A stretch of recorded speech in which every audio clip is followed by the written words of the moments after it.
Chapter 98.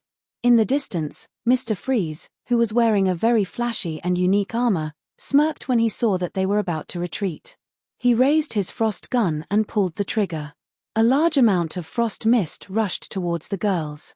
Not to be outdone, Ms. Firefly also raised her flamethrower and shot a string of fireballs at him. The two of them did not say a word during the battle, but anyone with eyes could see that the two of them were not on good terms. It was as if there was only one of them left.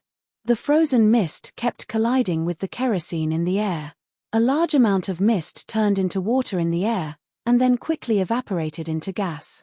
The kerosene was also constantly being consumed by the frozen air. Neither of them could do anything to the other, and the situation entered a stalemate. "Can we go up and help?" Barbara was quite loyal. Even though she had never spoken to Miss Firefly, she still automatically categorized her as a member of her camp. The person she asked was Thea, who was experienced in technological weapons. Thea was still very curious about this guy who used frost gas. She heard that his gun used the principle of low-temperature ammonia to cool, which was somewhat similar to her frost arrow. She used liquid nitrogen. In fact, the cooling effect of the two of them was similar. It was hard to say who was more advanced. Her nitrogen temperature was lower, so the cooling effect was stronger. However, the loss of energy in the air was greater. His ammonia could be shot after a certain reaction in the gun, so the loss of energy was relatively lower. However, he could continuously extract ammonia from the canister behind him and shoot it. Her arrows were one less arrow after another. In comparison, she was still a little inferior. However, if she was asked to carry a chemical canister to fight monsters, she would never do it. It was too dangerous. The way to deal with this guy and Ms. Firefly was very simple. As long as she found their canister, she could happily go up and loot their corpses from afar.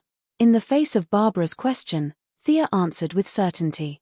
"Of course, watch me kill him."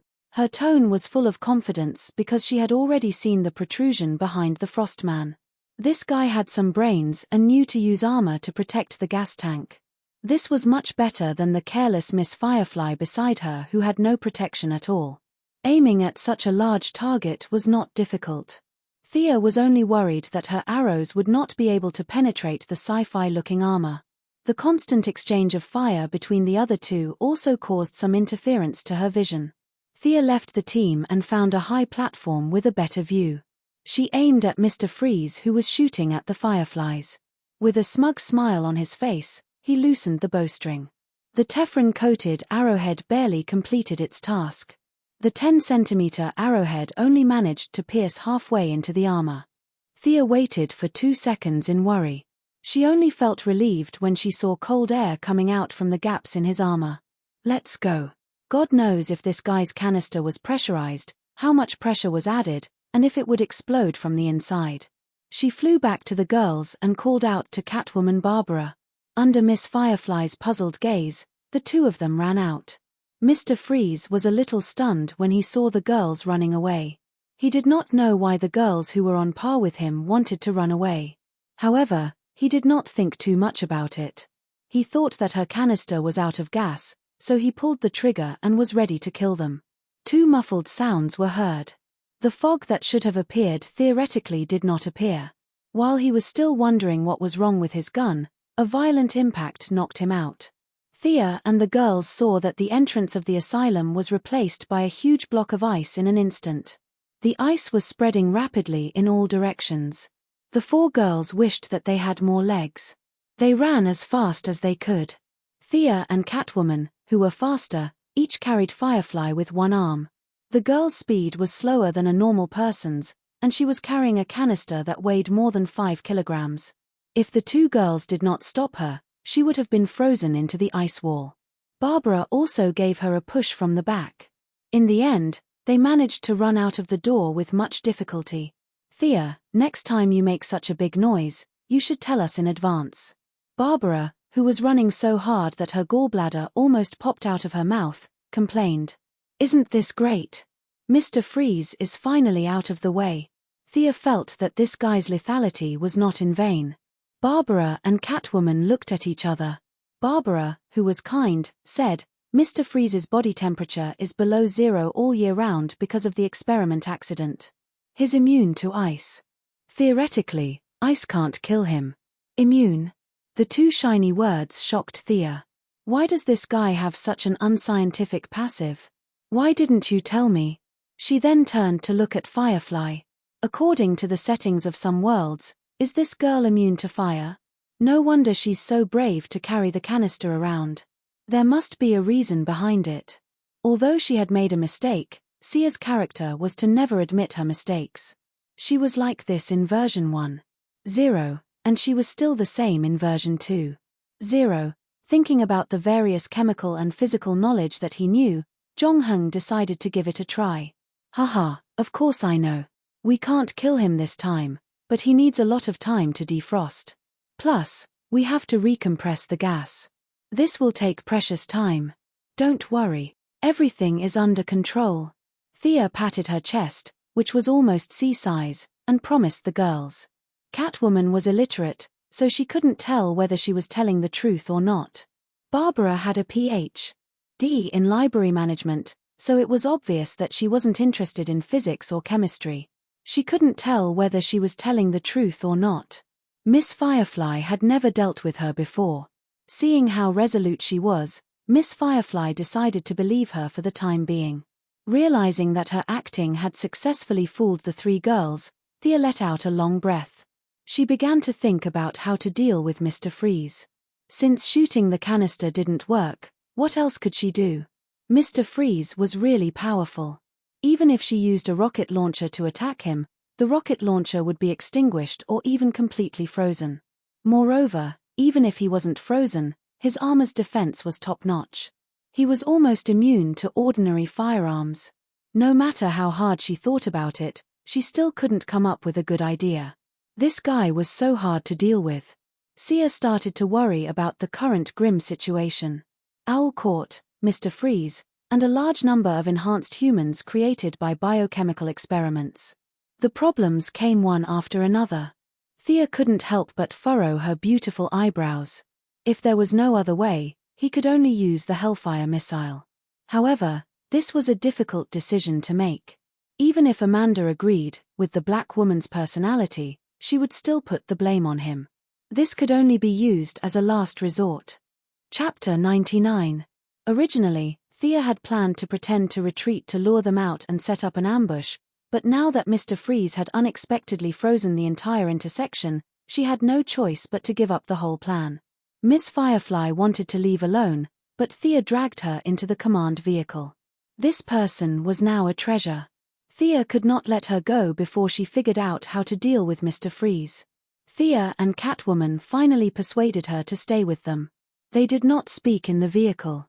Each of them was summarizing the gains and losses of the battle. Thea took out the sword that she had picked up for scientific research. She tapped the blade lightly, and it made a low hum. Thea could not tell what material it was made of. The blade was dark black and 85 centimeters long. Including the hilt, it was only a meter long. It was a traditional English broadsword, but the blade was thinner. It could be used to stab and cut. The Latin inscription was engraved on the hilt. The Sword of Osriel. That lunatic got his name because of this sword, right? If he was still alive, he could have changed his name. Thea held the sword in her hand and waved it gently. It was a good sword. It was neither light nor heavy. With her height and strength, it was just right for her. This was the will of God. Everyone in the car couldn't help but glance at her as she wielded her sword. Firefly and Lara, who weren't interested in cold weapons, quickly shifted their gazes. Batman's group of friends and family looked at her for a while. Is this the sword of the Angel of Death? Robin seemed to have a deep impression of this sword. However, he was too far away when he was beaten up by the two claws, so he did not see Thea's battle. He was a little confused when he saw the sword. Sia glanced at him and ignored him. He really doesn't know how to talk. What do you mean the sword of the Angel of Death? Legally speaking, emotionally speaking, this is my sword. Which side is the Angel of Death on? I don't know her at all. Just as she was about to put the sword back into the scabbard, Catwoman, who had sharp eyes, saw the gorgeous scabbard. Did you get this too? Facing Catwoman's passionate eyes, Thea subconsciously took a small step back. What's wrong? Is there something wrong with the scabbard? Catwoman only felt that the gems on the scabbard were shiny and dazzling. As someone who had been in the jewelry business for more than 10 years, she immediately judged that the gems on the scabbard were real. She wanted to turn her head away, but she couldn't control her eyes.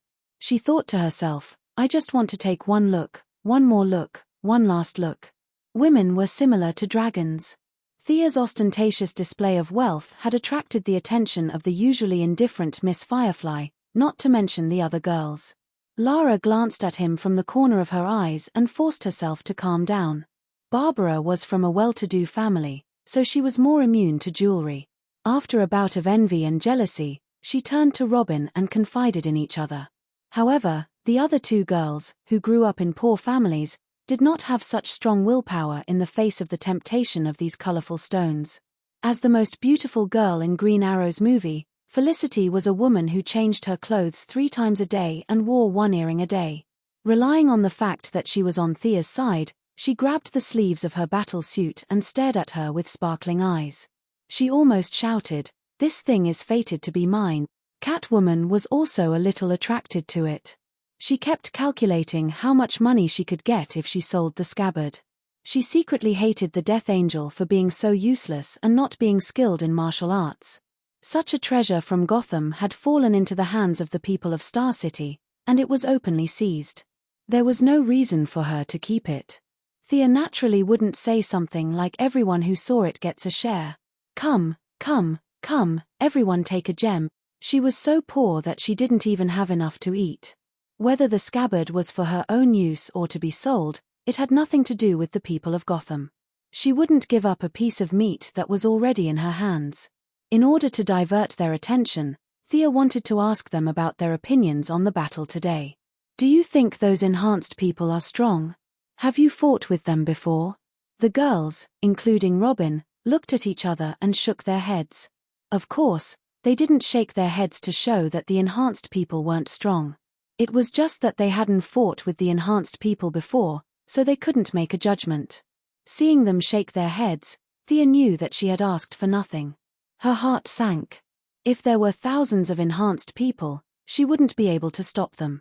Fortunately, the experienced director, Gordon, spoke up. I've seen them when I was young. Back then, they had all kinds of abilities. Some could cause people to age, some could control people's minds, but they all required physical contact. He pondered for a moment. This time, I feel that they only strengthened their bodies. They didn't have any strange abilities. Then do you know how to deal with them? Thea was still very polite to the old man. She asked expectantly. The director was a little embarrassed. Back then, I used a stick to fight them. At that time, the enhanced people were stronger than normal people, but it was limited.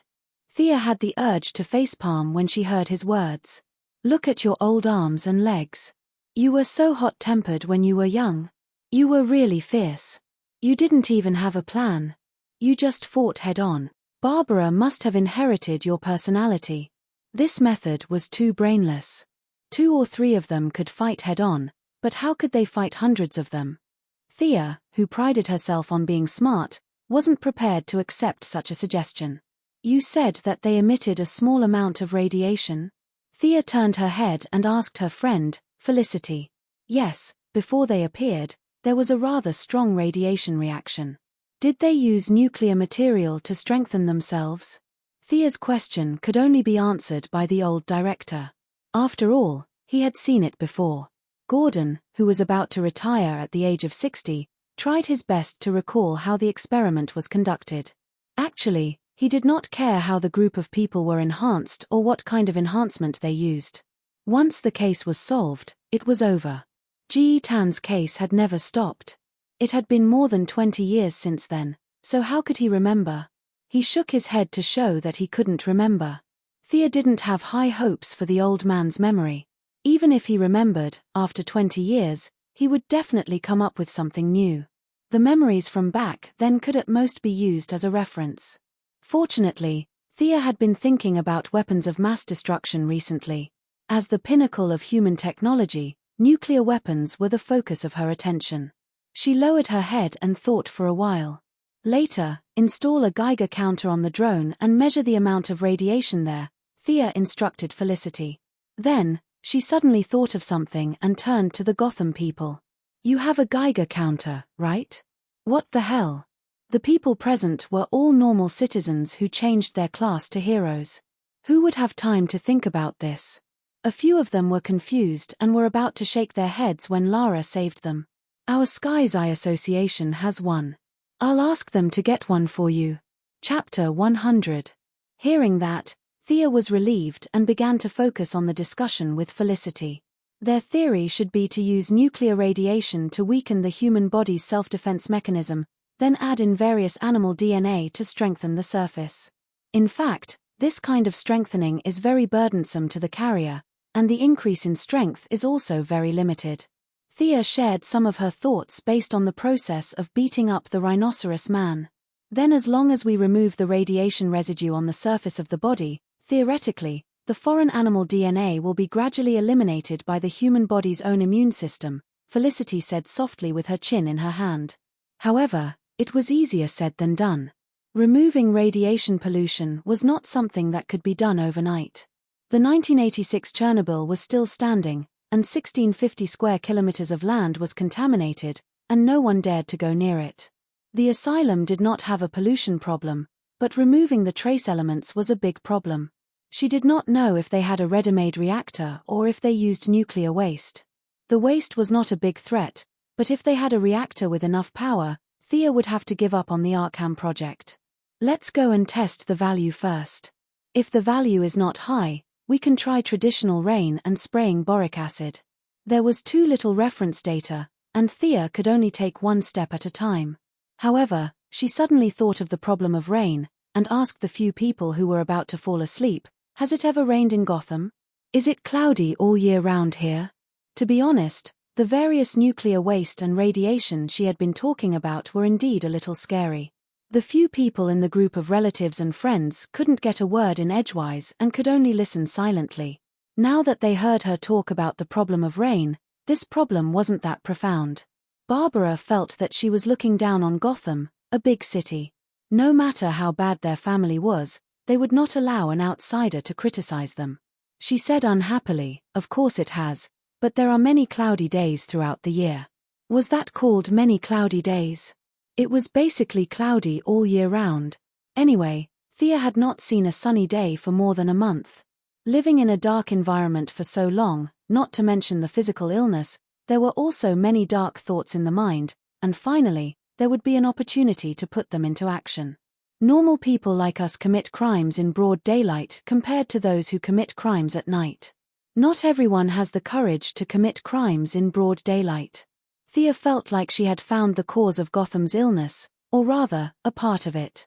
At the same time, he sighed at how lucky Superman was to land in the capital of the Empire and bask in the sunlight of the capitalists. If his spaceship landed in Gotham, he would probably be poor for the rest of his life. It was unknown whether he could live to see the sun again. He vaguely remembered that in his previous life, there was a discussion on the internet about a devil being sealed deep beneath Gotham City. Therefore, even though he did not know if the cloudy days were real or not, he still had some impression of the super ferocious zombie, Solomon Grundy, sleeping in Gotham River. If he messed with the weather here, would he attract a stronger boss? Last time, I was just suggesting to mobilize the masses. Didn't you see that the criminals in Gotham have started to form groups? But are you afraid? Hee. Thea felt her blood boiling. It was quite exciting. They did not know that Thea was prepared to detonate a bomb for them. Seeing that she did not say anything after asking, the group of friends and relatives did not take it to heart. They buried their heads and tidied up their equipment. They did not encounter any ambushes on the way back and returned to the campsite peacefully.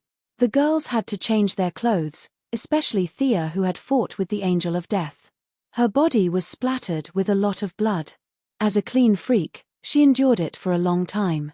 The few of them washed up and went to the meeting room.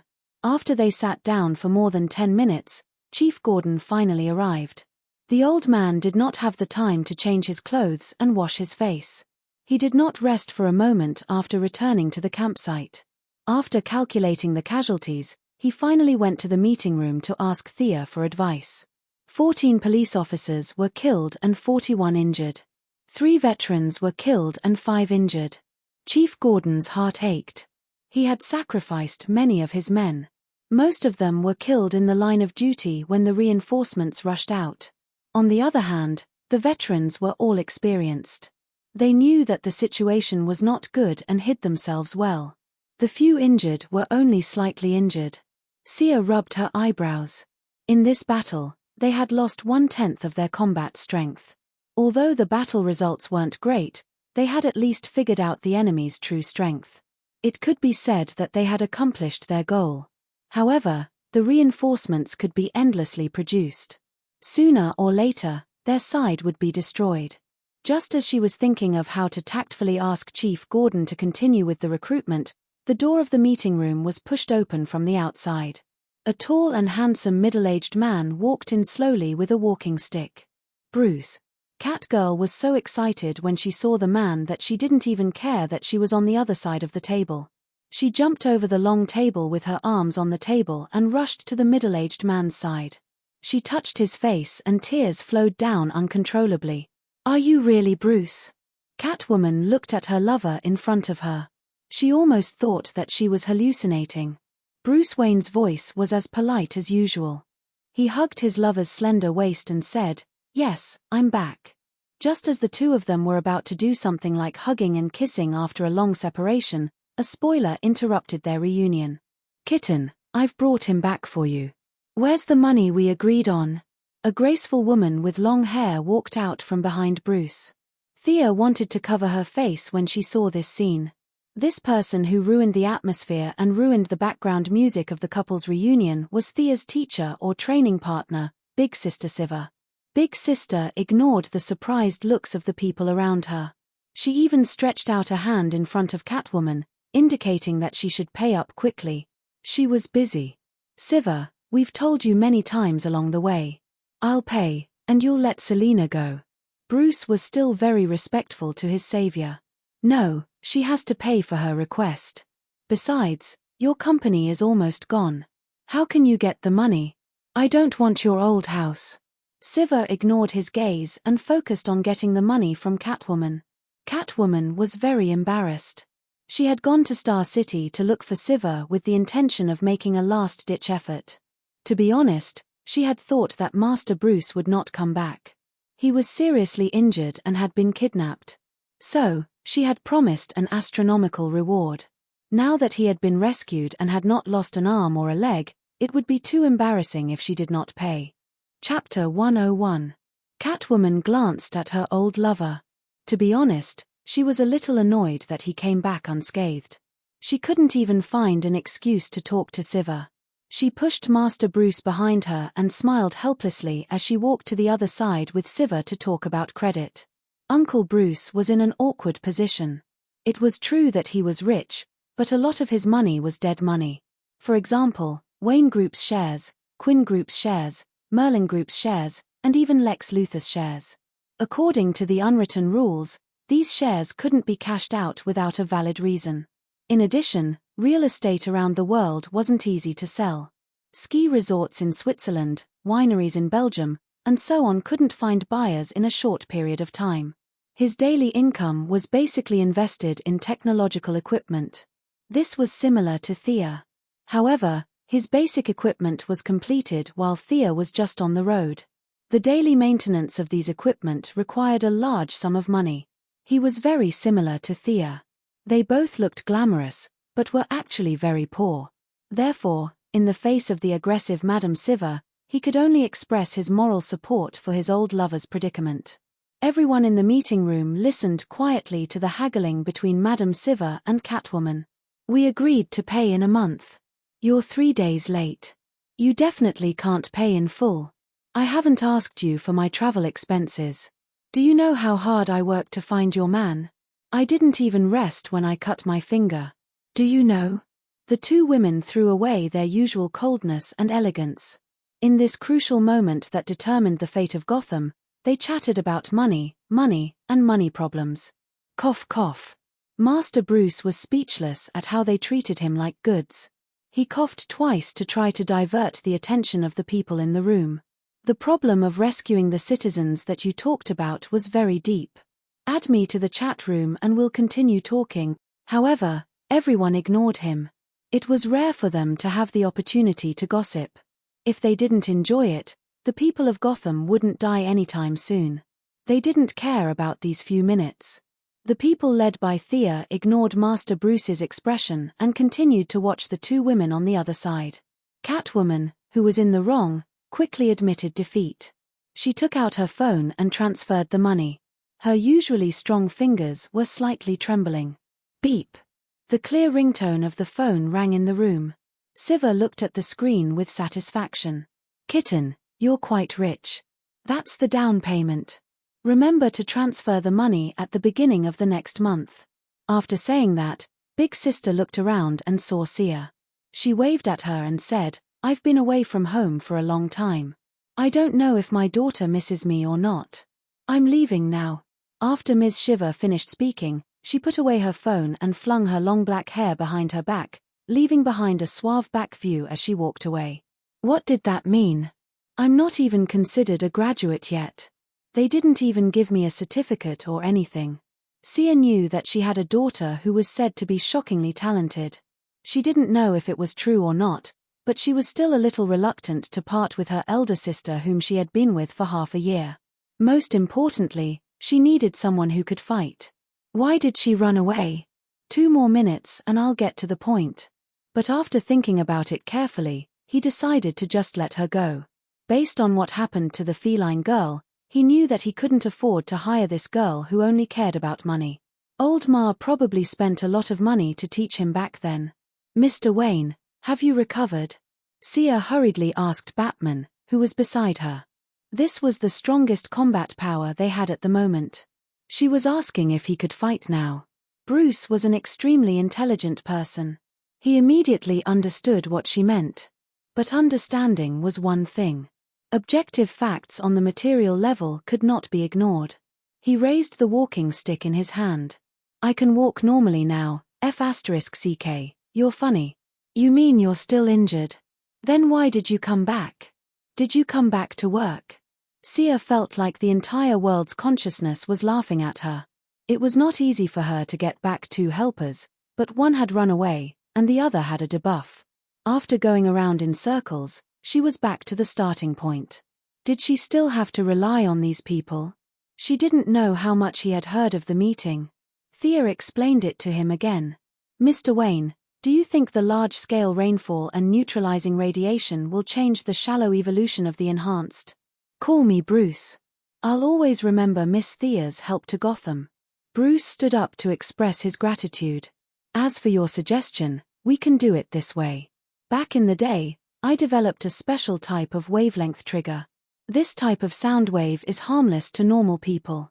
As long as we test the data of the enhanced humans and adjust it to a specific wavelength, we will be able to emit infrasound waves that are specifically targeted at the enhanced humans. I don't know how effective it is, but I think it should be able to knock someone out. From this, one could see the value of Batman's boss. Most of his combat ability was reflected in his wisdom. It wasn't a joke for him to have self-taught himself more than 10 doctorates. No wonder the ninja master valued him so much. To be able to learn so much in such a short time, he was definitely a top talent. His idea sounded more advanced than Thea's idea of sprinkling dry ice and spraying boric acid. The two of them started a heated discussion.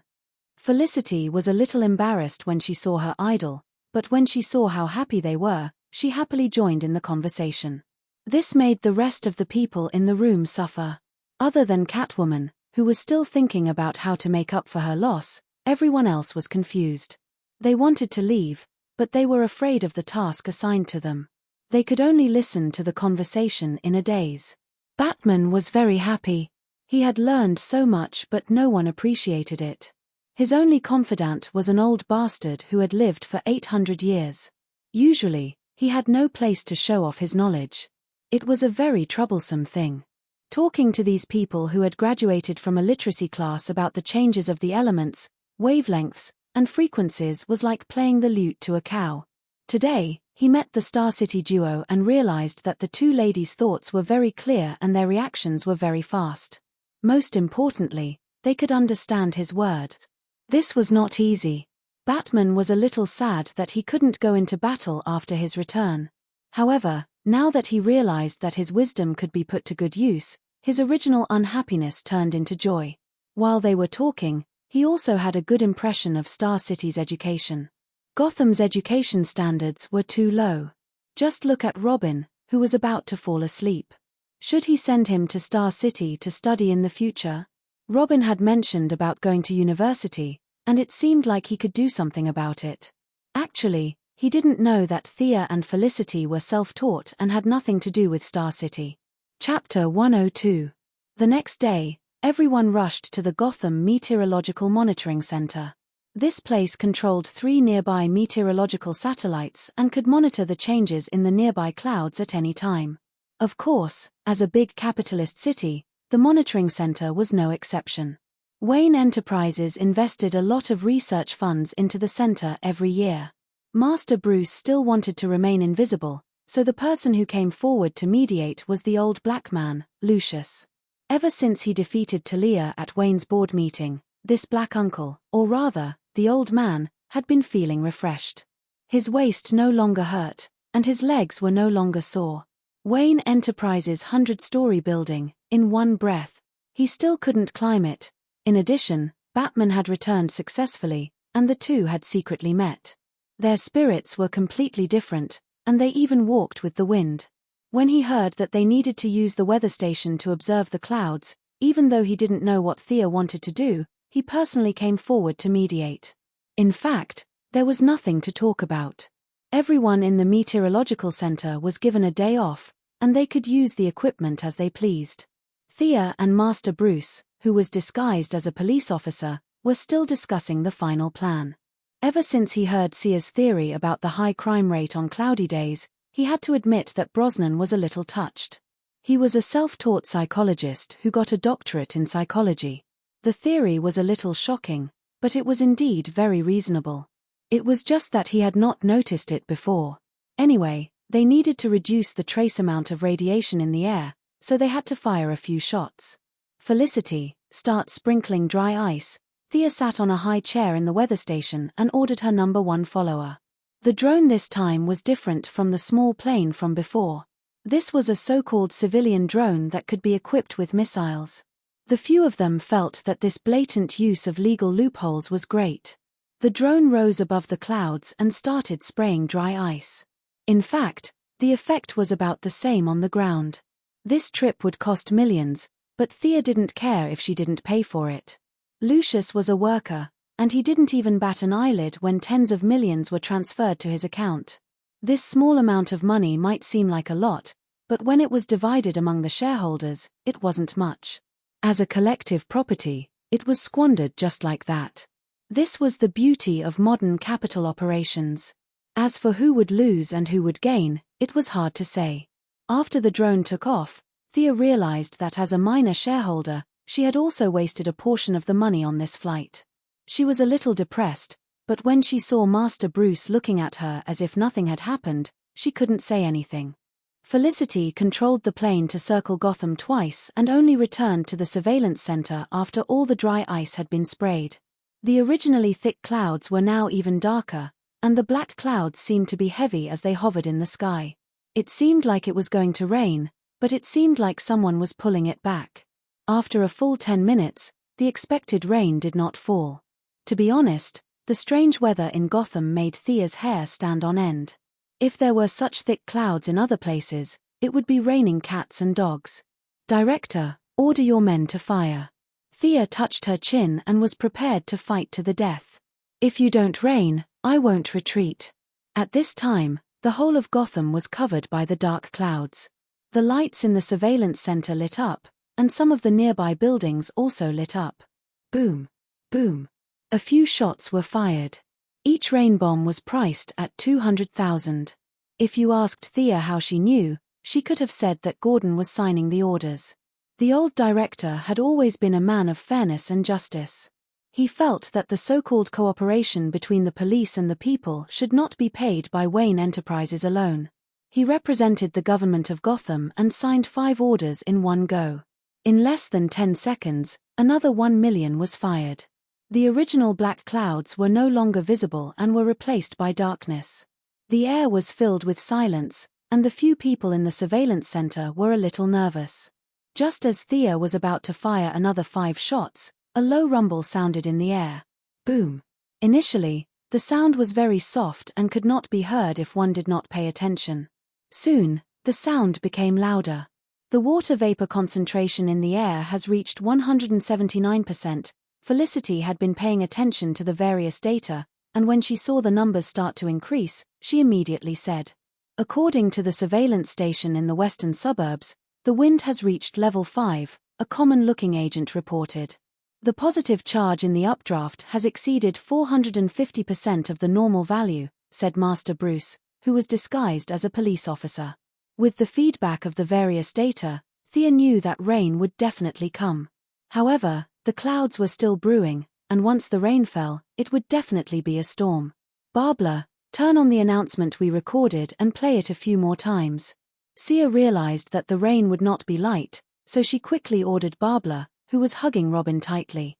Of course, she said that she recorded it for the sake of it. Actually, Felicity followed the previous idea and edited the second episode of the mayor's announcement, calling on the citizens not to leave their homes today and to stay at home obediently. Sometimes, Thea felt that if she stayed in Gotham for a few more months, this imprisoned mayor's popularity would break through a new high, and he might even be able to be re-elected. Initially, when he heard that they did not treat the mayor as an officer, the old-fashioned Batman was against it. However, when he heard that this was not the first time, he could only agree with it. Boom! The thunderous rumble finally sounded in the sky above the ancient city. Now, there was no need for them to do anything. They had already done what they needed to do, and it was believed that not many citizens would go out in this kind of weather. If there really was such a weirdo, being struck to death would only be a waste of their intelligence. The continuous rumble of thunder lasted for a full 10 minutes, and bean-sized raindrops started to fall densely on the sky above the city. The glass of the surveillance center was hit by the raindrops, and it made a loud noise. The hidden world boss that Thea was suspicious of did not jump out, proving that Gotham was not a place where the devil was sealed. It was just a cumulus cloud formed by a special terrain. She could loudly announce that this episode of Entering Gotham was a complete success, telling everyone not to be superstitious, and to believe in science. She stood in front of the window and watched the raindrops hit the tempered glass, leaving streaks of stains on the glass. Of course, this was not because the cleaners in the surveillance center were lazy and did not clean the glass, but because the pollutants in the clouds were brought to the ground by the rain. Will Gotham be different tomorrow? Master Bruce stood beside her and gazed into the distance. There was a hint of worry and anticipation in his voice. It definitely will. Thea was still looking out the window and did not turn back. She was very sure of this. After all, they had spent millions. It would be ridiculous if there was no effect. After the rain, no matter how you looked at it, there would definitely be changes in the city. Chapter 103. The thunderstorm raged over Gotham for a day and a night. When the rain lessened, Thea asked the old director to shoot 2 more shots into the sky in order to disperse all the clouds. They could not waste the rest of the day. It was unlikely that the bad guys from Arkham would ambush them in a thunderstorm. A few of them went to the side to practice their martial arts, while the rest of them helped Batman make the sonic weapon. Most of the previous equipment had been taken away or destroyed by Bane after the Batcave was exposed. Fortunately, Bruce's clever brain was still around. He pulled some equipment from the Sky's Eye Society, and the few of them rolled up their sleeves and began to work. Bruce had been doing mechanical work for a long time, so his hands-on skills were not ordinary. Thea could build the magnetic skateboard with her imagination, so her mechanical skills were also very good. Felicity had been trained in Star City, so she was quite familiar with the work. She joined in midway, and the 3 of them were in full swing. They wore work clothes, wore glasses, had towels around their necks, and were fiddling with welding torches and sledgehammers in their hands. This scene fell into the eyes of the few people who did not know the science, and it was indescribably disharmonious. You too are one of the few billionaires of the bourgeoisie. Are you betraying the class and joining the proletariat? Do I have to give you a certificate or something on May 1st next year? Barbara felt that her dream life in the upper class should not be like this. She should keep her identity as a petty bourgeois and not try to squeeze into the upper class. Halfway through the process, Miss Firefly, who was always quiet, joined in, and the whole process sped up greatly. It had to be said that it was a waste of her talent to be born in the United States. She was a natural-born welder, and she could control all kinds of temperature and fire to perfection. Most importantly, she was not afraid of fire. In order to maintain her beautiful face, Sia had put on 2 layers of protective gear. Master Bruce also wanted to maintain his handsome middle-aged appearance, so both of them covered themselves up tightly. However, Miss Firefly did not care about this at all. The sparks that splashed on her face were extinguished without any reaction. In addition, she was so skilled in the technique that Sia even wanted to ask if she had graduated from Lanxiang High School. Now that the equipment was equipped, the next step was the debugging phase. Just as Thea was wondering if she should go and catch an enhancer in the rain, Layla performed a meritorious service. For some reason, one of her agents picked up a broken arm from the ground when they were retreating. He wrapped it in a cloth and brought it back. When he heard that there was radiation, he was so scared that he peed his pants and quickly handed it over to Lara. Everyone gathered in the laboratory to observe the arm. In fact, when the enhancers appeared that day, the few of them did not fight with each other. Only Thea shot one down from afar. The others could only say that they saw it from afar. It was only when he saw the arm up close that he realized how dangerous it had been. "Did you fuse with an animal?" Felicity asked as she pointed at the sharp claws on her arm. "It looks like some kind of lizard," Batman, who could be used as an encyclopedia, concluded after observing for a while.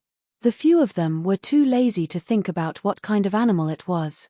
They began to measure the traces of radiation on the body and looked for special biological wavelengths. At this stage, Thea could not help much.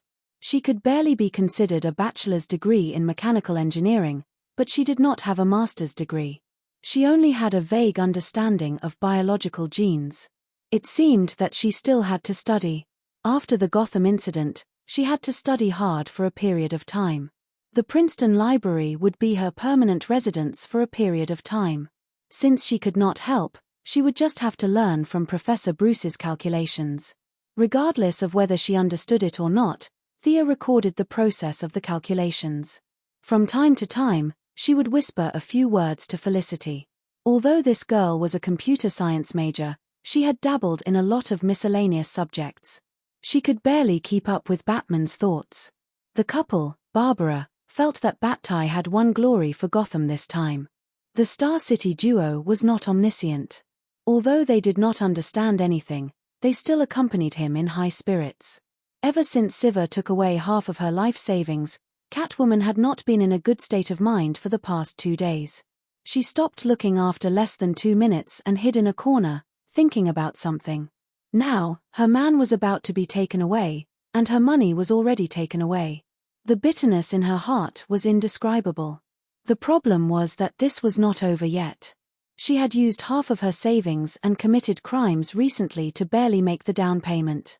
Faced with an astronomical amount of debt, how was she going to survive in the future? Looking at the thunderstorm outside the window, she wondered if she should take advantage of the dark and windy night to go out and commit a few more crimes. However, she remembered that Bruce was already back. He had always been against her actions. Previously, he was too far away to care about her, but now that he was back, it would be too easy for her to commit crimes to ruin their relationship. Originally, Talia had been singing "Give Me an Eagle," a mighty man in Arkham. She had used all her strength to drag him to her side. If she had pushed him out, the two of them would have been done for.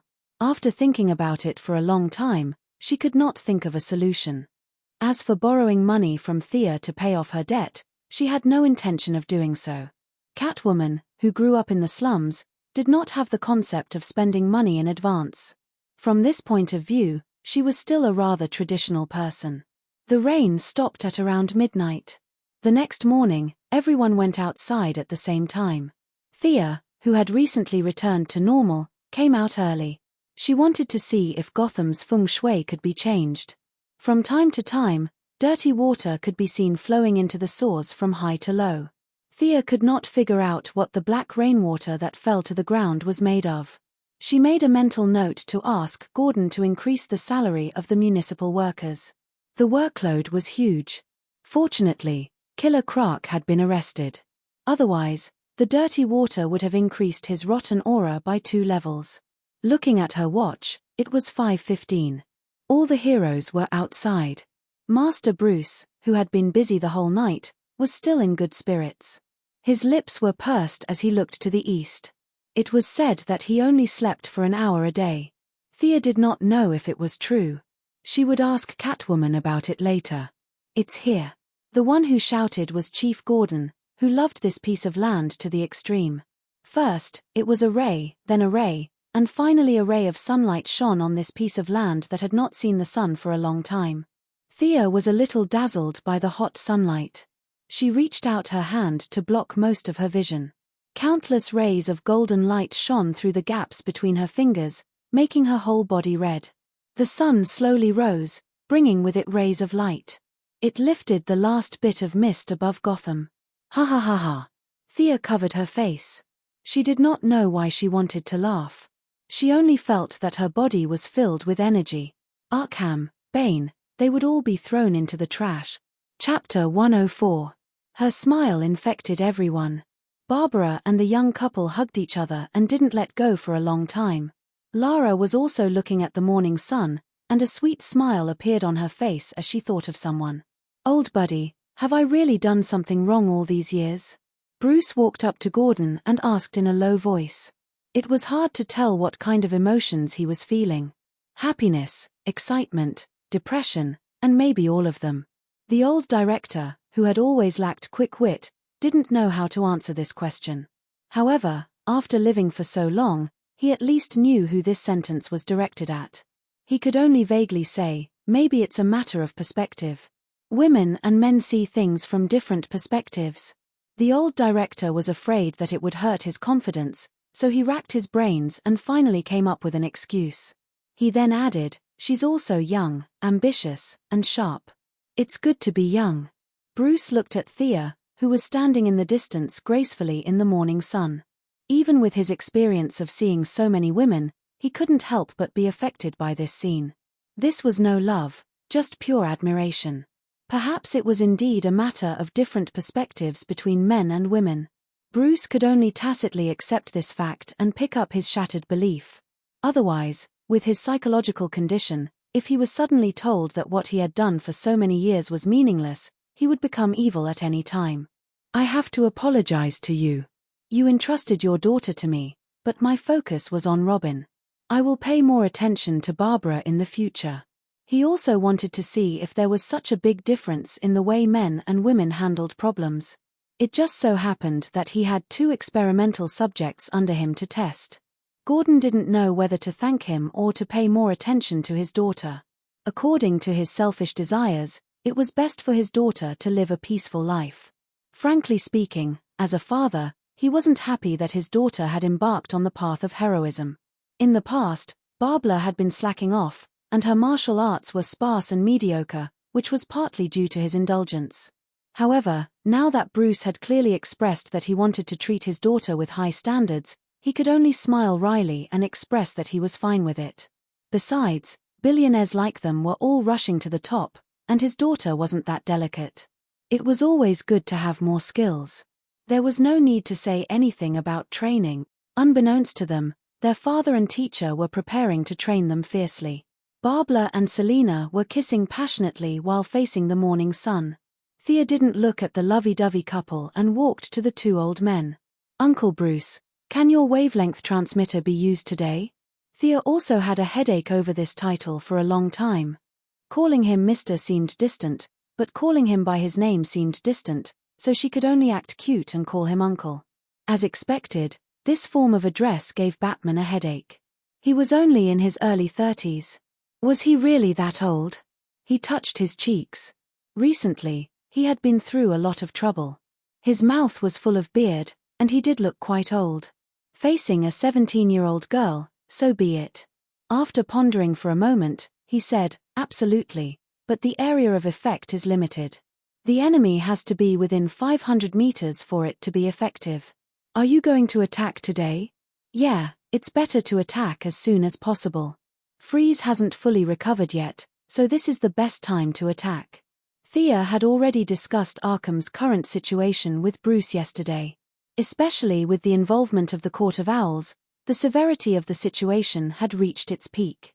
Even though Bruce wanted to wait for him to fully recover before taking action, every minute and second was precious. It wouldn't be surprising if the Court of Owls, the old nobles of Gotham, did something earth-shattering. They were both smart people. Without any conversation or eye contact, Bruce tacitly accepted Thea's current command. If he was healthy, the command would definitely be his. Even if Superman was in Gotham, he wouldn't have a problem with that. However, since he couldn't go to the front lines, he could only entrust Thea with full authority. Before 9 o'clock, the various police officers, volunteers, and veterans who received the call had already arrived at the scene. Those who knew each other were surprised by the sun in Gotham. Yes, the sun that could be seen everywhere in other places was a rare thing in Gotham. Even if it was sunny in the past, the sun wouldn't shine as brightly as it did today. Many people who had lived in Gotham their whole lives found it hard to adjust to the sun when they woke up. All the sunglasses in the convenience stores in the city were sold out. All the sunglasses manufacturers in America were awakened by the calls from their distributors. They worked overtime to stop the shortage of sunglasses.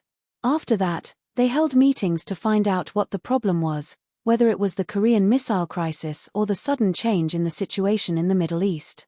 Uncle Batman didn't slack off in the morning either. He analyzed the Scarecrow's poisonous gas sample that Thea brought back last time and made a targeted injection. The injection would provide immunity for 12 hours before the injection. Last time, it was difficult to release the poison in the crowd. This time, if the sonic weapon worked, the situation would definitely be one-sided. The Scarecrow was so crazy that it might just explode in the crowd. However, Bruce was a billionaire. The entire operation involved hundreds of people. He didn't have the time to make hundreds of bottles of injections. He could only give them to his own people. Even Felicity, who didn't go to the front lines, was given one too. However, he couldn't just ignore the righteous police officers and citizens. He racked his brains and made a strengthened version of the antidote. It had a capacity of 800 milliliters. He gave it to Robin, and it could protect her for an hour in the crowd after the battle. Barbara, you and Robin will work together this time. You two will deal with the Owl Court's Talon. I will also support you. It was the same team as last time. The enemy was missing Death Angel and Mr. Freeze. Logically speaking, they had the advantage. However, after Bruce's confirmation, Thea knew that the Talon wasn't a single person. It was a collective name for a group of people. God knows how many of them there were. If they were all as skilled as last time, it would be difficult for Thea to deal with 3 of them. Catwoman and Miss Bridget will be the mobile force to deal with any unexpected situations. Are there no problems? Let's go. Before they left, Bruce called Thea over and whispered in Chinese, "Help me keep an eye on Selena. I'm afraid that she and Talia." He didn't know what to say. He only felt that if either of the 2 women got hurt, he would feel terrible. At first, Thea was stunned when she heard the familiar yet unfamiliar Chinese. However, she quickly realized that it was Miss Siver who told him that she knew Chinese. Batman knew all the mainstream languages in the world. Not only could he speak Chinese, but he could also speak Cantonese. Thea could only admire him for that. Chinese was indeed safe. He was also afraid that the people in the room would have other thoughts if they heard it. In this world, Chinese was a foreign language among foreign languages. Even though he didn't elaborate, Thea understood that he wanted her to help Talia when she was in danger. However, he was also afraid that Catwoman would think too much. Chapter 105. It seemed like he still had some feelings for Talia. It was not easy to be a good man. Thea could only reply in Mandarin, "I understand, I will take care of her." Both of them did not go into detail about who she was referring to. This time, During the Arkham invasion, Sia had reduced the number of normal arrows she brought along and brought along a lot of high-tech arrows. Last time, whether it was against the Angel of Death or Talia, it was proven that her archery skills were only good against normal people. If she did not have enough strength, she would not be fast enough. No matter how accurate her aim was, it was useless. If she still wanted to rely on her archery skills, she would have to increase her strength. Thea felt that her archery skills were no different from the future Olivier. The key was the thickness of her arm. Strength was the foundation of all physical battles. Sigh, it was not easy being an archer. This time, she did not bring her skateboard. She did not wear the cumbersome antiviral suit. Instead, she wore a red overcoat like she was going on an outing, carried her sword, and put on her infrared glasses. However, she regretted it the moment she reached the entrance of Arkham. If she had known, she would have brought her skateboard. This was because the group noticed that the entrance to Arkham had been repaired. The entrance was filled with people. Everyone was quiet, and the ones leading the way were the few Gotham celebrities that they had met before. Talia was sitting on top of the 5-meter-tall entrance of the asylum. She was still wearing the same dark green overcoat with a hood. She had a weapon on her waist, a quiver of arrows on her back, and a longbow in her hand. Why did they come out today? Were they not afraid of being wiped out by the missiles? Oh! Thea immediately understood. Talia must have received news that Batman was back. She knew that her lover would not dare to use missiles, so she brought a large group of people to fight. Thea regretted it. If she had known, she would have brought her skateboard. However, it was too late now. She lowered her head and ordered Lara, "Get the military helicopters here. If we can't beat them, they can cover our retreat." Yes, Thea felt like two groups of people had agreed to fight in the field after school. The elementary school students on both sides were already in position. Both sides were soldiers against soldiers, generals against generals, and the strong visual impact was constantly assaulting her brain. Since the other party dared to come out with such great fanfare, they must have something to rely on. He had to be careful. Seeing that both parties had arrived, Talia placed her left hand on the door and landed on the ground with a beautiful front somersault. She slowly walked out of the line and stood at the front, looking at Thea. Had she been the one behind the scenes all along? It was possible that she had both brains and subordinates. Thea saw that all the penguins and pig-faced people were standing quietly behind her. She was even more certain of her judgment. He wanted to let Gordon Sr. continue to assume the dangerous identity of the leader, but Catwoman had already taken the lead and walked out of the formation. Catwoman was fully armed today, with 3 daggers hidden under her tight black leather jacket. She held a long whip in her hand and a baton on her waist. Ever since she saw Talia, she had finally found a way to vent all her frustrations. "You're the cause of all this, right? You should know who I am. Let's have a showdown." Thea was happy to see them fight one-on-one. The two of them were about the same strength. Talia's martial arts had been learned scientifically, so her strength was stable. Catwoman's was much worse, and her level was sometimes high and sometimes low. However, when Catwoman attacked in a rage, it was hard to say whether or not her little universe would explode and kill the other party. Sia could only admire Uncle Bat's foresight. These words were still ringing in her ears, and the two women were about to fight. Her task was not difficult, as long as she could keep them alive. With a bitter smile, she drew an arrow and narked it on the bow, ready to support the one who could not win at any time.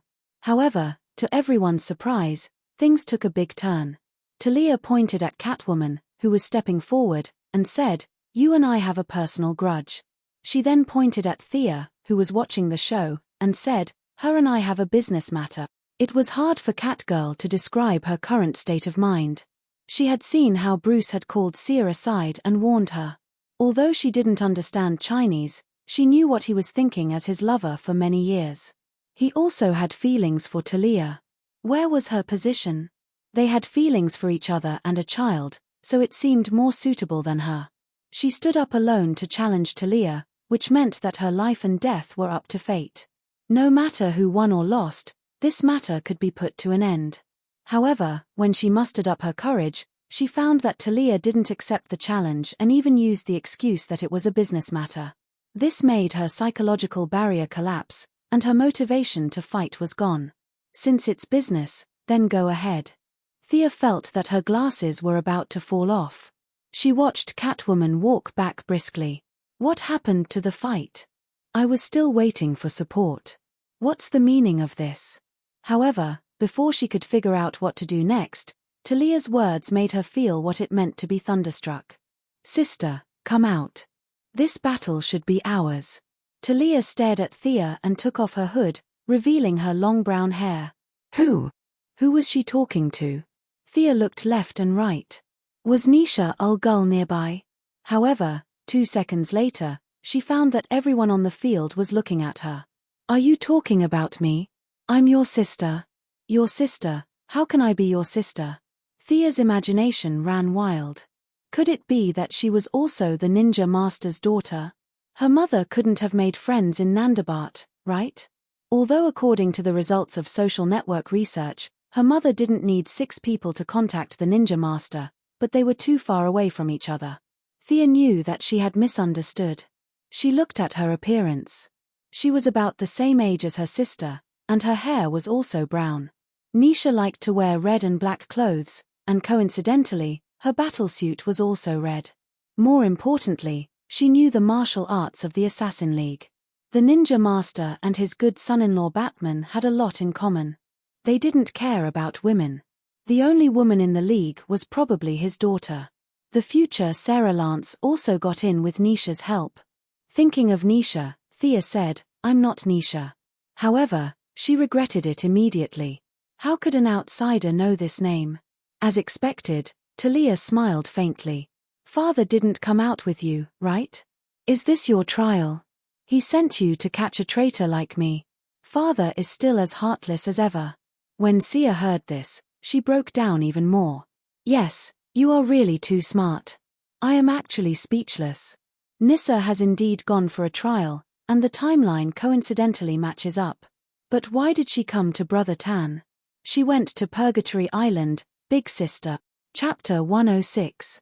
When the truth was revealed, not only did she feel devastated, even the hero faction was affected. Uncle Bruce, who was known as the man with the highest IQ, was monitoring the battle from afar. He was prepared to watch his 2 women fight, but he did not expect things to turn out this way. Thea, are you really? Although Bruce had stayed in Nandabat for a long time, he had never seen Nissa in person.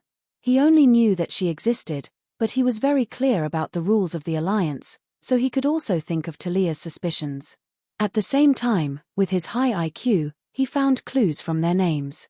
Thea and Talia's names were very similar. In less than 5 seconds, he had already verified that the 2 of them were related by name, clan, and bloodline. There was a 90% chance that the 2 of them were related. That was why it was not good to read too many books. Thinking too much. Of course, Thea would not admit it. They were not related to each other in the first place. Ninja Master was also a famous bad boss. What did she have to do with him? We are not related, trust me. Her tone did not dispel Batman's suspicions. Old Master Bruce did not know how to react when his promising junior suddenly became his sister-in-law. He could only say that the world was so small. In fact, if Thea took off her hood and saw her face, Talia would know that she had guessed wrongly. Ninja Master had an Arabian face, but Thea's ancestors were all Caucasian. As long as one was not blind, they would be able to tell the difference. However, revealing her face was not in line with her principle of keeping a low profile. With her strength, she did not dare to be targeted by the perverts of Gotham. Since she misunderstood, then she would continue to misunderstand. Thea ignored the strange gazes around her and slowly walked out of the crowd. Talia thought that she was going to accept the challenge, so she also walked forward slowly. The 2 of them stopped when they were 10 steps away from each other. Let's fight using the Alliance's rules. If I lose, I'll take my men away. If you lose, the same goes for you, Talia suggested. She then waved her hand, and many men in black appeared around them. They were all wearing leather jackets and carrying bows. Thea didn't know if these were the elites she took with her when she betrayed the Alliance, or if they were recently trained. She sized them up and estimated that there were about 100 of them. If all of them were as strong as Yarrow Fey, they would be able to affect the balance of the battlefield. That's a good idea.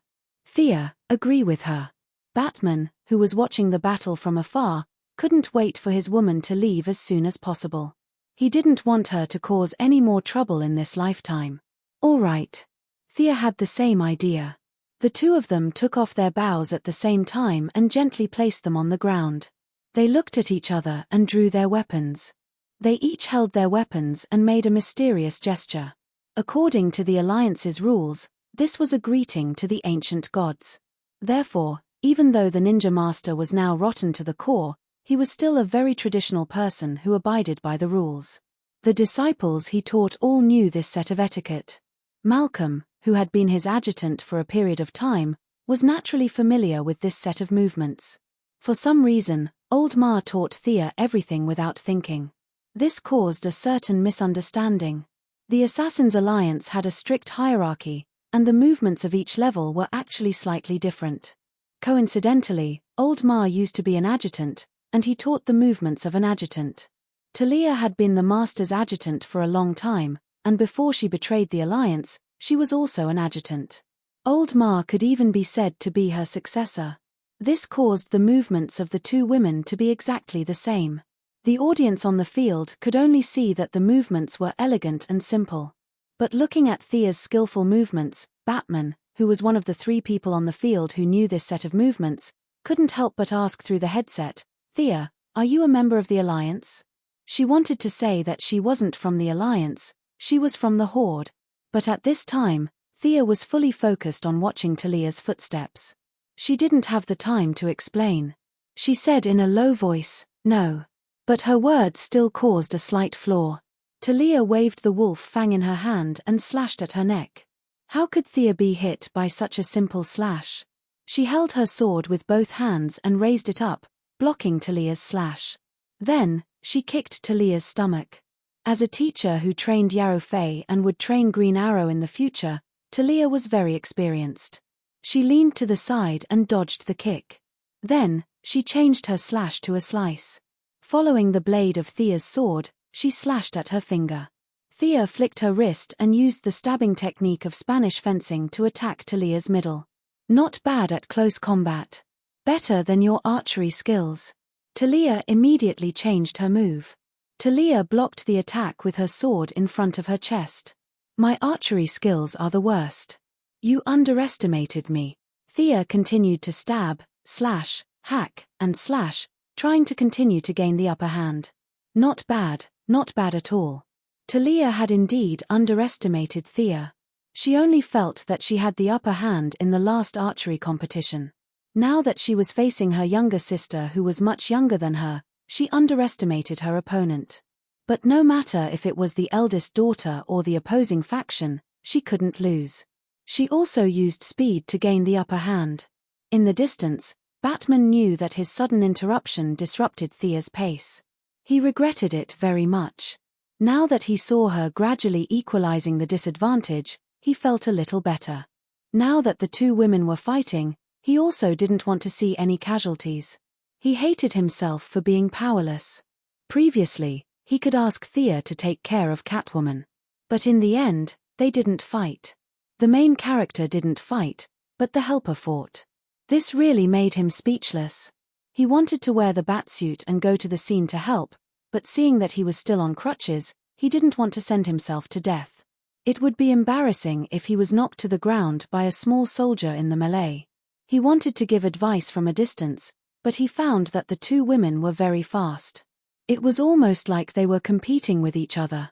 They knew their own moves. There was no need for him to give advice.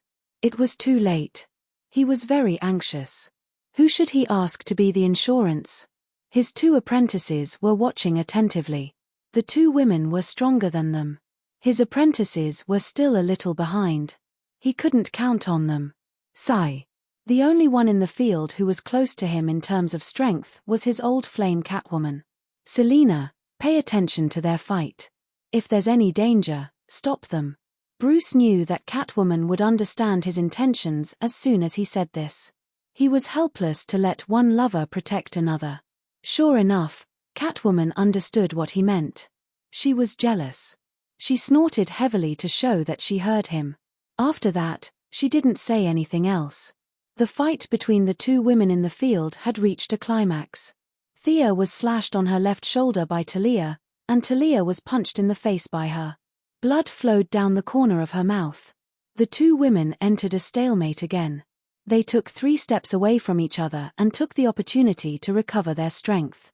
At the same time, they kept moving around the center of the field, trying to find each other's weaknesses. Chapter 107. Their fight this time was different from the previous archery contest. Last time, it was just a casual exchange. At that time, Talia was worried about being ambushed by a ninja master, and Thea didn't want to fight her, so both of them were very restrained. This time, it was different. Talia felt that her sister was valued by her father, and she couldn't get rid of the anger in her heart. Forget about Catwoman, she even forgot about her own son and husband, Batman. She just wanted to prove that she wasn't worse than her sister. At first, Thea was forced to do something beyond her ability, but she was strangely dragged out to take the bullet for Catwoman. She felt that this was Gotham's first injustice. Plus, she was worried about Batman's woman, and Green Arrow's future teacher. But after a few dangerous situations, she threw away her worries. Who's afraid of who? There was nothing wrong with Catwoman being paired with Bat-Tie, and she could teach Green Arrow herself. There was nothing to be proud of. There was only one word to describe it, and that was fighting head-on. The two of them rested for less than half a minute, and then they continued to fight. Both sides were confused. Didn't they agree that this was Gotham's internal conflict? What was the meaning of these two outsiders coming here to fight to the death? They didn't dare to say anything as they watched the fight in full swing, and could only watch silently. Talia had spread the news all over the world, and everyone knew that she came thousands of miles away to find her husband with her child. Now that they saw her and Thea fighting fiercely, they couldn't help but think of something. I heard that she's here to fight for her husband. One of the Penguin's subordinates said to the people around him. I heard that the one fighting her is her sister. One of the Court of Owls, who claimed to be well informed, pointed with his sharp claws. Why is this sister fighting so fiercely? One of the Gotham Police Station's 5th Division's 12th Operation Team asked. You still don't understand? It's obvious that the two sisters are fighting over something. I can't go into too much detail. One of the veterans, who claimed to be very experienced, told the people around him a story that couldn't be told.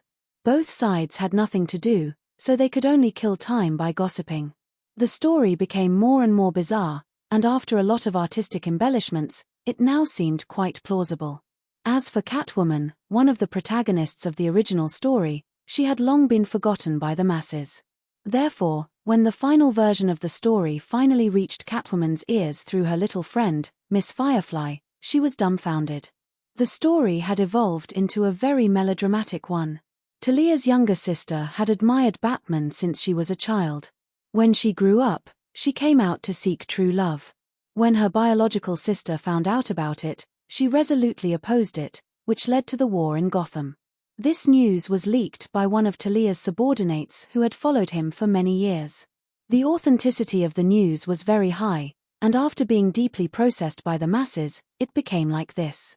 As for Catwoman, Talia didn't value Catwoman at all, and her subordinates didn't even know that there was such a person, so there was nothing to do with Catwoman in this story. Catwoman, who was brilliantly ignored, didn't know what expression to make. Her eyelids drooped, and she felt the gazes around her. She could only think, you guys can just ignore me, I'll steal everything from your house later. She didn't know that not only did she take the bullet, but she also took the blame. Thea and Talia's duel had entered the final stage. Talia had the advantage in terms of experience. Both of them were taught by their fathers, but when compared to a ninja master, the difference was obvious. Although Thea had been trained by Madame Siva for a while in the later stages, her experience was still not as good as Talia's. Thea had the advantage in terms of physical strength. She was just 16 years old, while Talia was already in her 30s. She had also given birth, so her body had already passed its golden age. Don't believe what the experts said about not harming the body when they said that giving birth was not harmful. That was all nonsense. No heroine had ever become stronger the more she gave birth. Thea tilted her head to avoid the oncoming blade.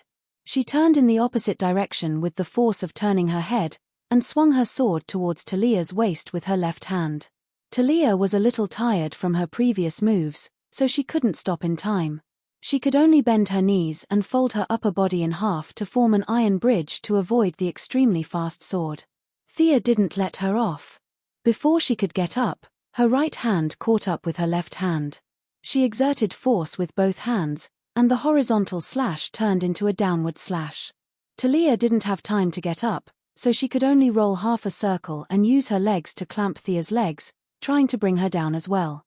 Thea saw through her intentions and knew that she couldn't fall into her rhythm. She exerted force with both legs, and her left leg moved forward while her right leg moved horizontally, forming a T-step. This wasn't the technique of a ninja master. This was the Kalarapayat, an ancient Indian martial art taught by Ms. Siva, who claimed to be Han Chinese but actually had some Indian ancestry. It was a type of ancient Indian martial art that incorporated many sacrificial and dance movements. This set of martial arts was just SOSO for Sia. She always felt that punches to the flesh were the way to go. She had never been interested in this kind of fighting style that looked more like a dance than a martial art. But today, she suddenly used it and it really worked. A ninja master might know this martial art, but Talia really didn't. When she exerted force with both legs, she realized that her opponent wasn't moving at all. She knew that she was in trouble. Sure enough, Thea saw this heaven-sent opportunity. She swung her right hand in a half circle and slashed at Talia's neck. Talia was still on the ground, so there was no way for her to dodge. She was upset at the thought of being defeated by her sister who was half her age. Was it really meaningless for her to train so hard? Was her talent really that bad? Unwilling to admit defeat, he also used the knife to stab Sia's heart from the bottom up. Selena, hurry. Uncle Bat was so anxious that he almost jumped out of the monitor. The two exchanged blows so quickly that it was too late for them to react. Catwoman took out a throwing knife that she had prepared beforehand to save the day. Of course, Thea wouldn't die together with her. She was already prepared for a counterattack. When she saw Catwoman's knife coming at her, she pulled out a dagger that she had never used in this battle. With a clang, she parried Catwoman's long knife. She placed the sword in her right hand on Talia's neck and said calmly, "You lost." "Thea, don't." Batman was the only one who could plead in her ear. Gordon wanted to say something, but he forced himself to hold it back. "Kill me for your trial." Talia threw the knife to the ground calmly. She didn't get up and sat on the ground, ready to die. Trial my *SS. Thea had already won. She wanted to complain again. "Will you drop equipment if I kill you? Will I get an achievement?" Besides, Batman wouldn't let her do it. However, it wasn't right for her to stop now. This was a sacred thing for the Assassin's League. Didn't you see Talia's 100 or so lackeys watching in silence? None of them had the intention to save their boss. Batman, who knew the rules, was also in a dilemma. Hastily interrupting was equivalent to insulting both of them at the same time. So, he could only watch the result silently. Thea was stunned for 5 seconds. Damn it, why isn't anyone giving me a way out? Just as she was thinking about how to end the fight, someone who didn't know the rules and thought that he was the boss jumped out. 3 sharp blades that looked like grinding wheels spun and flew at her. Chapter 108. Thea couldn't help but want to give this ignorant and fearless guy a thumbs up. The ninja master was most particular about rules. Or rather, he had lived for more than 800 years and had lost most of his humanity, leaving only this little bit of spiritual sustenance. Facing the rapidly spinning blades, Thea wasn't afraid at all. She dodged one, slashed another with her long sword, and cut the last one in half by Talia, who got up from the ground. Looking at the angry Talia, Thea only felt that the Assassin League's rules were quite interesting.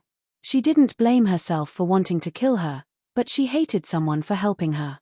She was really strong. Since the duel was interrupted, naturally, it couldn't continue. Thea decided to put on a show. Who interrupted us? She shouted. Talia also looked at her own team with a sword in her hand, trying to find the guy who interrupted her sacred ceremony. The two of them didn't see who interfered, but there were more than 100 of Talia's followers who had good eyesight. They communicated with each other and instantly, more than 100 arrows were pointed at the short, weird-looking penguin man. Speaking of which, the Ninja Master's syllabus was written in an unknown way. It was called the Assassin League, but other than Batman who transferred early on, the rest of the students were all archers. Black arrow, green arrow, and red arrow. It was really speechless. At this time, the penguin man who was targeted by so many archers was a little dumbfounded. He had been thinking about how to stab his companions more efficiently all his life. Today, he finally did something good. Seeing that Talia was about to die, he shot 3 throwing knives with his umbrella. However, he guessed correctly at the beginning but not the ending. With more than 100 arrows pointing at him, it definitely didn't feel good. The pig-faced man beside him subconsciously moved a few steps to the side. You interrupted the sacred duel of the Assassin League. According to the ancient law, I want to kill you. Come out and duel with me. If you win, you live. If you lose, you die. Thea said these words firmly. She repeated them twice in English and ancient Arabic. She raised the sword in her hand and pointed at the penguin man from afar. If you win, you live. If you lose, you die. Talia's underlings around him were excited as if they were celebrating a festival. A few of them even pointed their swords at the sky to exert psychological pressure on the penguin. Talia was not at all displeased that her underling had gone to support the enemy from 1 minute ago. The belief of following the rules had long been ingrained in her bones. She did not feel like the one being saved at all. She also drew her sword and pointed at the penguin man. Come out. You must die. The people on Gordon's side were a little confused by this matter. Looking at Thea's stance, she was trying to cause internal strife. What a genius. Batman understood these rules. Seeing that the people on his side had nothing to do, he told them about the life of the Ninja Master as if he was telling a story. He also talked about the various good and bad rules in the Alliance, which made the listeners a little dumbfounded. There was actually someone in this world who had lived for 800 years. Thea did not know that her clear past had been wrapped up by Uncle Bat using the mysterious atmosphere of the Alliance, making it seem blurred. Is there some kind of misunderstanding? The penguin man saw that the crowd around him had automatically emptied out. He did not dare to fight with Thea. The two women had fought for half an hour, and the flashes of their swords were frightening. He had relied on schemes to get to where he was, not fighting. Plus, he was a cripple. How could he win? The will of the Alliance is not to be questioned.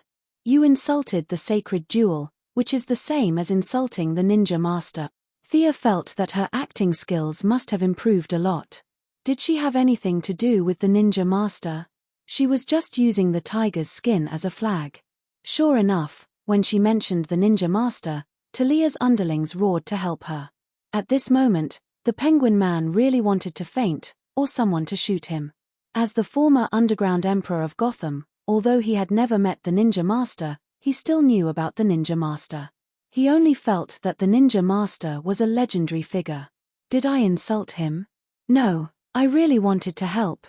Okay, if you don't want to come out, then I'll just do it. Thea knew when to stop. It was fine to use the tiger's skin for a while, but if she used it for too long, it would attract the tiger's attention. Her relationship with Old Ma could not be exposed, and Talia was also a defector. It was hard to say who the Ninja Master's first target would be. She took out a frost arrow and aimed it at the penguin man. This time, she could use the Alliance's ancient tradition to kill this guy. Batman knew the rules, so it was fine if he saw it. After all, it was the Ninja Master's fault. She wondered if this guy's nickname was Penguin Man because his resistance to cold was so strong.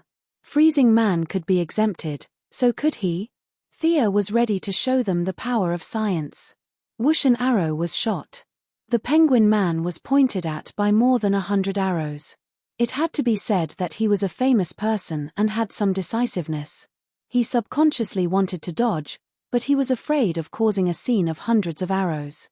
Therefore, when faced with Thea's arrow, he hesitated for a moment and decided to take it head-on.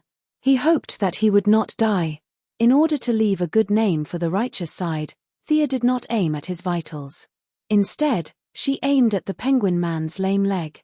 Puff! The moment the arrow entered his leg, the penguin man felt the surrounding temperature drop. He knew that he had been tricked. Wasn't it supposed to be a normal arrow? These were the last words that appeared in his mind. However, when the words reached his mouth, his lips were too weak to speak. "TSK, what penguin man?" Sia pursed her lips. "This is all fake." He bragged so viciously and fiercely. In less than 2 seconds, his legs were already covered in frost. The speed of the frost was extremely fast. I believe that in less than 10 seconds, he would be able to go into the ice and pretend to be the Wumo King. Just as Thea was thinking about how the penguin man was dead, his subordinates would scatter in all directions. She would stabilize Talia and leave the rest of the soldiers to Gordon and the others. No matter how many reinforcements there were, they would not be afraid. This time, they had won completely. However, an angry roar broke her train of thought. A tall and muscular figure jumped down from a building not far away. In less than 5 seconds, he covered a distance of 100 meters. The person reached out his thick arms and ignored the gradually solidifying ice. He grabbed the penguin man's neck and pulled him up from the ground as if he was pulling out a carrot. His left hand pulled out the arrow from the penguin man's leg.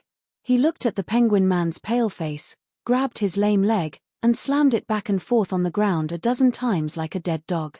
The ice on the penguin man's body was shattered. He lifted the penguin man up and looked at the result. With a sinister smile, he handed the penguin man to the penguin man beside him. "Bane." Batman looked at the familiar figure on the monitor and said hatefully. Sia also saw this guy who had suddenly appeared. She had expected this. After all, Talia was here, so Bane wouldn't be far away. It was just that this guy had ruined her plan, which was a little annoying. Today, Bane came fully armed. His muscular body was at least 2 meters tall. He was bare-chested and carried his iconic green canister on his back.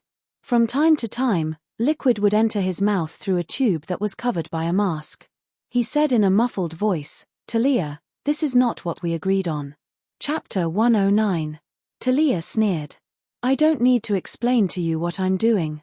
Bane, with his huge head, looked at her without backing down. "Now is not the time." The two of them exchanged glances in the air. In the end, Talia waved her hand and the hundreds of men in black put down their bows. "I won't be participating in today's battle. You can have fun." Talia blew Thea a kiss and left with her men. "Do you want to suffer the wrath of the Alliance?" Sia glared at Bane fiercely. It had to be said that she was a little too immersed in the role. She had perfectly imitated the vengeful spirit of a ninja master. To be honest, Bane didn't dare to provoke the master. Even many villains who were so bad that they were fuming with smoke would keep a respectful distance from the master, who had no magic and no technological equipment. You don't know how many trump cards he has prepared in the past 800 years. As a junior, Bane doesn't dare to confront him face to face. But he couldn't back down in front of so many people. Talia, who could have split the firepower, ran away first, but she fought for a long time, so it was barely acceptable. If he ran away without fighting, it would be too embarrassing. He had taken so much money from the Court of Owls, so he had to deal with it. "I have no intention to be the master's enemy. I also respect the rules of the Alliance, but this guy can't die today." Bane's words could be described as groveling. He had never been so cowardly since he became famous. He secretly hated the penguin man. Why did you interfere and cause trouble? If Thea was still the same as before, she would have stepped down. She didn't want to fight with Bane. This guy had a big head and a thick neck. He looked like a warrior boss with infinite strength. It was too easy for him to deal with an agility type like her.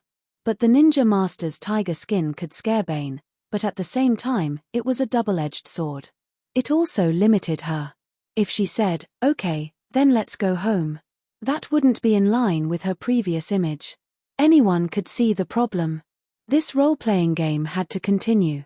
Thea said gloomily, "Then you can try." After saying that, he used his fastest speed to draw an arrow.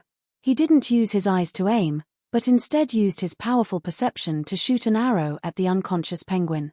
Bane had also been paying attention to prevent her from attacking, but he had never seen Thea shoot an arrow. He had only heard from Talia that she was not as good as her. Now that he was facing Thea's highest-level arrow, he had underestimated her. It was too late for him to run over. Penguin was the one with the most underlings present.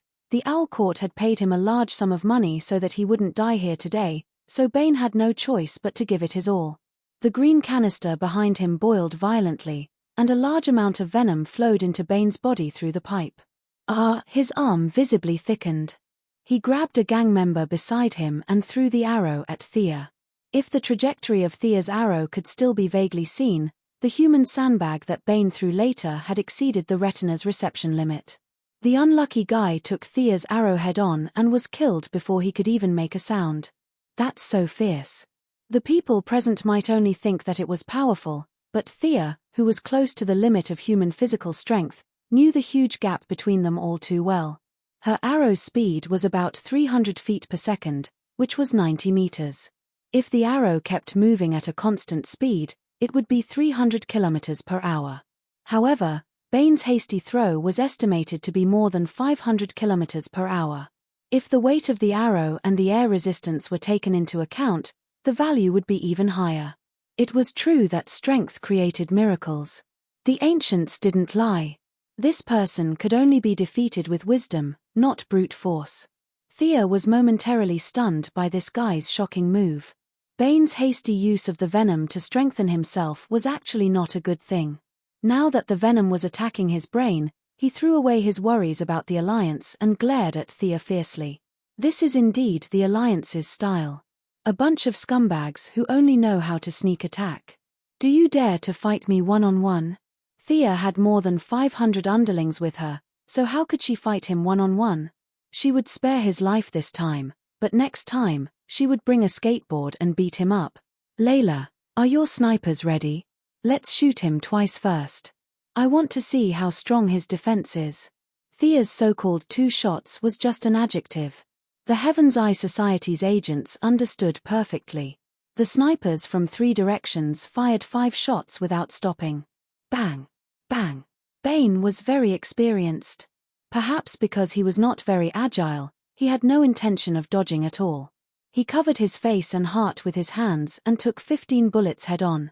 The bullets were enough to penetrate a 4 mm thick steel plate from 1,200 meters away.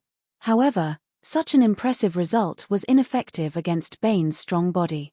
The bullets were stuck in the muscle layer, and the ones at bad angles only scratched Bane's skin a little. With his strong self-healing ability, bullets were constantly squeezed out of his muscles and fell to the ground. No matter how confident Thea was, she did not think that her bow and arrow could be stronger than a sniper rifle. As for using her sword to fight, it was not within her plan at all. This guy was destined to be dealt with by her master. She would rather be a bystander. However, if she wanted to dodge, she would have to ask Bane for permission. He wanted to scold Thea for not following the rules of the martial arts world. What happened to the cold weapons competition? She looked cool when she squeezed out bullets, but in fact, how could the bullets not hurt when they hit the body? Although the venom accelerated the healing of the body, it did not come without a price. The venom would constantly corrode his brain. Every time he used it, he would need to recover for a long time to keep his mind clear. He did not want to waste time talking nonsense. With the intention to end the battle quickly, he ran towards Thea like a bull. "You've got your eyes set on me, haven't you?" Thea's temper rose. "I just don't want to hit you, not that I'm afraid of you. I'll let you see the advanced martial arts concepts of the East. I'll let you know what it means to use softness to conquer strength. I'll let you know what it means to use softness to conquer strength." With a whoosh, the 2 arrows flew out and hit the ground 1 step in front of Bane's feet. A white substance called spider silk, which was actually a chemical product, instantly filled Bane's vision. What the hell is this? He subconsciously wanted to push the thing in front of him away, but when his hand touched the spider silk, he found that it was stuck. 2 tons of strength erupted in an instant, wanting to tear the thing apart. But his move was already predicted by Thea. Because of his strong pull, the remaining spider silk was pulled away by him and stuck to his head and face. As he continued to struggle, his skin became more and more glued. One must know that he jumped out bare-chested. In less than 10 seconds, his original appearance could not be seen. From afar, he looked like a big white cocoon. Don't be in a daze, quickly organize the attack. Thea felt that her companions might have been too busy watching the show and had already forgotten what they were here for, so she kindly reminded them. Chapter 110. Before they could react, Thea swung her sword with her right hand and pointed it at the sky. For the glory of the Alliance, no, the words quickly changed to for the freedom of Gotham. When the first gunshot rang out on the battlefield, she had already found cover and rested in a corner. It couldn't be helped. After fighting for half an hour, Talia wasn't easy to deal with. Not only was she exhausted, but she was also injured. She looked at her wounds. They were all superficial wounds. Her clothes looked good, but they had almost zero defense. Next time, she would have to get a set of high-density Kevlar from Batman. She ignored the battle in front of her, jumped over the crowd, and went to the back to rehydrate and bandage her wounds. What? Sisters fighting over a husband? She had just taken 2 sips of water when she was shocked by the news that Felicity whispered to her. What kind of logic was this? What happened to not spreading rumors? There were more than 500 people here, and that was enough to sentence her. When she found out that the final version of the story had been spread among the people on the battlefield, she did not know what expression to make. You Gotham people have too much time on your hands. That's why your imagination is so wild. She squinted her eyes and looked at the battlefield. Her first thought was to silence them. Did she have any weapons that could kill all of them? That would be difficult. Half of her pride from trapping Bane disappeared. She had taken the bullet and taken the blame at the same time.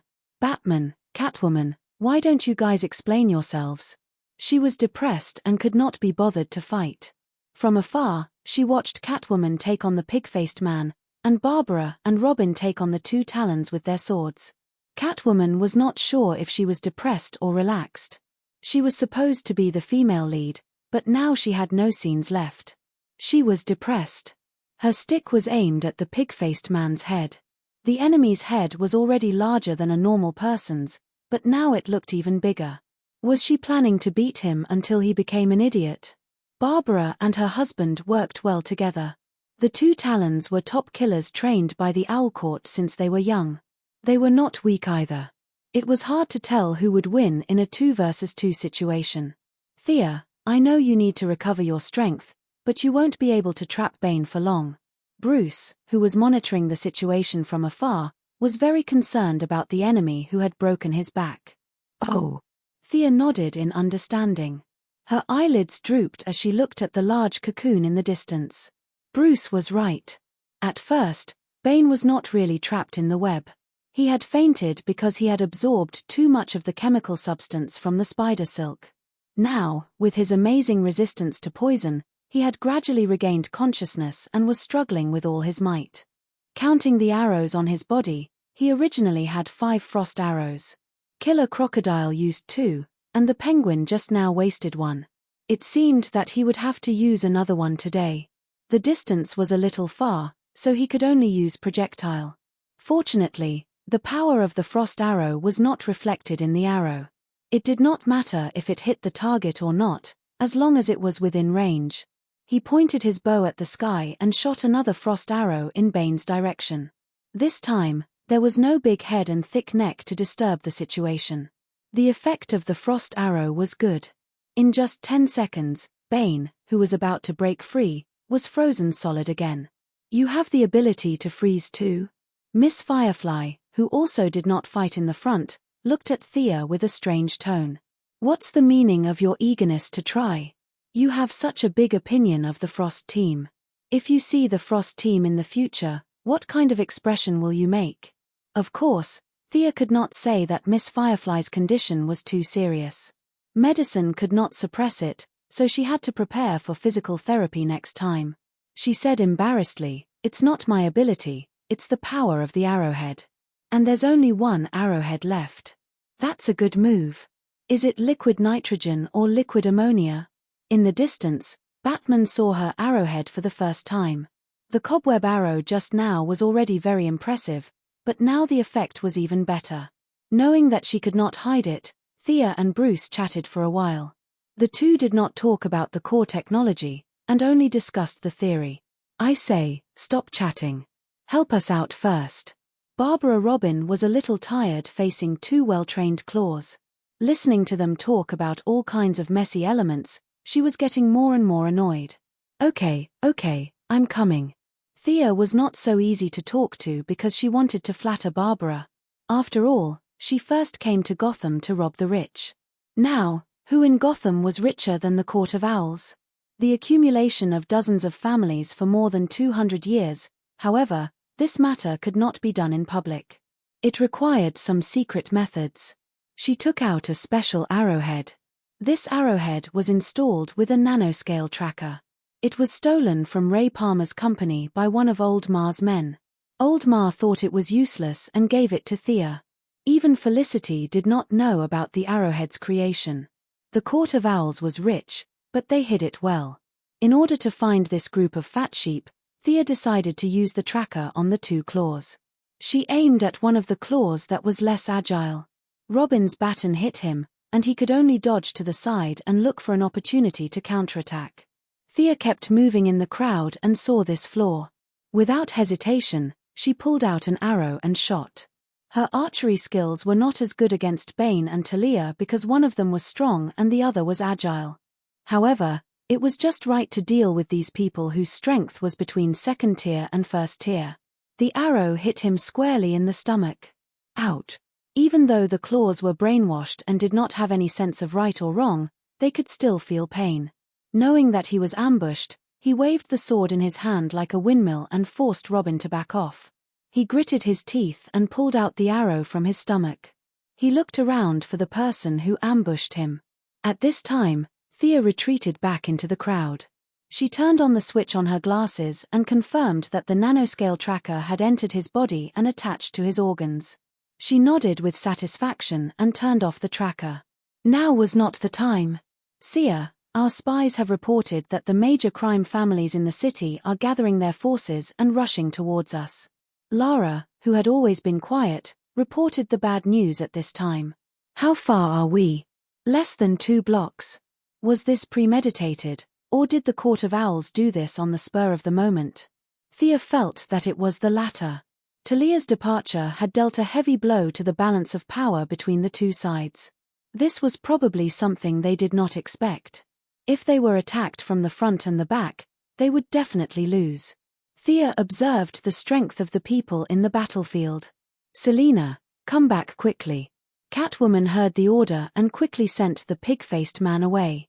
What's the matter? Thea handed her an arrow. You've seen it before. It's my magnetic arrow. I need you to insert it behind the enemy.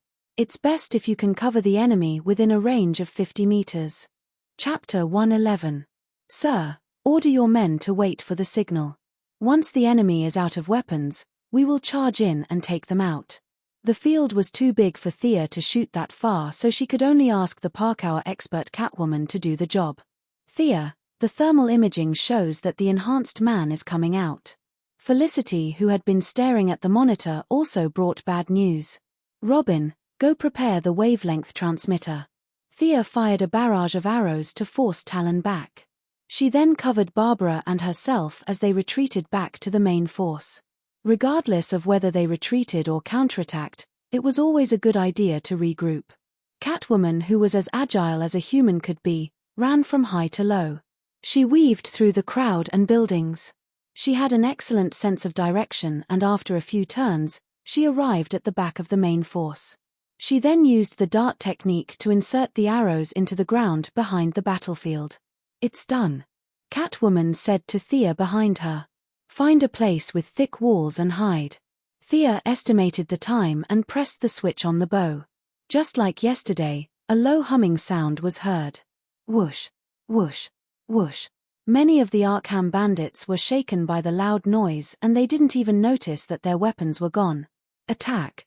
Director Gordon couldn't wait to blow the bugle and raise the star-spangled banner high. The old man took the lead and rushed up with his pistol.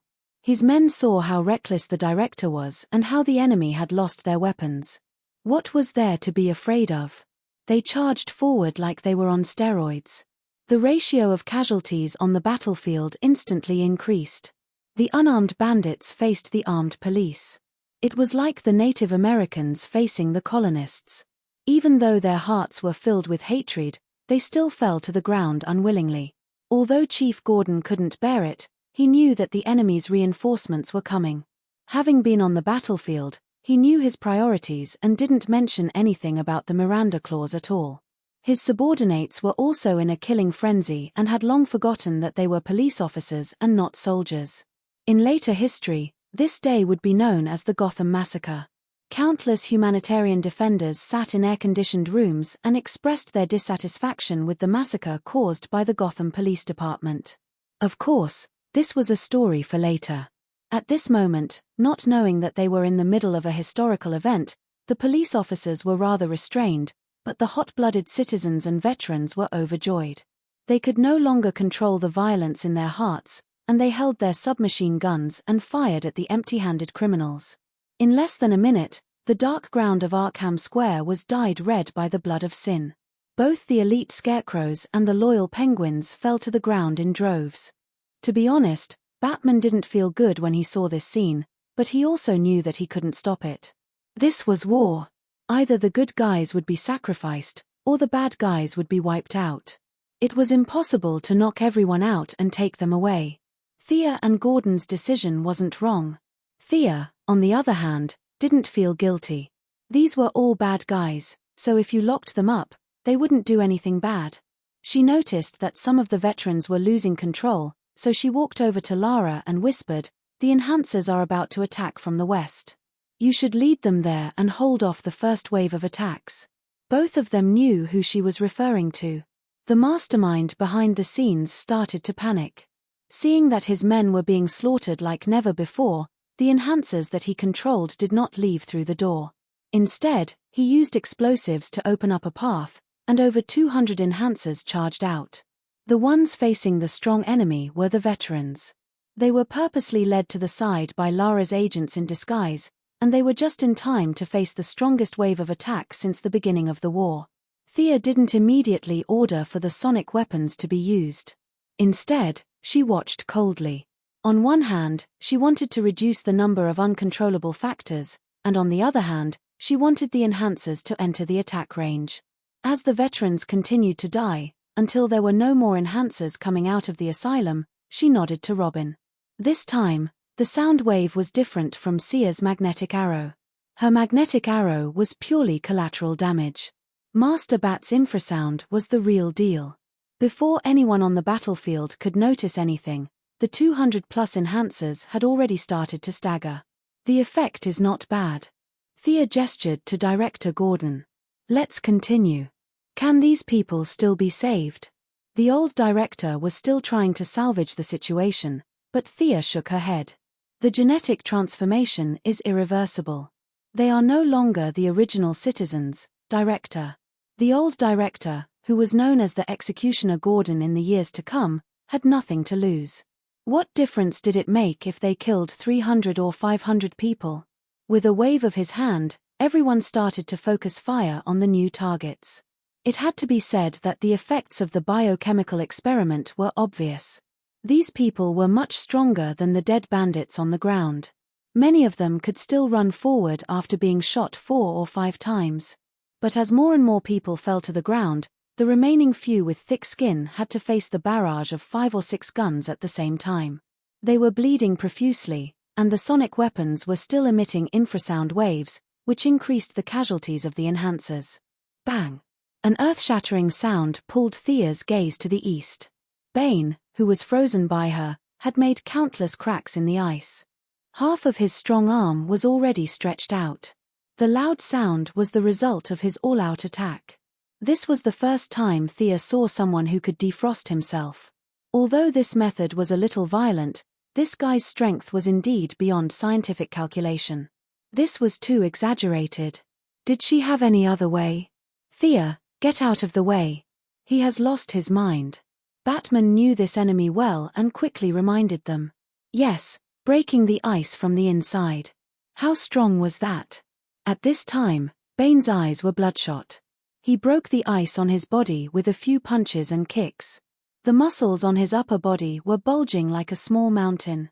The venom on his back had decreased by 1/5, and there was still a lot of it being delivered to his lips from the can. This guy had gone berserk because of her. Thea thought this was the most reasonable explanation. Whoever went up now would die. The military helicopters that were originally prepared to deal with the crime families had no choice but to participate in the battle ahead of time. She turned to Lara and said, "Shoot him with your helicopter cannons and see if you can lure him away. If he leaves the crowd, use the missiles." She raised her hand and made a cutting motion. What about Batman's fated battle? She really didn't think that much. Besides, looking at this berserk guy, Master Bruce should just go to sleep. You can't beat him, so I'll help you take care of him first. The military helicopters were very fast. They quickly drove over from their previous hiding spot and rained bullets on the big fool on the ground who was emitting green gas. At this time, Bane could be considered as Super Bane. After the brain was stimulated by the venom, his body's potential was fully activated. He was immune to the bullets to a certain extent. He grabbed the things around him and threw them into the air. When the military helicopters saw that they had successfully lured Bane, they began to shoot a few times and flew a distance away, trying to lure Bane away. Chapter 112. Actually, it would be best to drag Bane along with the criminal families and let them fight each other. However, no one was stupid. These families with deep roots had ground-to-air missiles, and the pilots did not dare to get close. The American military was too lazy due to the liberal democratic ideology preached by their politicians. It was very ironic. They were willing to fight battles that were favorable to them. As long as there was a little danger, they would immediately revolt. It was not uncommon for soldiers to fight against generals. Thea could not guarantee that her orders across the Eight Paths Bay would be carried out without any reservations. Just as she was about to retreat, Barbara ran over with a red face. "Why are we retreating?" Yes, it was hard to say how many people they had today. A conservative estimate was that they had killed at least 1/3 of Gotham's criminals, and it was a permanent elimination. With so many people, it would take at least 2 years to capture them according to Batman's habits. At this time, Barbara was holding a person in her hand. "Look who I caught. Scarecrow. Ha ha." At this time, the former Gotham professor had already fainted. There was a bloody hole in his left shoulder that was bleeding. Seeing that he was not missing an arm or a leg, Thea was a little disappointed. It was not appropriate to kill him after catching him. As for Barbara's question, seeing how happy she was, Thea did not want to dampen her enthusiasm. She could only say softly, "We don't have much ammo left." Barbara's face instantly turned pale. Without ammo, wouldn't they be the same as those people who were slaughtered just now? She turned to look at her father. After receiving confirmation, she quickly asked Thea, who had leveled up into a resourceful star. "What should we do?" "Don't worry, this place is so big. I've already asked Catwoman to scout ahead. She knows the place well. We'll be back after taking a big detour." Thea knew that the attack on Arkham under her command had come to an end. The next time they came, it would be Batman leading the team. She could not help but sigh. Looking at the Scarecrow being carried away, she asked them about the results of the battle. She found out that the Talon duo had already escaped, the Penguin Man was missing, and the pig-faced man was killed on the spot because he was too big. Talon's escape was good news for him. Even if Penguin Man was still alive, Talia would come after him. Although he didn't manage to destroy Arkham in the end, the enemy's strength was basically wiped out. At least his efforts were not in vain. He ordered the troops to follow the Catwoman, who had returned from exploring, and went around 7th Avenue and Poplar Street to return to the camp. Before she left, Thea ordered Miss Firefly, who had maxed out her fire talent, to set up a fire. On one hand, she wanted to stop the enemy from chasing after her, and on the other hand, she wanted to burn down this evil asylum. The retreat was quite successful. The major crime families were only motivated by the interests of the Owl Court and didn't want to fight them head-on. Both sides tacitly returned to their homes. Once they returned to the camp, everything was fine. At least Thea had nothing to do. She was not in a hurry to activate the tracking device. The Court of Owls was not at the end of their rope yet. She needed to wait a little longer. During dinner, the few of them gathered together to discuss the next step of the plan. This time, Thea had gradually reduced her speech and left all the work to Batman. The two of them were well aware of this exchange of roles. At this time, a police officer walked up to Gordon and whispered a few words in his ear. "I'll take care of it. I'll be back in a bit." The old director walked out after hearing the words. But before he could walk out the door, a sharp voice shouted from outside the door, "Jim, old friend, you must help me. Arrest me. Hurry up and arrest me." The person seemed to be held back by a few people, but he was still shouting at the top of his lungs. Was he in a hurry to surrender? This was a rare occurrence, but it was obvious that the only person who could be considered an old friend of Gordon's was the unlucky Penguin Man. He didn't expect this guy to be so tenacious and strong-willed. After all, even a strong man like Bane, who was almost driven crazy by Thea's frost arrow, this guy was still alive and kicking as he chased after them. It was amazing. "Take him to the surveillance room for questioning," Bruce, who had already taken over as the leader, said to the old director. He couldn't let him barge in. The few people in the room weren't wearing their masks. Robin and the others weren't important, but Thea and Bruce were famous people. Their identities couldn't be leaked out. The few of them lost their appetite for dinner and went to see the former underground emperor of Gotham. The Penguin Man in the surveillance room could only be described as miserable. His hair was disheveled and he looked like a ghost. His originally lame leg was now completely necrotic. He had to be supported by his loyal subordinates all the way here. He probably knew that the few of them were looking at him in front of the surveillance camera. He cried and complained to the camera about his various evil deeds, which meant that they had to arrest him immediately. "What do we do with this guy?"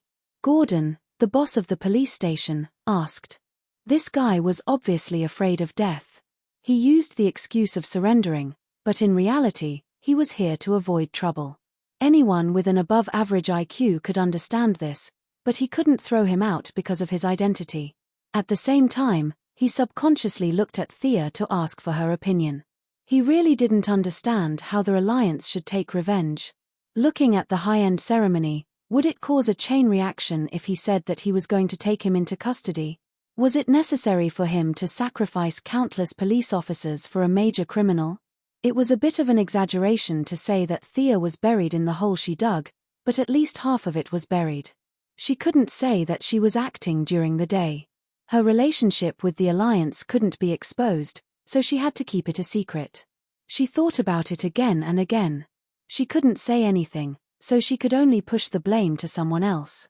Let Uncle Bruce decide. She turned and left the surveillance room after saying that. At this time, Uncle Bat was in a dilemma. With his IQ, he could see that Thea didn't care. Only Talia could scare Penguin like this. But this was the contradiction. He didn't want to see Talia at all, but he also didn't want to let the criminal go. He wanted to go back to bed and pretend to be sick for a few more days, so that he could push the blame to Thea, but Thea had already run away. After weighing the pros and cons, he finally won out. Lock him up. Humph. Catwoman knew a little about his psychological activities. She thought that he still wanted to see his old lover. She was jealous, slammed the door, and walked out. Batman felt that he wasn't understood, so he went outside to get some fresh air. Unexpectedly, he saw Thea, who he suspected to be his sister-in-law, sitting on a tree and looking into the distance. It was a rare opportunity, and he also wanted to talk to this smart and witty girl to confirm her true thoughts. But he couldn't climb trees now. His waist hadn't fully recovered. He walked to the tree and asked softly, "What are you thinking about?" Thea jumped down the tree. "I'm thinking about my father and brother." She wasn't lying. She didn't know if she had ruined Oliver's opportunity, but she really didn't care. She just wanted to take him back to Star City and reunite with her family. As for Green Arrow and Talia, they could go to hell. Chapter 113. Batman, who was well versed in psychology and had done a lot of research on microexpressions, immediately knew that she was telling the truth. He felt a little sad as they were in the same boat. His parents had both died, and she had lost her father and brother. Their fates were really similar. But he still wanted to ask himself a question. So many people died during the day, do you feel guilty? They were all bad guys, and they were killed by the police. We are a country with a legal system, and these people deserved to die for resisting. Thea sometimes could not understand the logic of these heroes, but she could not refute them. She changed her perspective and pushed all the blame to the police. Anyway, I didn't do it, I'm very calm. Batman was also stunned by her sophistry. What she said was completely correct, and no one could find fault with it. But he still did not want to give up. But we just killed all the criminals, isn't that inappropriate? Thea knew that he would not give up until he got an answer. She could only use the enthusiasm she had when she debated with old Ma last year and come up with another theory. You are enforcing the law by arresting the criminals and sending them to the police station, and they are also enforcing the law by resisting until they are killed. This is not contradictory. Today's action is not a small-scale arrest. We are fighting a war between good and evil. There can only be one winner, and this war is not over yet. There are still thousands of citizens waiting to be rescued. Thea did not give him a chance to reply. She continued, I admire your actions, but from what I have seen in Gotham recently, Gotham not only lacks a Batman, it also lacks a Bruce. What do you mean? Batman was confused by her words. It means what it means. You are Batman at night and a playboy during the day. I think it is a bit of a waste of Bruce's illustrious identity. You should know that Chief Gordon is about to retire, so who will be in charge of Gotham during the day? Have you thought about it? You mean? Bruce's IQ was off the charts. He instantly understood what she meant, but he was still not sure. Strive to take over the position of police chief after Chief Gordon retires. With your connections and wealth, you can do better than the old chief. Thea didn't have a deep relationship with him. She was just trying to divert his attention to the politicians and financial groups. It would be much easier for her to deal with the Owl Court. But Batman really listened to her nonsense, and he even carefully considered the deeper meaning of her words. Gordon had been a police officer when he was young, and the two had worked together for many years. Today, Thea's words made him realize that his old buddy was really old. It's not wrong to say that it's dark under the light. I really haven't thought about the future of the police station. The old chief should really take a break. After so many years of life and death, he was kidnapped by bad people countless times. If it were me, there wouldn't be such a problem. Would I be afraid of being kidnapped? He nodded at Thea, indicating that he would think about it, and left with a lot on his mind. After he left, Thea found a clean patch of grass and sat down. She said softly as if to herself, he's gone far. Big sister, come out. Talia's figure appeared from behind a tree trunk not far away. She didn't have a bow, only a long sword at her waist. You're not my sister.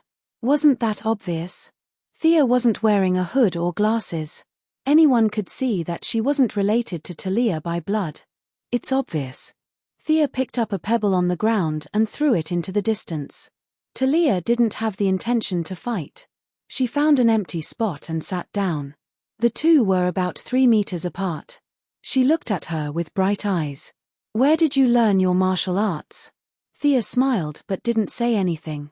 How could she expose herself so easily? Are you trying to bully me because I'm young? Talia was mentally prepared for her silence. She started to analyze. You're definitely not trained in Nandabat. You're the descendant of a certain adjutant, right? It couldn't be helped. The ninja master had lived for too long. There were more than 100 adjutants who worked with him. Although most of them died in Nandabat, there were always a few exceptions. Talia couldn't be sure if these people's descendants passed it down. You don't want to attract the ninja master's attention to Gotham, right? Since they couldn't see the light of day, things were easier. Yes. The two of them could reach a consensus on this point. Sia nodded. According to the rules of the Alliance, I'll leave and not participate in the matters here.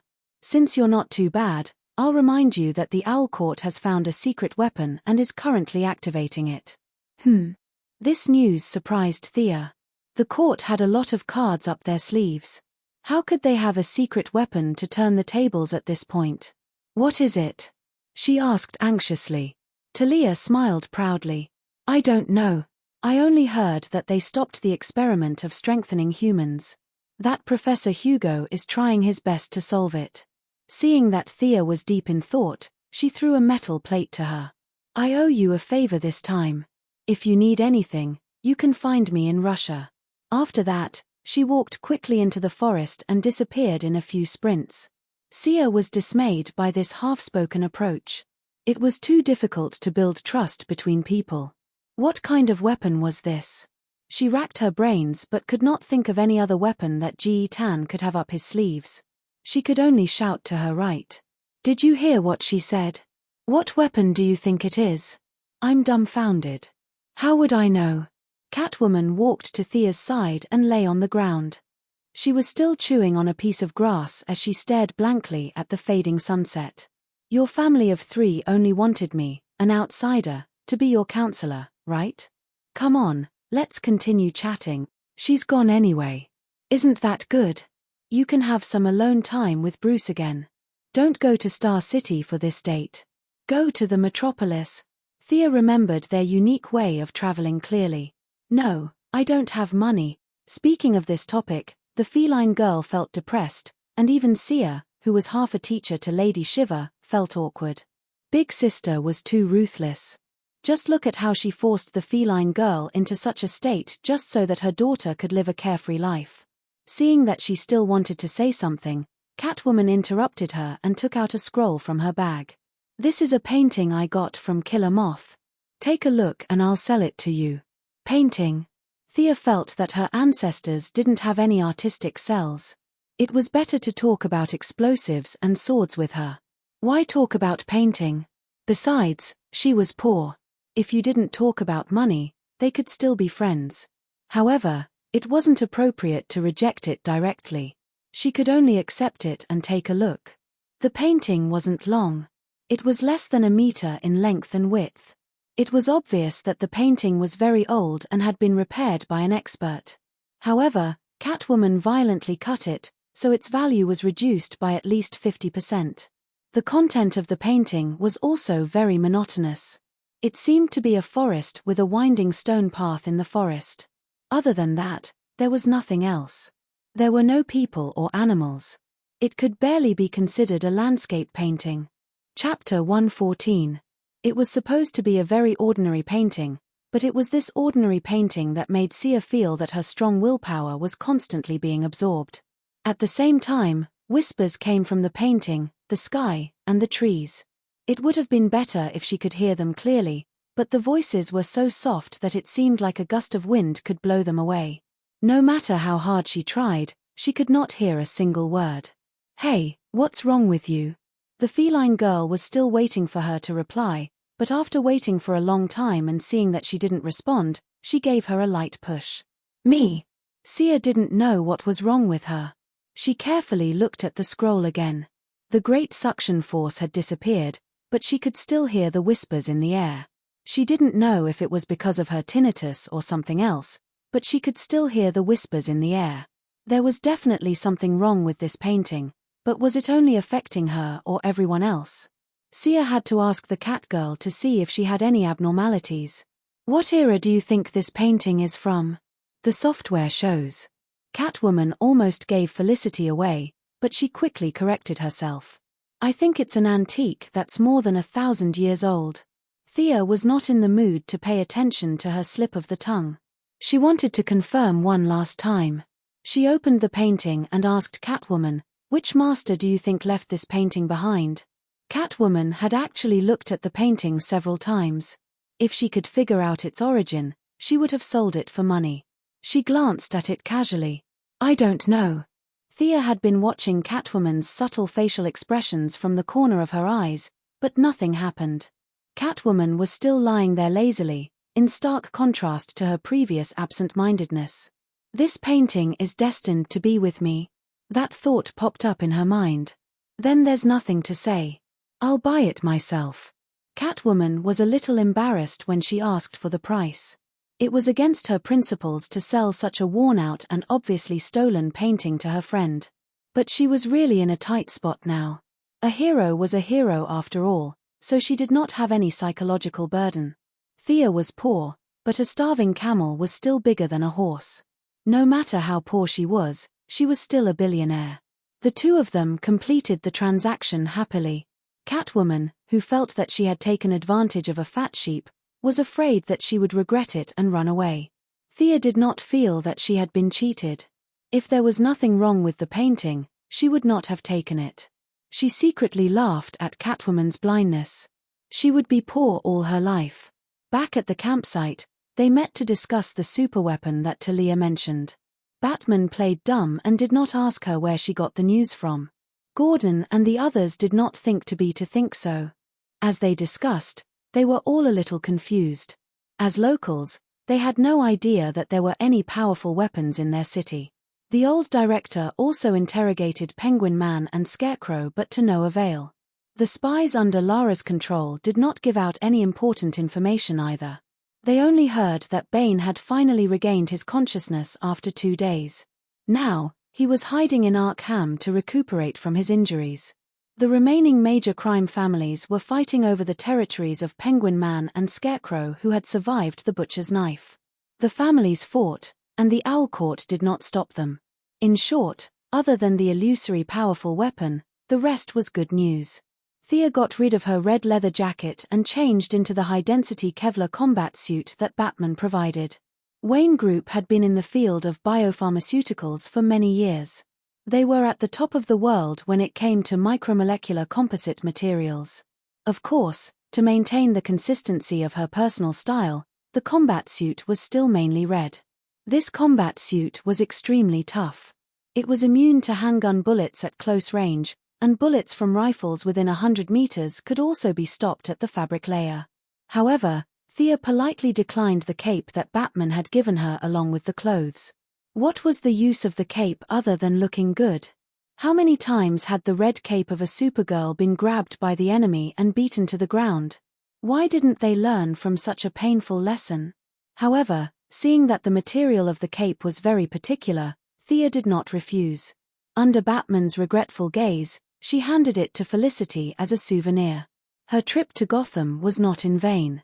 Batman had been adjusting his body's condition for the past few days. His recovery ability was really strong. Injuries that took at least 100 days for an ordinary person were healed in less than a month for him.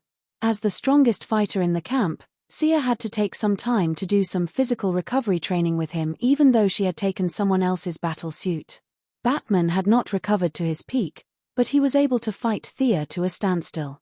One of their punches was heavy and the other was light. They were evenly matched. Right now, Sia's fighting ability was approaching perfection as the number of battles increased.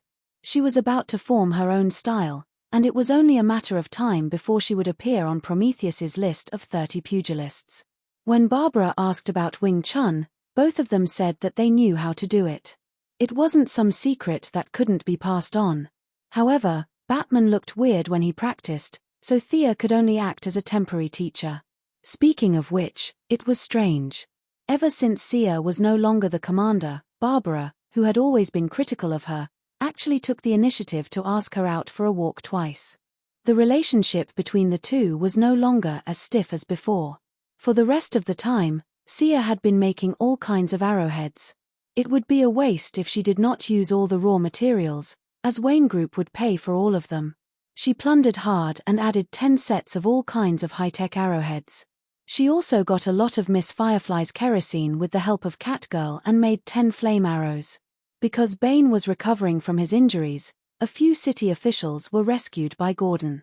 They were all chubby and did not look like they had been abused. The mayor, who was the leader, was frightened by Gordon's military power. Fortunately, there were no rumors of Chen Qiao's mutiny in foreign countries. Otherwise, he would have thought that the old director was up to something. He gave the authority of the city to the old director and hid in his house with the excuse that he was too injured. Thea was busy during the day and studied the painting at night when no one was around. She had used various instruments to measure it. The painting was indeed thousands of years old, but there was no pattern that matched the painting. That night, she thought about it for half the night.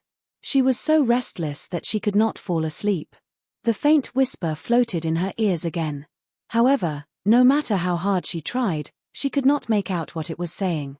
Just as she thought, did I get Gotham's disease and become schizophrenic? The characters with dual personalities in the anime are all amazing, but I really don't want to become like that. Come to me. I can help you. I'm not a bad person. The voice this time was different from the one she heard before. It was a little muffled, as if it came from underground. Let's go and see. She immediately made up her mind. Of course, it was not because the other party said that he was not a bad person. In this day and age, no bad person would say that they were bad. Every villain who was defeated had lofty ideals. Therefore, she did not take the words seriously. She would analyze the problem in detail when they met. Chapter 115. Ever since she changed into the Kevlar combat suit provided by Batman, the original antiviral suit had been eliminated. The new suit was able to withstand pressure, bulletproof, and sharp objects. It also had good breathability and moisturizing properties. Although it was not as fast as Superman or Supergirl, who could tear off her shirt and fly out, it was much more efficient than before.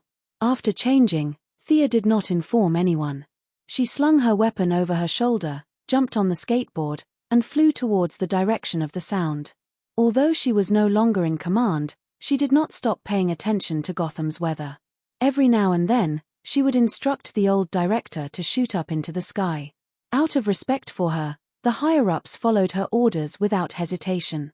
That little bit of money was just fuel for Batman. Of course, this was referring to the fuel for the Batfighter.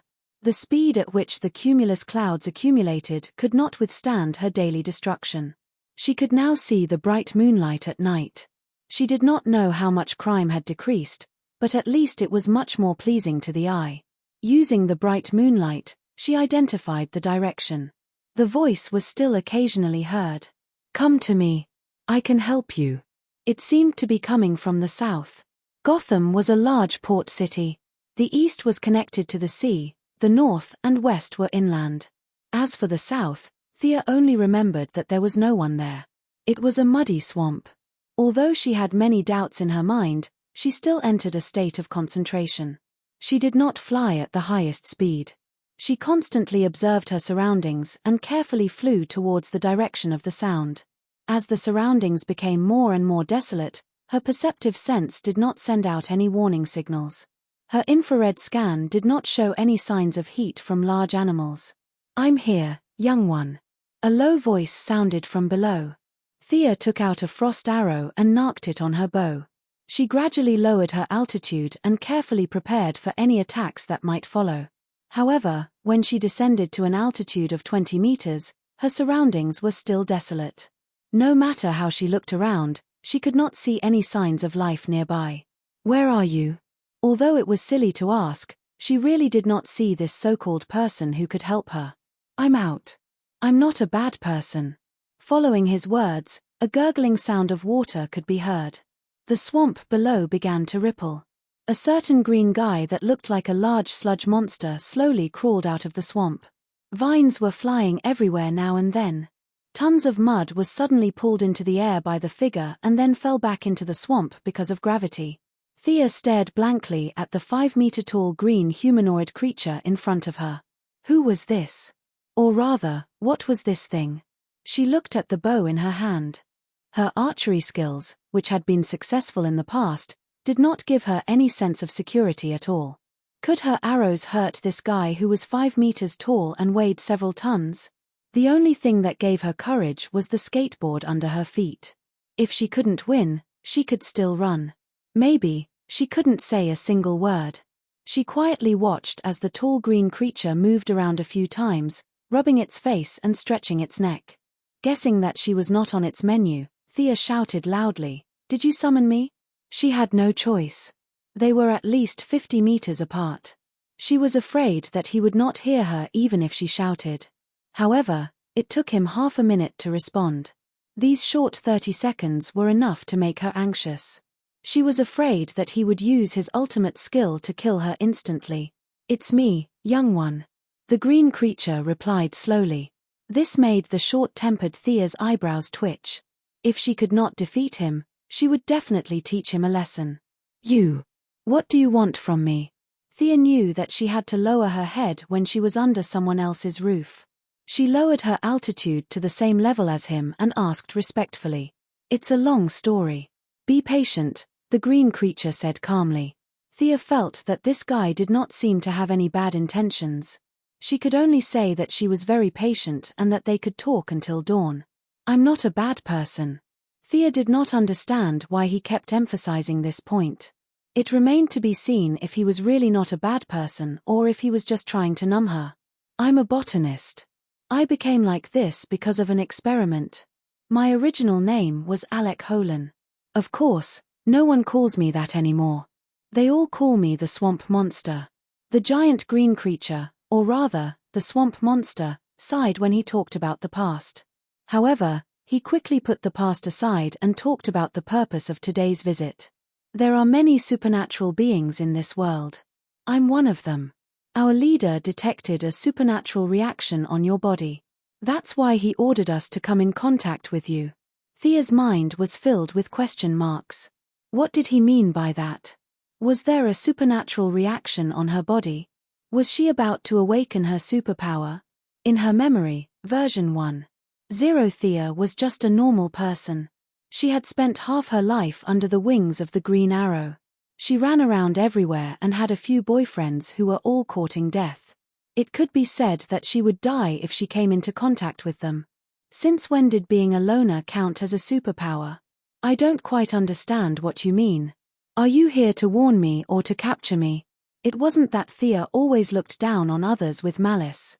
It was just that the people in this world were like that. They would burn and slice people up for no reason. The swamp monster shook his head. "I'm here to help you. I've said that before." Very good and very powerful. Every villain said that they wanted to help others at the beginning. Their methods of help were usually daggers, explosives, brainwashing, and the like. Thea didn't say anything. She waited for him to continue. "You should have obtained some kind of sacred relic. This relic awakened your bloodline. You're not a normal person. You have the legacy of the ancient sages." Relic? This wasn't hard to guess. The painting that Catwoman stole from the killer moth was the beginning of everything. Because she didn't know whether this was a blessing or a curse, she brought that strange painting with her when she went out. As for the bloodline, it was a little confusing. Was it brought about by the fusion, or did she have it in the first place? This was a bloodline. It sounded so high and mighty. What bloodline limit, D-clan? Weren't they all cheats brought about by the bloodline? But did she really have such a thing? Although she was a little afraid that this big green guy would snatch her painting, she still took it out. "The relic you're talking about is this, right? As for the bloodline, can you explain it?" The swamp monster revealed a smile that he thought was kind, but Thea thought was terrifying. "Only you know your bloodline. I used to be a botanist, but now I'm not even a human. I can't determine the source of your bloodline. Only I know." What do I know? Thea's brain was about to become mush. Just when she was about to say that she couldn't remember, the scenery in the painting flashed in her mind, and her family name that she had never shown before. Merlin. Chapter 116. The Great Wizard Merlin was a legendary figure that everyone in Europe and the United States knew about. The meeting between the Great Wizard and King Arthur, and the legend of the 12 Knights, had reached the point where almost everyone knew about it. But was this Merlin, who was so famous, the same person as Malcolm Merlin? She had been painstakingly searching for 8 generations of the Quinn family's ancestors. It turned out that the truth was so close to her. But was this really the truth?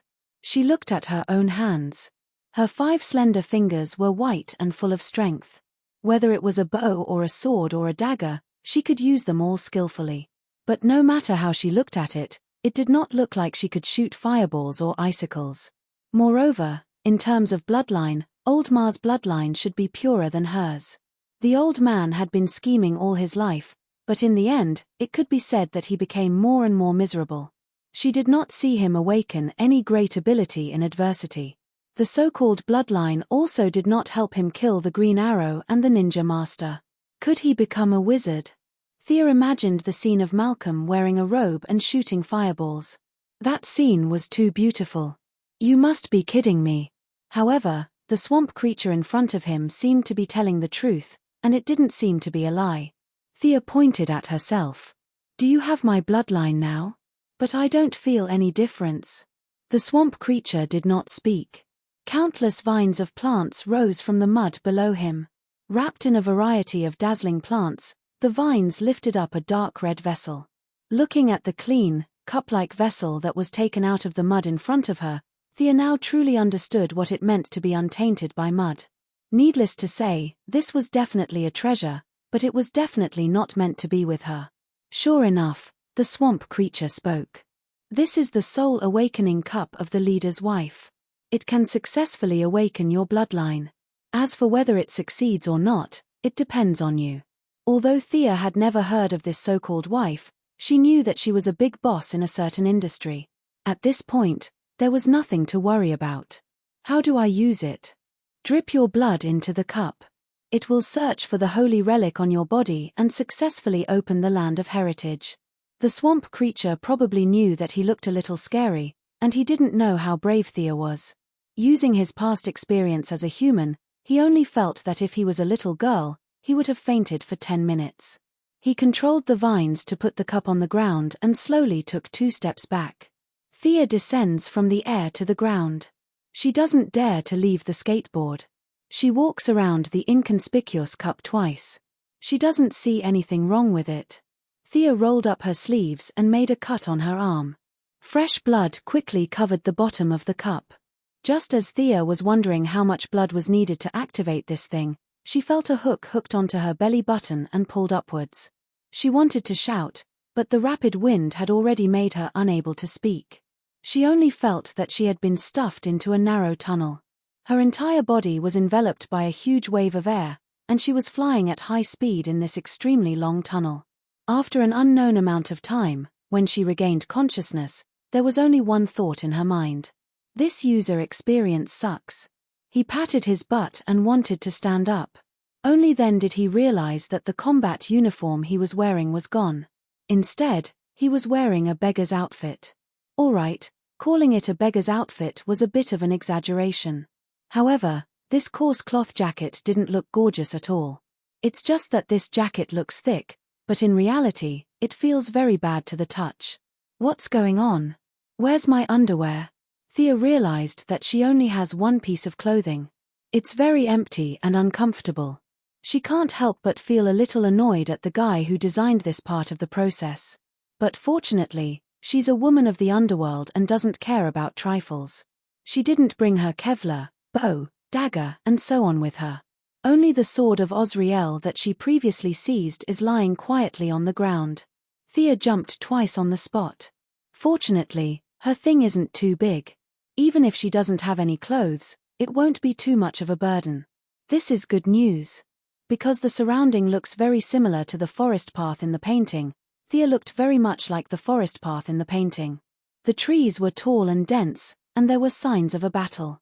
As the saying goes, don't enter the forest. However, do I have a choice now? She pulled out her sword and slashed at the nearby trees. Not bad, this is my sword. I didn't get myself a fake one. Looking around, it seems that this is the only stone path in front of her. This path is very long and winding, and it seems to go straight to the top of the mountain. Thea took a deep breath. The feeling of not having any underwear lingered on her body. She tried her best to use the secret technique that Madame Siva taught her. She abandoned all distracting thoughts and focused on walking up the mountain. The path was neatly built. Thea didn't know if this is a real scene or a world in the painting. She didn't see any animals or birds along the way. Her surroundings were quiet. Occasionally, there would be wind blowing, but it didn't cause any disturbances to her sharp senses. Just when she was about 1/5 of the way up the mountain, she received a warning from her perceptive sense. There was a tingling sensation that seemed to be stabbing her brain. Someone is ambushing me. Thea quickly saw the target. A guy with a face full of black fog and a body full of armor jumped down from a tree and slashed at Thea. At this time, the enemy was in mid-air, and his body was full of openings. In theory, it was the best time to attack. However, because she didn't know how strong his armor was, Thea chose to dodge. Thea did a side roll in advance to avoid the heavy slash. She didn't get up, but used the sharp sword in her hand to slash at the unprotected foot of the enemy. The armored man reacted quickly. He lifted his foot to step on the edge of her sword. At the same time, he used the huge two-handed sword to slash at Thea's head. This guy is very powerful. Thea used her agility to pull away and focused on defense. She peeked at the opponent's attack pattern and waited for the opportunity to find a flaw to determine the winner. Through the continuous exchanges, Thea gradually figured out the ins and outs of this guy. Looking at his skills, he definitely wasn't a nobody when he was alive. His two-handed sword danced vigorously, and ordinary people would have been hacked to death if they encountered him. Thinking of this, Thea was a little puzzled. Is my bloodline really Merlin's? Why did the mage selection have a martial arts competition? Or was it that the mags of ancestor Merlin's time were all warriors? Although she was a little puzzled, she still easily dealt with this guy. Thanks to the ninja master's knowledge, Thea had long seen through this guy's swordsmanship. It was an ancient English battle formation swordsmanship. Whether or not he was a knight of the Round Table was unknown, but this set of swordsmanship was something that Thea had learned before. Moreover, as a master who had been in seclusion for 800 years, he had long studied the ways to break these swordsmanship. As long as she followed the recipe, she would be able to defeat this guy. Soon, Thea found the flaw that she was waiting for. The Black Fog Knight used a move where he held the sword with both hands and stabbed forward. Thea used the edge of her sword to block the knight's sword. Then, she charged forward fiercely and stabbed the sword in her hand into the knight's face. The Black Fog Knight immediately stopped. The shocking killing intent from before dissipated in an instant. He crossed his sword in his right hand and knelt on one knee on his left knee. He performed a salute that Thea couldn't understand, and then disappeared like a breeze. Chapter 117. After killing the Black Mist Knight, Thea did not let down her guard. She carefully made her way to the top of the mountain. The second half of the journey could be described as uneventful. In fact, by the time she was halfway up the mountain, she had a rough idea of what was going on. The original purpose of this checkpoint was probably not to let the apprentice sorcerers slay the knights blocking the way. If he guessed correctly, it should be to test the reaction speed and basic physical fitness of the people who came. To put it bluntly, it was to select the person who would run away in the face of danger, and the person who could run away quickly. However, Master Merlin probably did not expect his descendants to have such a weirdo like Thea. She killed the obstacle with just a few punches and kicks. The Black Mist Knight's martial arts were outstanding even today. The medieval ancestors of the Merlin family could only scurry away in front of him. It was impossible that ancient martial arts were better than modern martial arts. A skill must be more refined and refined. After countless generations of refinement, the final version must be stronger than the original version.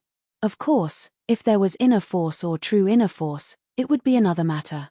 Anyway, Thea did not know that there was such a power system in this world. Otherwise, a ninja master who practiced for more than 800 years would have ascended. Phew! Thea climbed to the top of the mountain. The mountain was really high. She took a deep breath and stabbed her sword into the ground. Although she did not meet any enemies along the way, she did not feel relaxed. She wondered how her ancestors who were chased all the way to the top of the mountain were feeling. They must be so tired that their tongues were hanging out. She hoped that the second level would not be too difficult. The ground in front of her was not so much the top of the mountain. It was more like a square. The entire top of the mountain was flattened. In the depths of her sight was a large British-style palace. The palace door was at least 10 meters high. There were several tall but damaged knight statues around it. Thea did not recklessly push the door open. She wanted to observe for a while. Besides, judging by the height of the door, she might not have the strength to push it open. It seemed that the designer of the level did not want the challengers to push it so recklessly. The two thick and wide doors slowly opened. Thump. Thump. Heavy footsteps kept beating on Thea's heart. Under her shocked gaze, a huge figure slowly walked out from behind the door. It had 2 horns on its head, crimson-yellow eyes, 4 feet and 2 wings. Its body was covered in lava-like scales and it had a tail as long as its body. Red dragon? Fire dragon? Thea didn't know what the scientific name of this thing was, but she knew that she was no match for it. Not to mention her, even Bane couldn't defeat this thing even if he used up all the venom in the jar. Uncle Merlin really wants to select a mage? His previous thoughts must have been wrong. How could those medieval village women and local nobles who had never left their homes be able to defeat this thing? He must have been scared shitless. Or could it be that the way he completed the first stage was too unusual, and the result of taking an unusual path was to increase the difficulty for himself? Thea looked down at the sword in her hand. No matter how she looked at it, it didn't look like it could slay a dragon. Could it be that he still had to test his agility by running in while the red dragon was attacking? Thea shook her head. The dragon came out and squatted at the gate. It had no intention of getting up. In an instant, she thought of 7 or 8 possibilities. There were game guides from her previous life and various fairy tales here, but she found that none of them corresponded to her current situation. Her current situation was described with a big headache. Just as she was thinking hard about the purpose of the stage design, the red dragon in the distance seemed to be very dissatisfied with her motionless. It didn't do anything and spat out a fireball. Thea cursed. Did the prerequisite of a mage apprentice have to be a dragon slayer? Or was it that the ordinary people in Merlin's time were so fierce that killing a dragon was like killing a chicken?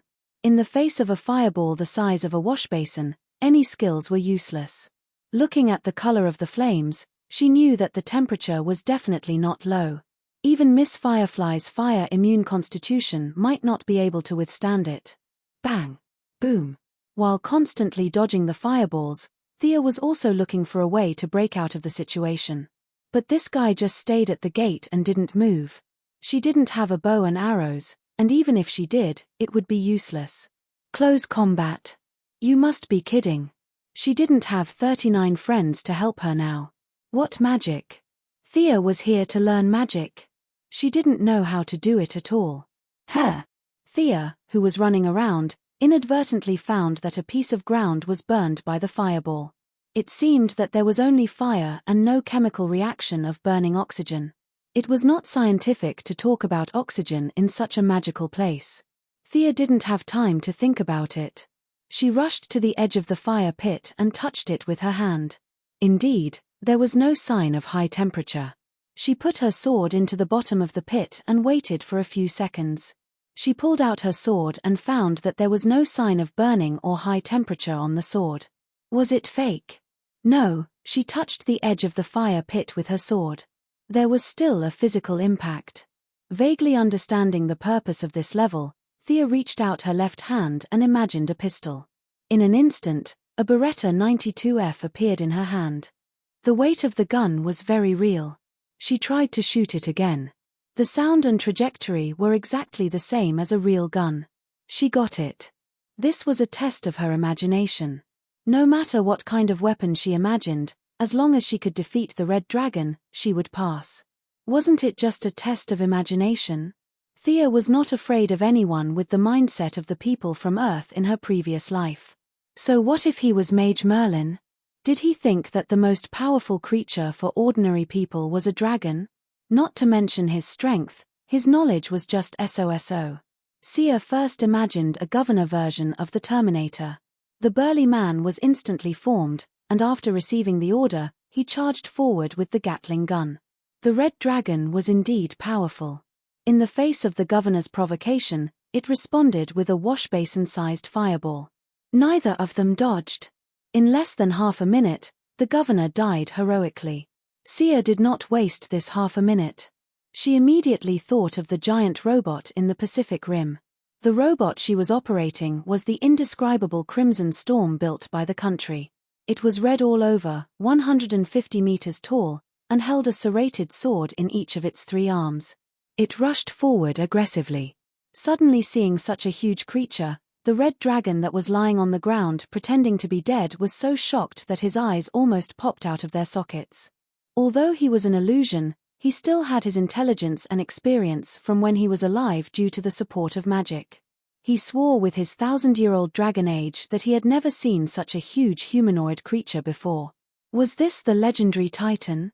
A 150 meters tall and weighing over 1,000 tons of metal against a red dragon that was 20 meters tall and less than 100 meters long. The whole process could only be described as dog torture. Thea felt that she had never felt so good in her life. One of her hands held the dragon's neck to prevent him from moving. The other two hands held the sword and slashed fiercely. At first, she used a few sword moves, but later, she stopped. Slashing and slashing was enough to deal with this guy.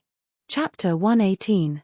The aggrieved red dragon didn't even have the chance to use its dragon wings or shadow flame before it was pressed to the ground by Thea and cut into pieces.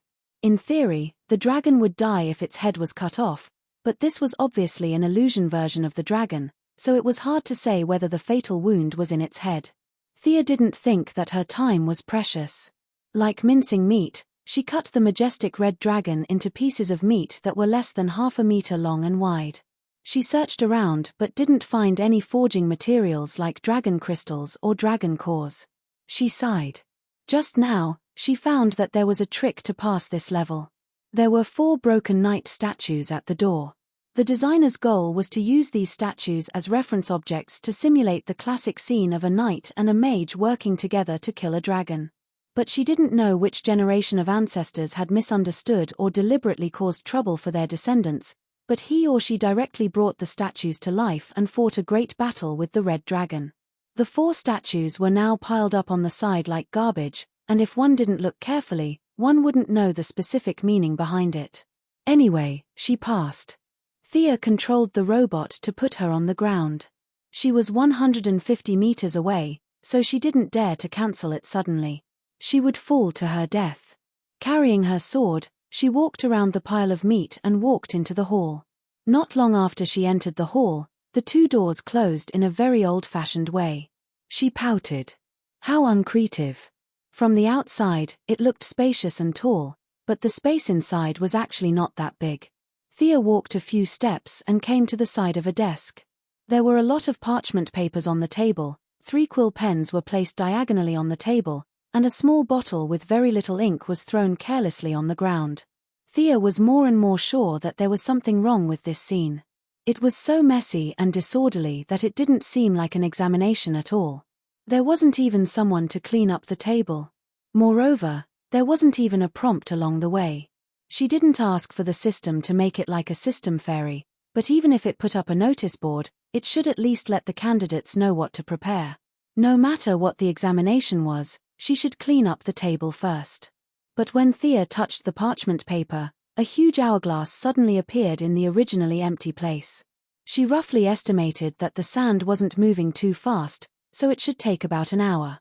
But what was he going to do in the next hour? Thea looked around again. The decorations were quite luxurious. There were carpets, murals, lamps, and a bunch of decorations. Thea scratched her head. After all, when Merlin was active, Sherlock Holmes' great-grandfather hadn't been reincarnated yet. But just in case, she still looked around. Many of the items were just decorations and could not be removed. Thea wasted 10 minutes and finally confirmed the target. It was the thing on the desk. He picked up a piece of paper and read it carefully. What a mess.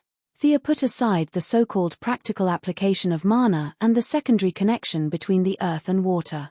If he couldn't understand this piece of paper, his ancestors wouldn't be able to either. He could only spend another 5 minutes sifting through all the parchments and find a few that he could understand. It was really simple. The paper was filled with basic knowledge, such as the composition of the universe, the basic framework of the world, and so on. For Thea, whose learning ability had been enhanced to 2.0, it was a piece of cake. She used her extraordinary intelligence to forcibly record down the information that conflicted with her original worldview. Then, she began to read the scrolls that she couldn't understand. She realized that the next examination was probably a written one. The quill and ink didn't look like a souvenir for her. Thea used the skills she learned from her previous life to deal with exam-oriented education. Some of them had some similarities with modern physics, while others were nonsense. She didn't care if she understood them or not and just memorized them all. The learning methods from her previous life were a great help. Combined with her powerful memory, she could say that no matter if it was the Ninja Master or Batman, she wouldn't lose to them in terms of learning speed. There were more than 10 parchments with tens of thousands of words that went against common sense. In less than half an hour, she had memorized all of them. She also used the last 10 minutes to comb through her entire memory. The knowledge was very heterogeneous. Although it was the result of a large system, Thea felt that it was too scattered. It felt like someone had put it all together as a prank. As for the truth, she did not care at this time. The whole assessment site seemed to have been used many times, and the painting she got had probably passed through many generations. With the erosion of time and man-made destruction, Thea felt that it should not have been so difficult in the beginning. Perhaps there were some instructions left with the painting for future generations?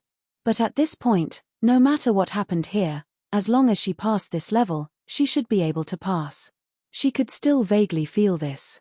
She calmed her breathing and kept herself in the best condition. She slowly adjusted her state of mind.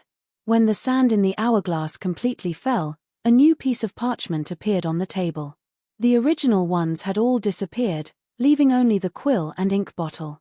Thea immediately took the parchment and looked at it carefully. There were less than 20 questions on the whole paper.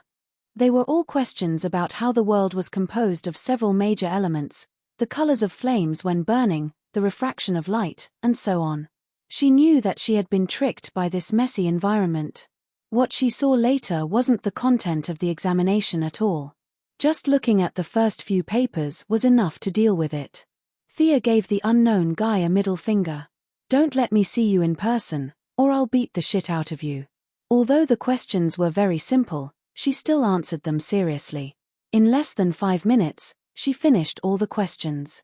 After checking several times and confirming that they were all correct, Thea was a little dumbfounded. "Who should I give this paper to? Hey, I'm done. Is anyone here?" She stupidly shouted at the empty room for a long time, but no one came out. She fainted. "Ancestor Merlin, don't tell me that in order to take care of the descendants who just learned how to read, the examination time was set especially long." Thinking about it, it was possible. In the Middle Ages, not to mention the common people, even the king who could write his own name was considered a high-quality person. At that time, the king was more like the leader of a society than the leader of a country. Many nobles didn't know how to write their own names, so they could only wear a seal on their hands and press it when it was their turn to sign. She waited patiently for a while and found that still no one paid attention to her. "Okay. Since you are so assured, I won't be polite." Thea left her seat and looked around again. Although the hope was not big, what if she could find something good? Using the treasure hunting skills taught by Big Sister Catwoman, Thea began to explore the surrounding walls and decorations. Her efforts paid off. She found nothing on the walls, but she found a pitch-black dagger in an ornament decorated with antlers. Chapter 119. The dagger was only the size of a palm, with a double-edged blade. The workmanship was not exquisite, and there were no decorations on the handle. No matter how one looked at it, it was just an ordinary weapon. Thea played with the dagger in her hand for a while, but she did not see anything special about it. She did not know if she could bring it out, so she put it on her belt and continued to search around. Time flew by, and when she repeatedly confirmed that there was nothing in the room, more than an hour had passed. There was no clock in the room, so she could not estimate the exact number. She could only make a rough estimate. Bored, she put her legs on the table and closed her eyes to rest. Just as she was getting impatient and was about to get up and push the door open, the answer scroll on the table disappeared silently like it did in the beginning. Then, when she was unprepared, an invisible flame seemed to burn from within her body. What is this, ghost? She really didn't know what to do with this thing that she couldn't see or touch. She only felt that all the blood in her body was desperately rushing towards that ball of flame, and a large amount of blood was being converted into an unknown substance. Every second felt extremely long. With the inexplicable loss of blood, she felt that her ability to think was getting weaker and weaker. Her mind was blank. Who am I? Where am I now? Her body was gradually taken over by instinct, and her consciousness was slowly swallowed by the endless nothingness. When she regained her sense of existence, Thea found that she had already left the scroll and returned to the starting point. The swamp monster was still staring at her with its blood-red eyes from afar. She touched her body, and the Kevlar was still intact on her body. The dagger that she found earlier was hanging conspicuously on her waist. But she was not in the mood to care about the dagger now. She only felt that her body was sore and weak, and she had no strength at all. What happened to me? And how long has it been? The target of the question was naturally the swamp monster not far away, but her voice was a little soft, and she did not know if the swamp monster could hear her. The swamp monster scrutinized Thea from head to toe. His terrifying gaze gave her goosebumps. He slowly said, "You do have extraordinary potential. Your bloodline has been successfully activated." Thea didn't know if she had any potential. She only felt that she was about to die. Her body's strength was less than 30% of its usual strength. Her breath was unstable and her steps were weak. She sweated after taking 2 steps. She checked her pulse and found that her heart rate was much slower than usual. She touched the skin on her face and found that it was no longer as elastic as before. What kind of injuries did I sustain? He wanted to use his heart to feel the so-called bloodline of the swamp monster, but he felt dizzy and his vision blurred. He could only see double. This was probably a symptom of lack of blood. The swamp monster seemed to have noticed that she was so weak that a gust of wind could blow her away, so it slowly explained. "Don't worry, this is a good thing. When you first awaken, there will be a process of purifying your blood. As for why you're so weak, I don't know either. After all, I'm not a magician." The swamp monster even made a gesture of spreading its hands after it finished speaking. However, its 5-meter-tall body did not look cute at all. Thea didn't have the energy to complain. What it said was as good as not saying anything. What a jerk. Even though she was so weak that she couldn't even defeat Director Gordon, achoo. Who's scolding me? Fortunately, she rode out on a skateboard, so she could still fly back to the camp slowly. She waved at the swamp monster and was about to say goodbye. He was quite friendly to her. Judging from the size of this guy, it was obvious that he wasn't a magician. It was useless to ask. She should go back and rest early. "This is for you." The swamp monster put away the cup and took out a green fruit from the ground and handed it to Thea. "What's this?" Thea looked at the fruit. It was the size of a coconut and had an oily body. Its emerald green color reminded her of cyanide. Its surface was also covered with strange patterns. Was this edible? It wasn't a devil's fruit, was it? Was it a logia fruit? But Thea knew that it was impossible even if she used her toes to think. "I don't know which ancestor's bloodline you awakened, but the earth can bear everything. This fruit can further awaken your bloodline. This is a gift from me. I can see every corner of the city. You've brought light to Gotham. You're a good child, justice needs your strength." Even though she was praised by a 5-meter-tall green creature, Thea was still quite happy. It seemed that there were some benefits to her urging the rain every day. She smiled as she took the fruit. This thing could awaken her bloodline again. It didn't seem too bad. Thea was a little scared after her previous experience. Plus, she was extremely weak. She should keep the fruit for now. Looking at the swamp monster slowly sinking into the ground, Thea didn't have time to count her gains. She found the direction of the camp and flew back. Fortunately, after the 2 recent attacks on Arkham and the fight between the major crime families in the city, the villains in the city had all been summoned away. The spectacular scene of being greeted by rocket launchers when she first arrived in Gotham did not happen again. Thus, she was able to safely fly back to the base. She wanted to sneak back to her room, but she still startled Felicity, who lived next door. This girl had been getting closer and closer to Catwoman recently. The 2 of them were playing games in the room. When they heard her movement, they both came out to ask. "Thea, What's wrong? Catwoman had been avoiding her for the past few days because she thought of her as a big boss. But now that they met face to face, she couldn't pretend not to know her. She quickly asked when she saw that something was wrong with her pale face and unsteady steps. How should she explain? If she said that she had obtained a bloodline or something, it wouldn't be a problem if these people knew, but she had to consider Batman's unnatural attitude of hatred. She couldn't afford to lose the reputation she had gained. Just as she was thinking hard about how to come up with a good lie, Felicity, who always had a big imagination, looked at her for a while before she said in a tone of realization, "You're having your period? You're using so much this time." In a daze, Thea took a while to understand what she was referring to. F***ck, you're bleeding so much in one go.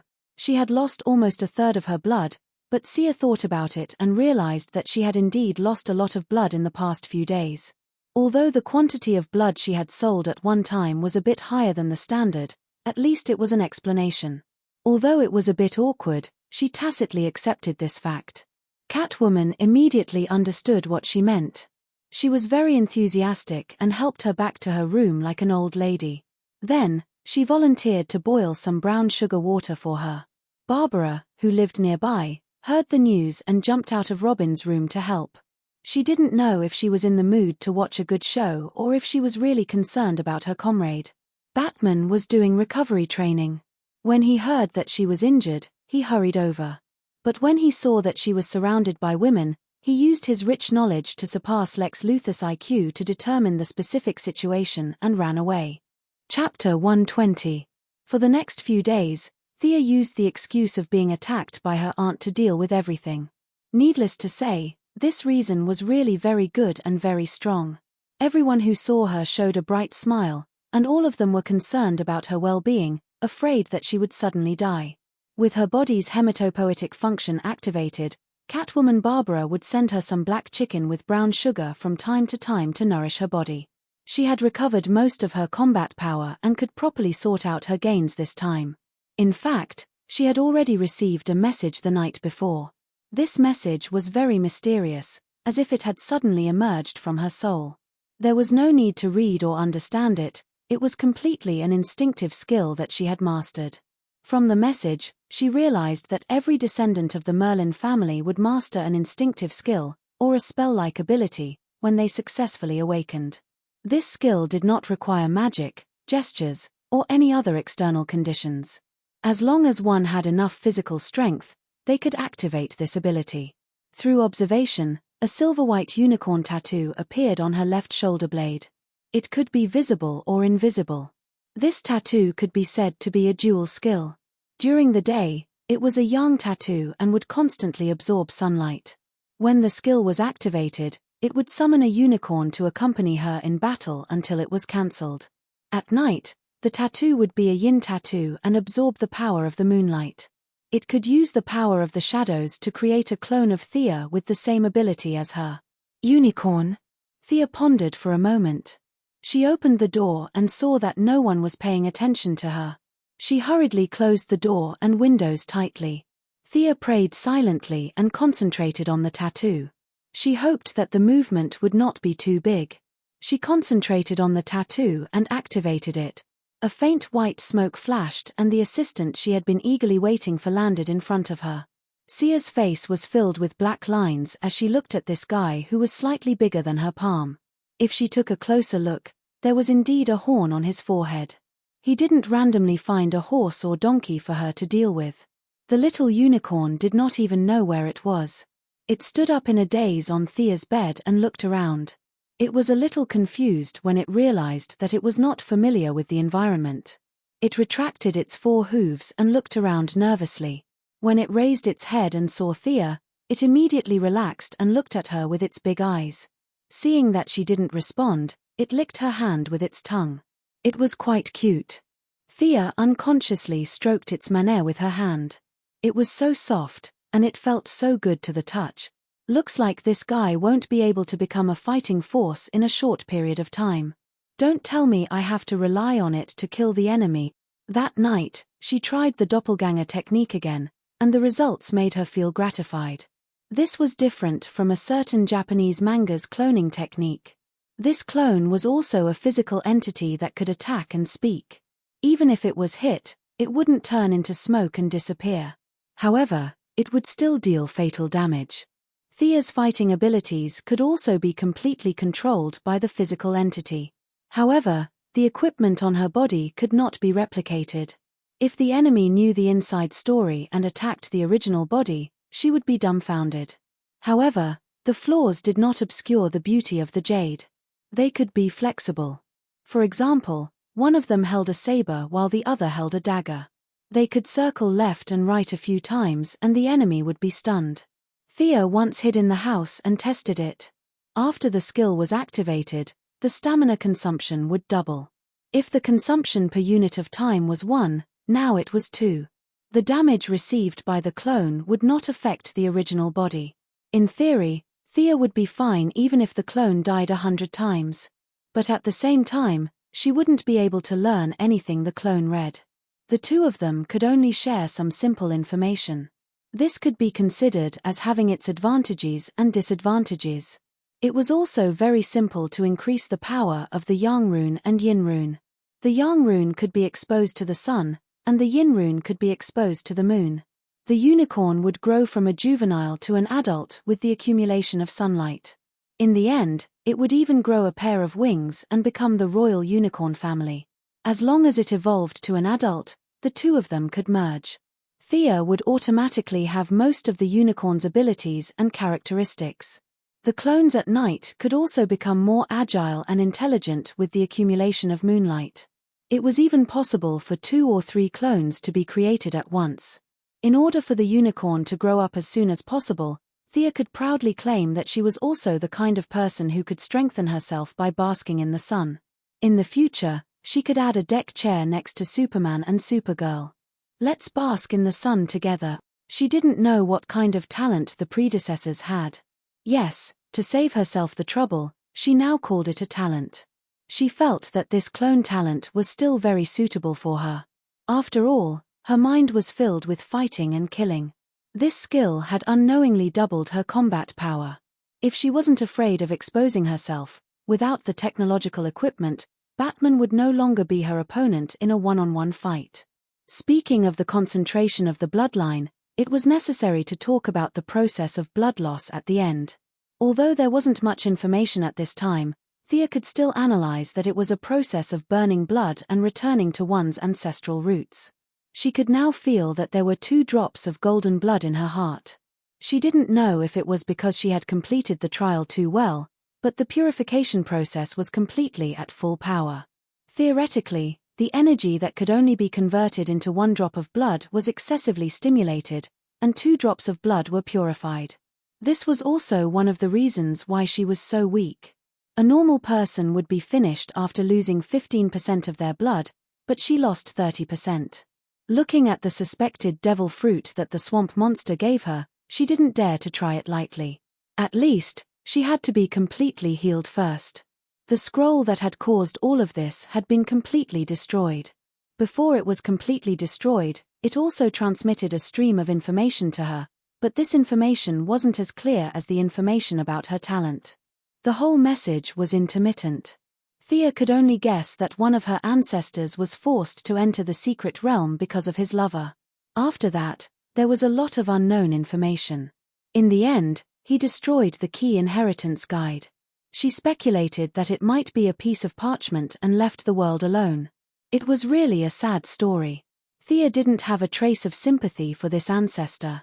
He was the one who destroyed the assessment guide along the way, causing her to be in such a sorry state. She had to rely on guessing along the way. Other people's trials might be of normal difficulty, but hers was definitely of hell difficulty. At the same time, this ancestor who had caused so much trouble for her also sounded the alarm bell for Thea. She should still keep some cards up her sleeve. This guy was probably too arrogant, so he was targeted by someone with no bloodline, no luck, and no inheritance. If others don't have it, then why don't you keep a low profile? In the end, he was killed before he could cultivate the divine ability. If she put herself in his shoes and thought about it, if someone else had an ability and she didn't, how would she feel? She would definitely be jealous, and would definitely do everything possible to get the ability into her hands. There had been many people like this since ancient times. If this guy happened to be patient and scheming, then she could only pray that he would be able to kill her at the crucial moment. Thea instantly thought of someone who had these conditions, and she had a relationship with him after so many twists and turns. Batman, Green Arrow's good father-in-law, ninja master. This old guy didn't have any abilities, and had lived for 800 years by relying on the immortal pool. He must have seen aliens with abilities. If someone said that he wasn't jealous of all kinds of supernatural powers, Thea would be the first to believe it. Moreover, the more Thea thought about it, the more she felt that Thea was ambushed by Ninja Master in version 1.0 of the show, causing her to suffer irrecoverable injuries. After that, Thea's overall quality began to greatly decline, and she even withdrew from Green Arrow's team. Was there some inside story that she didn't know about? There were so many people around Green Arrow: Laurel, Sarah, Felicity, and a bunch of other women. They were all important, so why did he have to ambush Thea? Throughout the entire show, Ninja Master had only personally dealt with two people. One was Thea, and the other was Green Arrow. There were many doubts, and perhaps only Ninja Master himself knew the truth. Malcolm's experience was also very strange. He came to Nandabat alone because of the death of his beloved wife, and Ninja Master began to teach him without hesitation. In just 2 years, he was promoted to the position of adjutant. With his 800 years of life experience, couldn't he see that Malcolm was ambitious? Wasn't he someone who lived under someone else's roof? All kinds of clues proved that he knew about ancient bloodlines. In some aspects, he even knew more about them than the descendants. After all, too many things had been buried by history over a long period of time. Was this also the reason why he valued Batman? The Wayne family had a long history, and their glory could be traced back to the Crusades in the Middle Ages. Just thinking about it gave him a headache. He picked up the dagger he had found in the trial. At first, he thought that the black blade was rusty, but after rubbing it a few times, he realized that this was the color of the dagger. There were a few words engraved on the dagger and the handle. Thea, who could barely be considered a mage apprentice, used the knowledge she had memorized and the search engine to finally understand the meaning of these words. Black Fog. Chapter 121. Through the transformation of her bloodline, Thea's perception had undergone earth-shattering changes. At this time, the originally illusory perception in her body and the spiritual power derived from her bloodline merged to form a looming energy, which could be called magic power for the time being. When she used this magic power to communicate with the inscriptions on the dagger, she would use a special method to change the appearance of the original magic power and launch it out. The consumption of magic power was very small, and the consumption was the dagger's own energy. The user only played the role of guiding the direction. But it was this function that made the essential difference between a normal person and a mage. After playing so many games, Thea quickly figured out the purpose of this weapon. It could create a pure black fog in the line of sight. She didn't know what the original designer thought, but in any case, outsiders couldn't see through the fog, and the people in the fog couldn't see anything, including Thea, who was the one who released the fog. This thing was originally used for running away, right? But now, technology had developed to the point where there were smoke bombs. The magic power of this dagger was somewhat useless, and the black fog was only aimed at human vision. Using thermal imaging technology, one could still see that there was a living person inside. Thea played with the dagger a few times. The main character could pick up a storage ring or a dragon egg after falling down, but she only got a broken dagger. What bad luck! She rewrote the contents of the parchment that she had hurriedly memorized and tried to find common points through the engraving method on the dagger. But to be honest, the effect was really bad, and there were too few references. There were some results on the internet, such as the story of Merlin and the female ghost, the battle between the snowman and the mage Merlin, and all kinds of information mixed together, and it was impossible to distinguish between the truth and the lies. Thea didn't dare to practice recklessly. Most people would go crazy at a high level, and it would be too ridiculous if she practiced the wrong path as soon as she started. There was also no one to guide her. The swamp monster did mention the Shangju madam, but he also said that she was a mysterious person, and that she was the descendant of some ancient race and could live forever. Compared to her, the ninja master was like a child. For this kind of person, her concept of time must be incomparably indifferent. It was very likely that she would only realize this matter 10 years later. If he waited for her, it would be too late. In fact, there were still a few magical heroes in this world. At least Thea knew of Constantine's great name. However, she remembered that this person was like a reincarnated pervert. She didn't want to be attracted to him. Since he couldn't figure it out, he could only take it one step at a time. First, he had to recover his body, adjust his condition to its peak, and then eat the fruit of the earth that the swamp monster gave him. Although her body was weak and she couldn't practice martial arts with Batman, she didn't completely rest. Considering the fact that his future enemies were all monsters, he had to increase his own strength. Magic was not something that could be mastered in a short period of time. It required a lot of study and accumulation. Of course, like Shazam, who dreamed every day, "I want to fly to the sky and stand side by side with the sun, the world is waiting for me to change," he would shout Shazam to the sky when he encountered a situation, and then a thick purple lightning would strike him, and then the originally thin and weak little boy would become a muscular magician with a height of 180 centimeters. Thea disdained this kind of quick method. What was the difference between this and the indescribable country's Lord Guan Yu? His foundation didn't increase at all, but every time he was possessed, he would consume a lot of blood essence. This method was simply stupid. If this kind of trash was still in the Xianxia world, he would be possessed in minutes.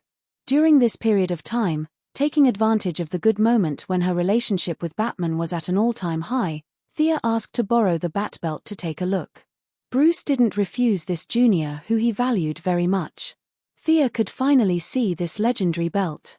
Before, it was exaggerated, but after careful analysis, it actually had a very simple principle. Because he used a lot of nanotechnology in the belt, his weapons were not suitable for himself, but this nanotechnology was very high-end, which made Thea's eyes light up. Batman's nanotechnology was not the same as Ray Palmer's. One of the two nanoscaled weapons, the other nanoscaled himself. It could be said that they started from the same place but ended up on different paths. If she gave the nano-suit to Batman, with his pride, he wouldn't turn into a small person to fight. Similarly, the Atom Man couldn't use his various weapons because he didn't have such a high martial arts foundation. This belt inspired Thea a lot, and she had begun to develop her own new technological equipment. The skateboard's improvement in a short period of time was limited, and it was really powerless against a bull-like enemy like Bane. If there were only one or two of them, it would be fine, but there were a lot of strong bad guys in the United States. Her strength was already the weakest in the bucket, whether it was close combat or long-range bow drawing, her strength had become more and more limited. After considering several factors, she set her sights on Marvel's Winter Soldier next door. Of course, she wouldn't be crazy enough to cut off her arm and replace it with a metal arm. She was going to use Batman's technology to nano the metal arm, which was usually divided into 3 parts.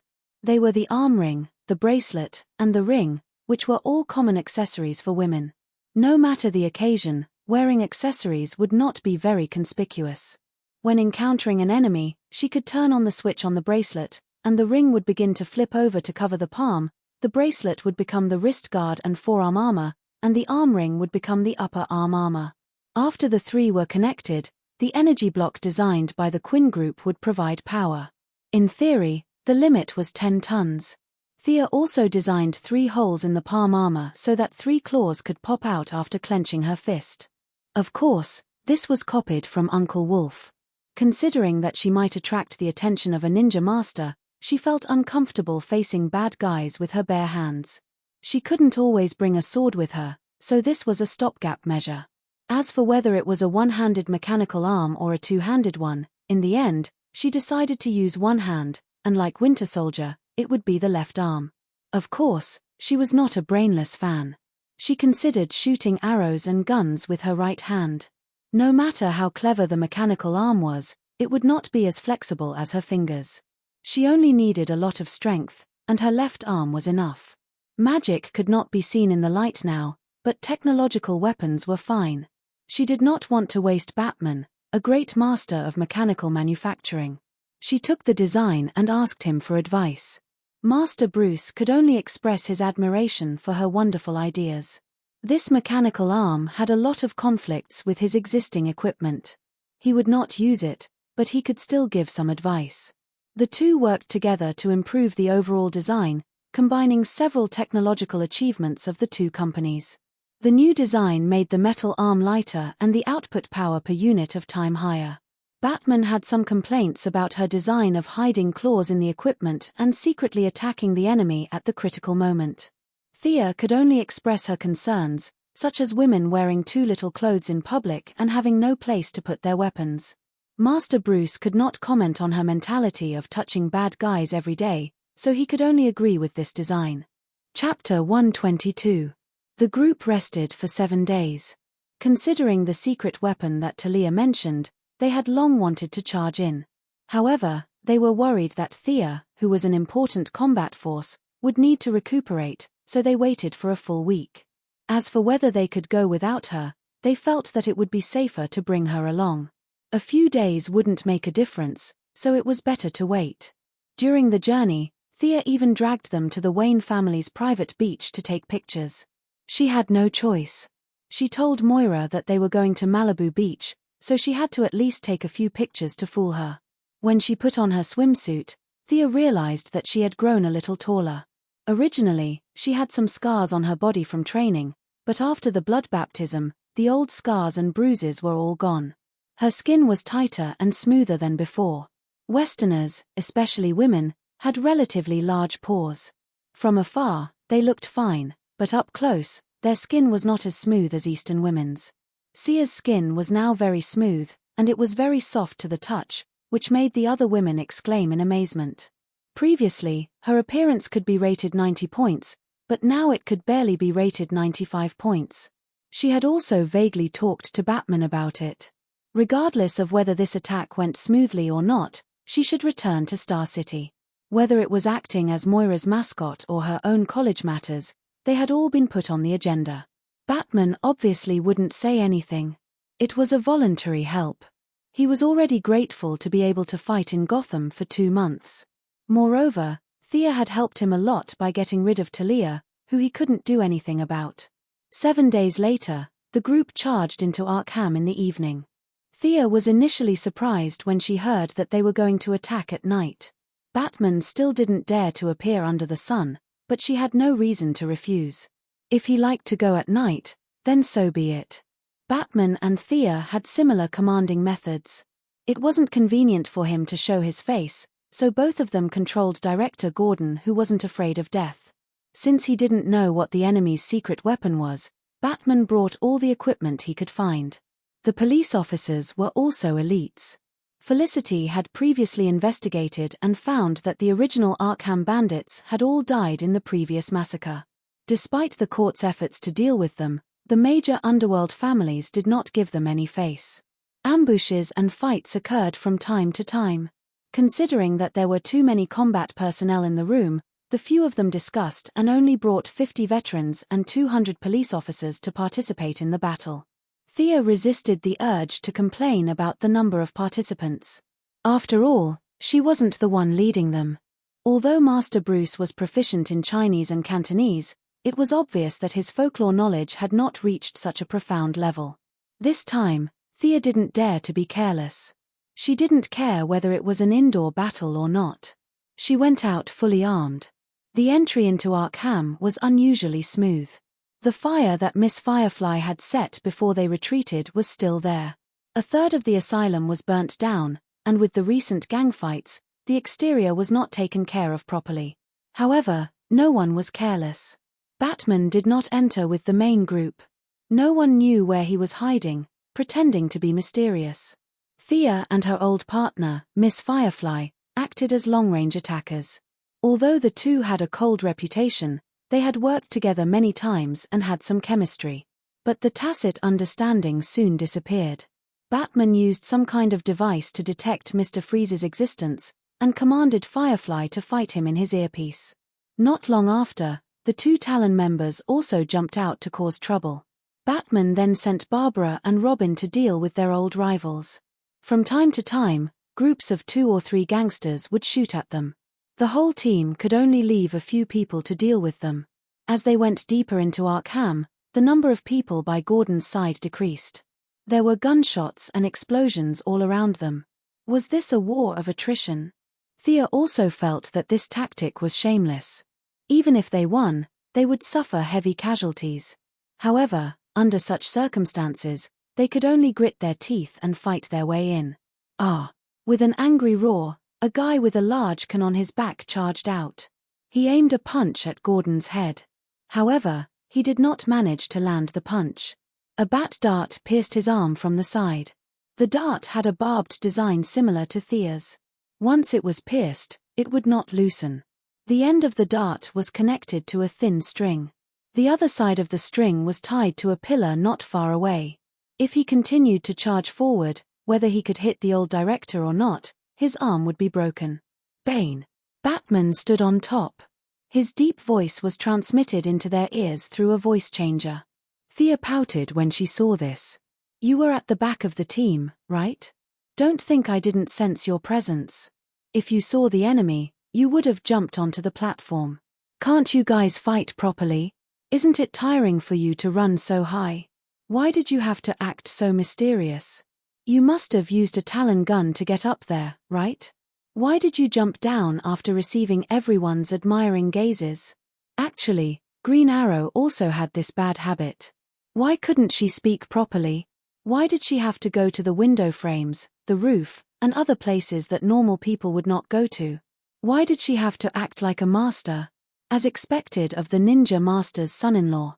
Even though their appearances were different, they were still very similar when it came to acting. Leave him to me. You guys continue. There's still space under Arkham. Batman ordered through the headset and began to fight with Bane. Bane could tell that Batman did not use venom to stimulate his potential. Most likely, he was still traumatized by Thea. This time, he was purely using his martial arts skills to fight with Batman. Thea looked at him. He was indeed quite strong. If she fought him alone, she would not be able to take him down. However, if she used the magical version of left and right inter-combat, he would not be able to last more than a minute if two Thea attacked him together. Seeing how serious Batman was, Thea did not plan to gang up on him. Only by defeating Bane would he be able to become the invincible Batman again. This was a knot in his heart. He and Catwoman protected Gordon as they led the remaining people into the depths of Arkham. Catwoman quickly found the elevator that led underground. Catwoman, who was a master of unlocking, opened the elevator door in a few seconds. They did not encounter any enemies underground, nor did they find the secret weapon that Talia mentioned. Instead, they found a large number of Gotham citizens. There were too many of them. There were at least 1,000 of them. All of them looked dispirited and many of them had fainted. Gordon and Thea's team of less than 50 people could not transport them. The elevator could only transport a dozen people at a time. The fight above was like a battlefield. These people would be courting death if they went out. However, many of them were already in serious condition. There were people fainting on the ground every minute. Gordon, who lacked the quick thinking, automatically looked at Thea. His meaning was, Batman is busy outside. Please come up with an idea. Thea pondered for a while. Felicity, how many meters are we underground? Use the 3D model to see if there are other tunnels nearby. It was impossible to transport 1,000 people in one elevator. If they really transported them, half a year would pass. Chapter 123. There should be an underground passage, you guys, look for it. Old Master Batman spoke in the earpiece. His voice was intermittent, making people suspect that he was doing some kind of pleasurable exercise. Of course, Old Master still had his integrity.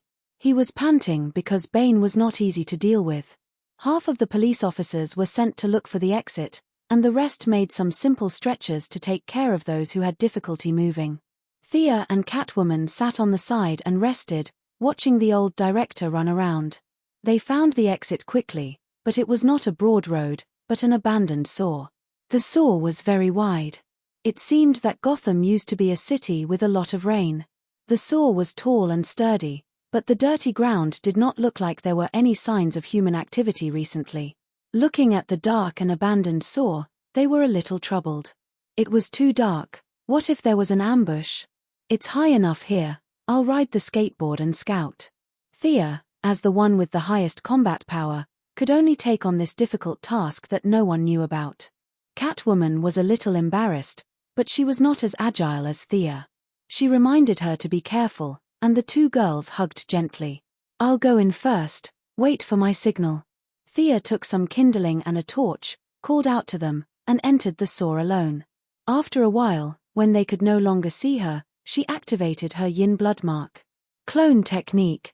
A lifelike shadow floated out of her body, and in less than a second, the shadow was completely materialized. It was dressed exactly like her, and looked at Thea vividly. It was a strange feeling. The same body, the same thoughts, but different perspectives. It was like looking into a mirror. The clone's equipment could also be changed, but the effect was really speechless. It was just an empty shell.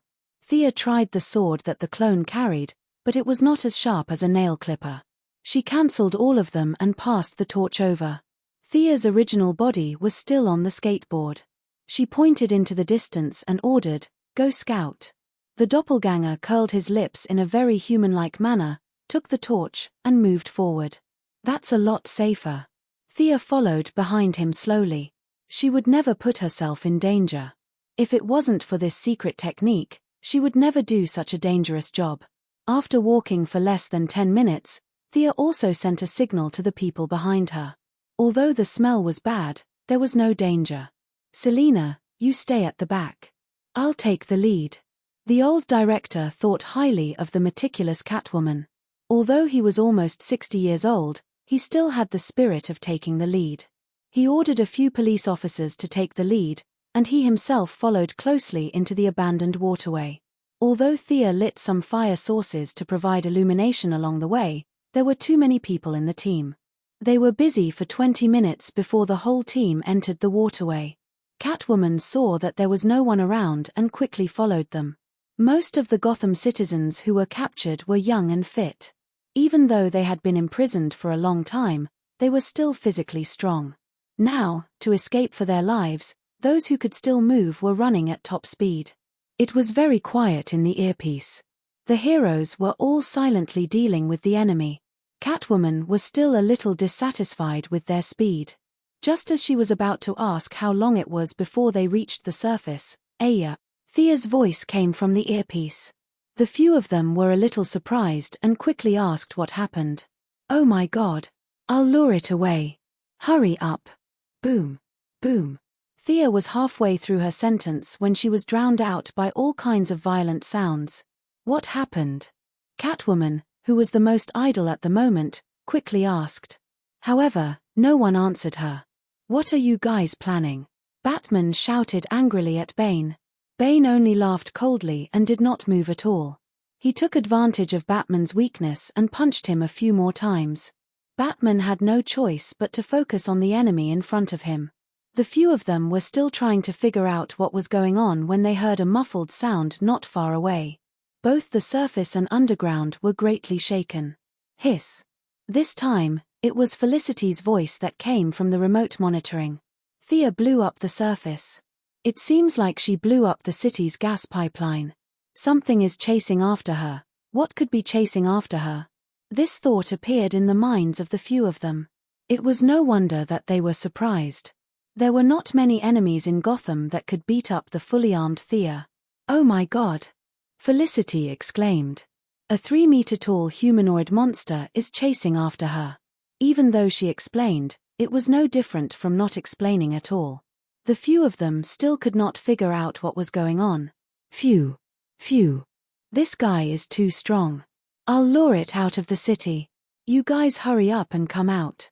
Thea finally caught her breath and briefly introduced the situation to the few of them. She was really caught off guard just now. She was in a daze 10 meters behind her doppelganger. Suddenly, she felt her doppelganger disappear. Then, she saw a 3-meter-tall humanoid monster with a green body appear in her line of sight. European and American saws were generally built very high. Therefore, whether it was the 3-meter-tall enemy or the floating Thea, it was not too difficult. However, Thea wished that the saws were built shorter and narrower. The enemy's muscles were as hard as iron. Its skin was grey, and its white hair was draped over its shoulders. Its scarlet eyes were staring at Thea. Solomon Grundy? Are you kidding me? Facing this giant zombie that had been dead for more than 100 years, Thea was completely dumbfounded. This guy shouldn't have come out now, right? It was said that it was as strong as Superman. Would he be able to defeat him? Of course not. Thea understood. This should be the secret weapon that Talia mentioned. The Court of Owls must have used some method to activate the giant zombie in advance and ambush them in the saws. Are they trying to catch all of us in one fell swoop? Fortunately, she sent her doppelganger to scout ahead. Looking at its big fists, even if she was protected by a Kevlar combat suit, she would be done for. Thea did not want to fight this guy underground. She communicated with the magic of the black mist dagger. A black mist that could even absorb light enveloped the giant zombie. Since she did not know the effect of the black mist, Thea created another doppelganger and passed by it. The result was satisfactory. The giant zombie kept smashing around in the black mist and did not notice the doppelganger that slipped past it. Thea did not say anything and flew over the giant zombie's head. When she flew 30 meters away, she was also afraid that this guy would cause trouble for the large group behind her. Although she knew that it was invulnerable, she still wanted to use her speed advantage to pull it away so that the citizens would not be scared and pee their pants. Thea drew her bow and narked an arrow. The target was too big. There was no need to aim. Thea shot at the center of the black mist. Chapter 124. The zombie seemed to have sensed the attack and rushed out of the black fog according to the direction of the arrow. Thea glanced at the zombie and saw that her arrow had fallen to the ground. Very good, very strong. It did not break through the zombie's defense at all. Without another word, she ran. However, she had underestimated the zombie's super strength. With its powerful strength, its speed was also unbelievably fast. It did not even slow down when it turned corners. With its huge body, it would probably catch up with Thea in a few seconds. Knowing that the environment here was limiting her ability, Thea controlled her doppelganger to run in the opposite direction to buy herself some time. As expected, the zombie was confused by this action. Its slow brain did not know which direction to go. Thea could not race with it in the tunnel. She had to return to the ground and fly up quickly. She looked around and took out a flame arrow, aiming it at the gas pipeline. After thinking about it, she felt that it was not safe. She threw a cloud of black fog in the zombie's path and created a new doppelganger. She handed her a gun and pointed it at the gas pipeline. Thea's original body quickly ran away. What happened next was what Felicity saw. The entire Arkham area was shaken by a huge earthquake. The original location of the pipeline was blown into a huge hole that was 20 meters deep and 30 meters wide. Thea successfully escaped into the sky, and the zombie Grundy was exposed to everyone's sight. Thea shot 2 more arrows with a frost arrow and a flame arrow, but the results were close to nothing. The zombie was not only invulnerable to weapons, it was also impervious to fire and water. Furthermore, it was extremely strong. Other than not being able to fly, it had almost no weaknesses. Thea did not dare to fly too high or too fast. She only wanted to pull the zombie out of the city. Whether she asked the swamp monsters for help or the remaining heroes to gang up on it, there would be room for her to use it. She also told Uncle Batman about the situation here. Batman and old Gordon approved of her plan to pull the monster out of the city. However, when they heard that there was such a strong monster in Gotham, they did not believe it. Fortunately, Batman was knowledgeable, calm, and experienced. He reminded Thea to be careful and said that he would be there soon. Thea wasn't expecting much from him. Bane wasn't easy to deal with. He should be able to win, but if he wanted to kill him immediately, it would be a dream come true. It was better to rely on oneself than on others. Thea was afraid that this guy would go back and attack those that couldn't fly, so she had to slow down and shoot a few arrows from time to time. Although they couldn't break through his defense, it was better than doing nothing. Through continuous probing, Thea felt that Grundy was not as powerful as the legends made him out to be. Or rather, he was brainless. Although Grundy was a zombie, He was intelligent. However, the guy in front of her did not seem to be intelligent at all. He was dragged around the city by her clumsy provocations. One flew in the sky while the other ran on the ground. Soon, they were out of the city and arrived at the southern swamp that changed Thea's fate a few days ago. After circling the swamp twice, Thea didn't know if the swamp monster had left or if it felt that it couldn't defeat them and didn't dare to come out. It was as quiet as a wasteland. She had no choice but to continue circling Gotham. To the east was the sea. Thea tried to pull Grundy for another 10 minutes. This guy wasn't that stupid. After entering the sea, it ran back when it realized that it was seawater. She had no choice but to pull it to the west while calling for help from her friends. The first to arrive was the military helicopter from Heaven's Eye Society. They couldn't make a move in the city, but now that they were in the suburbs, they had nothing to worry about. 8 anti-tank missiles hit Grundy accurately. The smoke dispersed, and the zombie roared at the helicopter as if nothing had happened. The pilot of Heaven's Eye Society almost fainted. "Now you know fear? I dragged this guy for a marathon. Do you think it was easy?" Of course, Thea couldn't sit back and watch her allies die. She shot a few more ice arrows to attract the zombies' attention.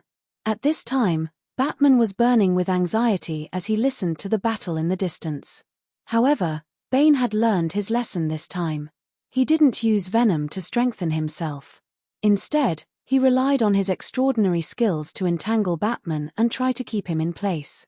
There was a difference in skills between the two, but it wasn't big. Last time, Bane's sudden burst of strength had tricked Batman and led to the backbreaker incident. Therefore, this time, Bruce was very conservative. 40% attack and 60% defense. Bane was also a little scared by the venom attack last time. He didn't dare to use his full strength.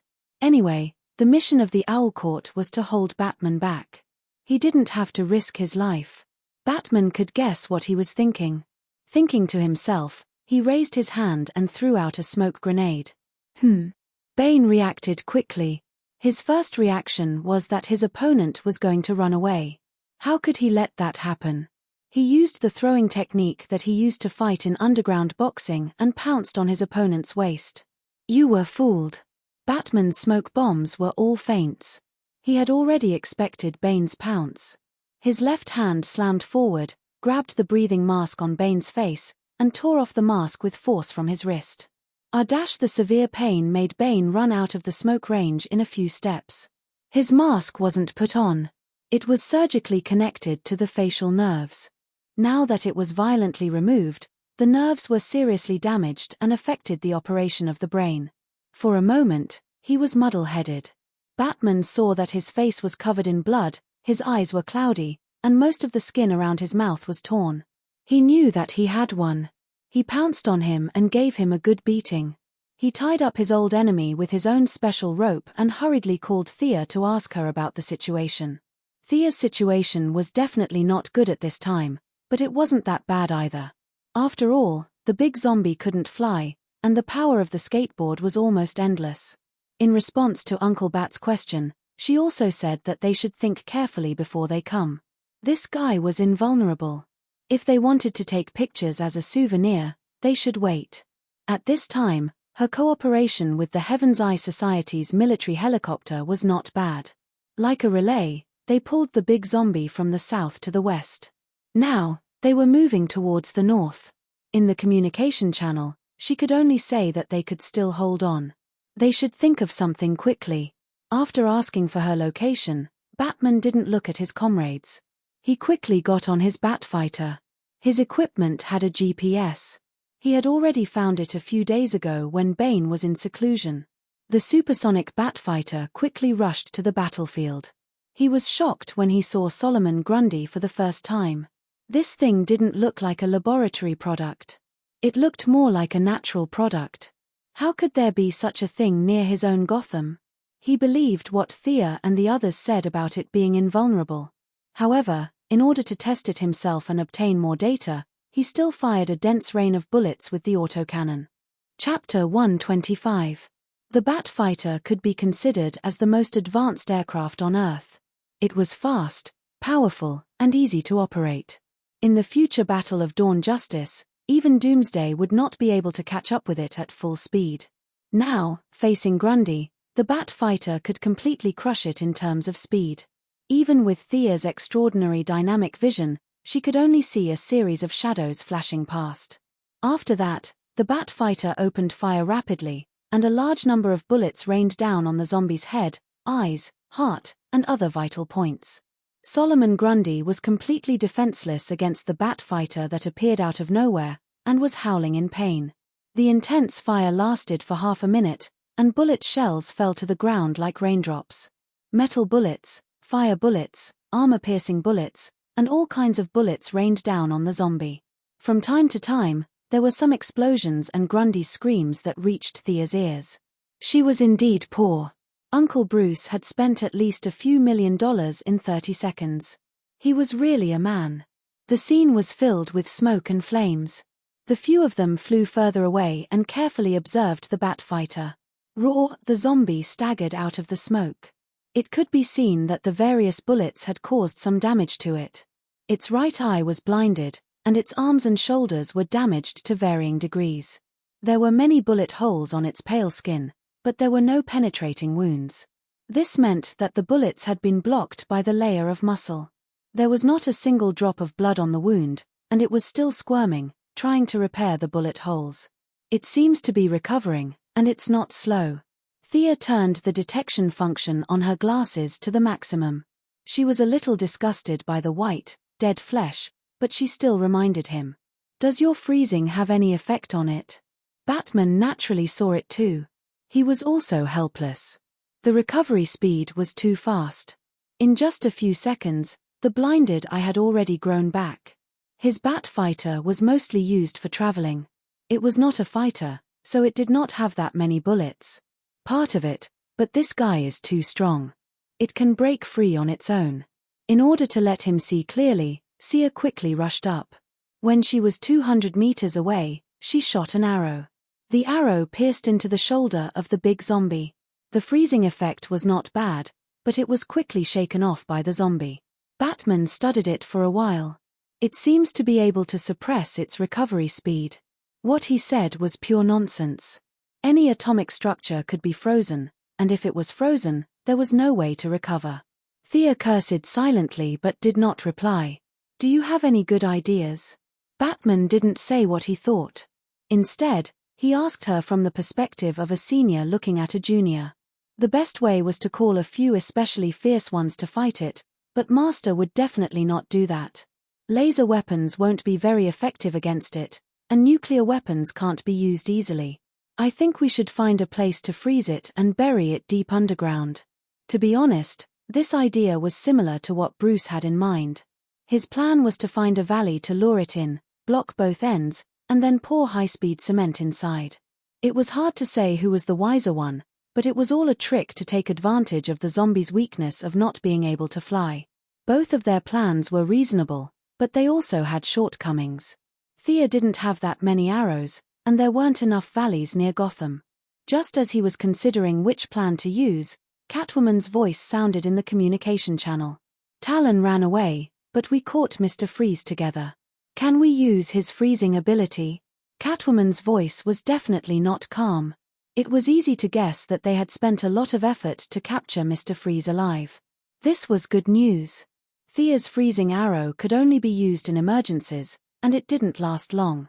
Magic still couldn't be seen in the light of day, and she didn't know how to summon wind, rain, fireballs, and icicles. In fact, that kind of magic had disappeared from the world. No matter how powerful a fireball was, it couldn't be more powerful than a missile. Magic was more reflected in its mysteriousness and indestructibility. Okay then, let's use the freezing plan. Batman also felt that it wouldn't be easy to find a deep hole in the mountains. If he accidentally ran into another superhero's territory, he would be embarrassed. Then, he discussed the specific measures with Thea in the communication channel. Needless to say, they found a lot of problems. First of all, Freeze's gun didn't have such a long range. Even though Catgirl and the others took off his helmet and put a dagger on his neck to threaten him, he couldn't do anything about it. The gun only had a maximum range of 50 meters. It wasn't designed for combat. To be honest, the distance was very close. Grundy's super strength was too great a threat. A random car sign or something like that would be very lethal. 50 meters was a distance that even Thea didn't dare to get close to, let alone Mr. Freeze, whose reaction speed was ridiculously slow because of his freezing ability. This was just asking him to die. Batman definitely wouldn't be so inhumane. Mr. Freeze wouldn't be stupid enough to rush up and kill himself. How do we limit its ability to move? This question was in the minds of the two. In theory, using the principle of heat expansion and cold contraction, Thea's frost arrows, flame arrows, and occasionally high-strength armor-piercing arrows could cause considerable damage to the big zombie. The atomic structure of the fluctuating temperature was very fragile. No matter how strong the big zombie was, it was still a carbon-based creature. It hadn't become some kind of conceptual existence. By the same logic, Batman could also cause damage to the big zombie if he didn't care about the cost, but the two billionaires both chose to think of another way, because this was a move to throw money into the water, and they wouldn't consider it until the last moment. I've caught Dr. Hugo from the mental hospital. He said that this zombie was fished out of the river because of the rising river. Its consciousness hasn't awakened. It's just a virtual personality that they forcibly instilled in it to control the body. Director Gordon timely shared the information he had collected. However, this information wasn't of much help to the current situation. Thea had long felt that Grundy wasn't as strong as the legends said. It looked silly. When she heard that the river was rising, she couldn't help but feel a chill run down her spine. Is this the hidden boss that I summoned by the rain? Thea listened to Director Gordon with an indifferent attitude. She had to admit that the Court of Owls had some tricks up their sleeves. They were also afraid that they couldn't control the big zombie. They combined the strengthening radiation technology with brainwashing to create a virtual personality to control the big zombie's body. However, this virtual personality was too weak. Or rather, Grundy's body was too strong. After controlling it for a short period of time, it caused a serious loss of control. They had no choice but to leave Arkham in a hurry, leaving the big pot to the heroes who followed closely behind to deal with it. This was a classic case of kill without bury. Chapter 126. In the end, they decided that the two of them who could fight in the air would cripple the zombie, and Mr. Freeze would go up and spray it. Uncle, what if we don't succeed? Do you have a backup plan? Thea still felt that the idea was not solid enough. After all, the more detailed the plan, the lower the chance of success. Even the slightest mistake could cause the entire plan to collapse. Many villains had grand plans, but it was easy to destroy them. Batman was silent for a moment. I've called for backup. Don't worry. Oh, you're so arrogant and you're calling for backup. I'll believe you for now. Seeing that Thea was silent, Batman went through the entire plan in his mind. When he felt that there was no problem, he calmly gave the order. Selina, bring Mr. Freeze and come here as soon as possible. Thea, delay it for a few more minutes. I'll go find a suitable place. As he spoke, he started to check the information on the Batfighter, but he soon found that his password could not be used to access the satellite. Oh, I've checked it for you. There's a natural cliff in the northwest corner. If you lure it to the bottom and blow it up, it should be able to trap it for a while. Only Miss Felicity Smoky could find the information so quickly. Batman could only maintain his principle towards women, which was to pretend that he didn't know that she had hacked his satellite so blatantly. Thea had the urge to cover her face. Wasn't it a little too much to hack the satellite in front of the victim? She did not know that Felicity had kicked Bruce's access out without even looking at the name. Otherwise, it would be even more embarrassing. Batman did not have much to complain about this energetic girl, but with a strict attitude, he still told Thea not to let the zombie escape. He quickly went to the site to investigate. When he arrived, he found that the terrain was quite suitable. The cliff was about 10 meters high, and the joints were not very thick. He could easily break it with his autocannon. As long as he lured the zombie to the bottom of the cliff, he could make the whole mountain collapse. The falling rocks should be able to trap it. He operated the Batfighter and circled around the area, confirming that there were no signs of living creatures nearby. Bruce, We have a situation here. Catwoman's voice was full of resentment, as if she was not doing her job well. Batman listened quietly and said to Thea, "Pull her over to me. I'll go get Selina." After he finished speaking, he left Thea a set of coordinates and rushed towards Gotham City. When he saw Mr. Freeze, he almost couldn't recognize him. Not only was he unkempt, there were also many slapping marks on his face. They were especially obvious on his pale face. A group of people stayed in the cold room. Only Catwoman was wearing a coat and holding a dagger to his neck. The rest of the people were also freezing. People who were frozen couldn't leave the cold environment. If he went out without a helmet, he would die. Catwoman didn't dare to let him wear a helmet. Both sides were troubled by the reality. However, this problem was too simple for Batman. He took out an unknown object from his belt and threw it into Mr. Freeze's mouth. "Plastic bomb. Put on your helmet and follow me." At the same time, he handed a remote control to Catwoman. "Keep an eye on him." Mr. Freeze touched his neck. He didn't dare to bet his life on the bomb. He reluctantly put on his helmet and boarded the Batfighter with the sci-fi-looking Freeze gun. When Catwoman boarded the plane, Barbara and Robin realized that there was no space on the plane. Batman also didn't want his apprentice to fight such a fierce zombie. Felicity was controlling the satellite anyway. He just needed to tell them to watch the live broadcast. They quickly rushed to the preparation site. Thea was still on the way. She had no choice. The zombie's speed was her weakness. She had to dodge the cars and trees it threw at her from time to time. Thea couldn't speed up at all. She could only fly slowly. Batman stopped the plane and went to the side of the cliff with the grappling gun.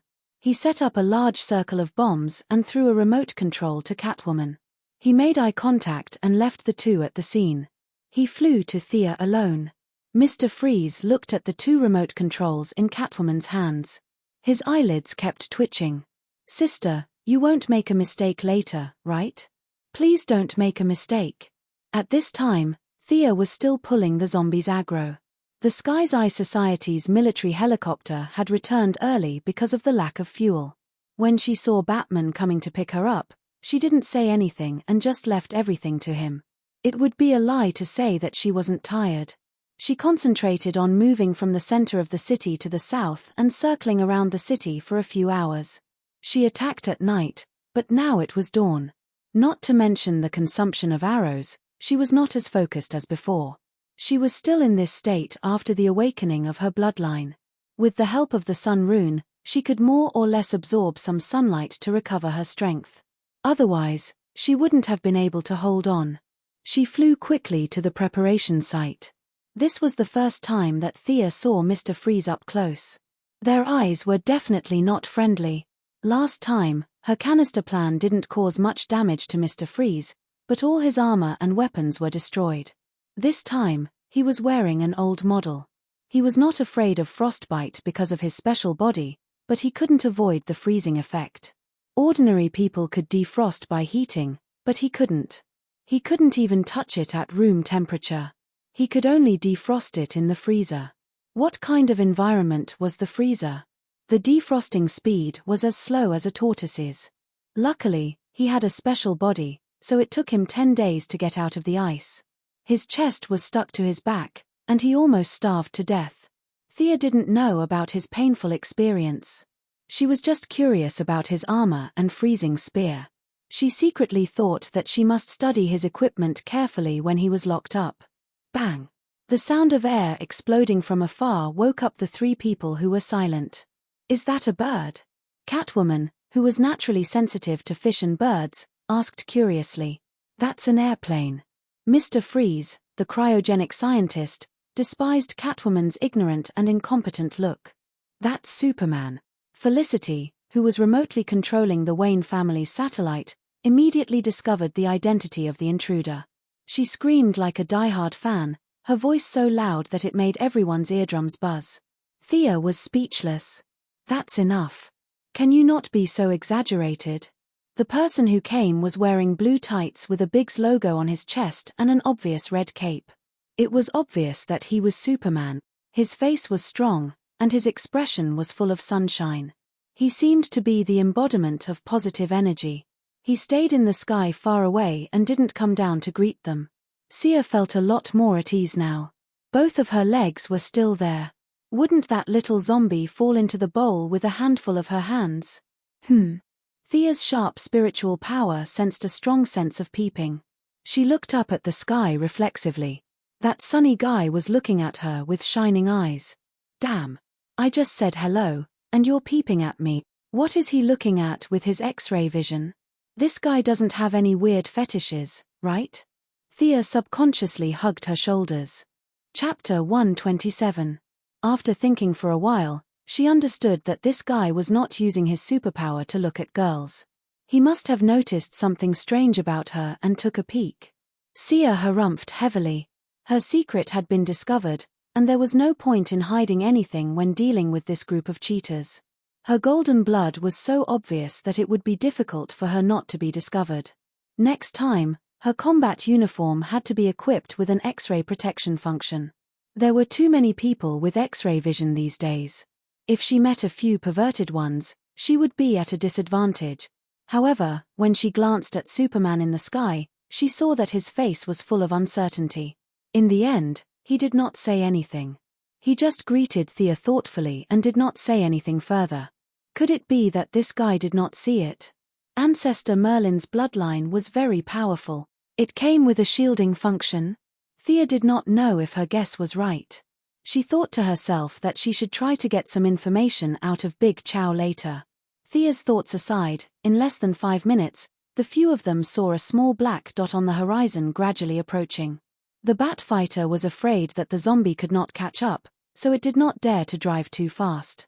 It could only fire a few shots and fly for a while before firing again. To be honest, this made Batman feel a little uncomfortable. His fighter could fire backwards, but it was really uncomfortable to shoot and stop like this. He also had to concentrate on avoiding the ground-to-air cars and electric poles thrown by the zombie. He could only admire Thea for being able to pull him along for a few hours. You guys hide here well. I'll go take a look. No matter how agile the Batfighter was, it was not as agile as a skateboard. It was true that a small boat was easier to turn around. Thea could see Batman's dilemma. Seeing that Superman had no intention of going up, she could only go and help. However, when she was less than half the distance, an accident happened. Batman did not know if he was too relaxed or the angle of the fighter was too small. A boulder weighing more than 100 pounds was thrown out by Grundy like a sandbag. With a crack, it broke the left wing of the Batfighter in half. Looking at the Batfighter spinning and crashing into the ground, Thea hurriedly raised her speed, found a good landing spot, and shot 4 entanglement arrows into the ground. As it turned out, the anti-jump-off spider webs that Dr. Hoffman had designed to save people who had committed suicide were very useful. Under Superman's surprised gaze, the Batfighter was caught by 4 layers of dense spider webs. Thea hurriedly flew over and rescued Uncle Bruce, who had treated her quite well. At this time, Batman was wearing a black helmet, black armor, and black cloak. Even the skin on his face was black. He was purely embarrassed and angry. He had lost so much face in front of his old rival. In his heart, he secretly cursed himself to increase the bat's sensitivity by 300% next time. Due to the failure of his mech, the original plan of digging deep into the ground and burying them had to come to a temporary halt.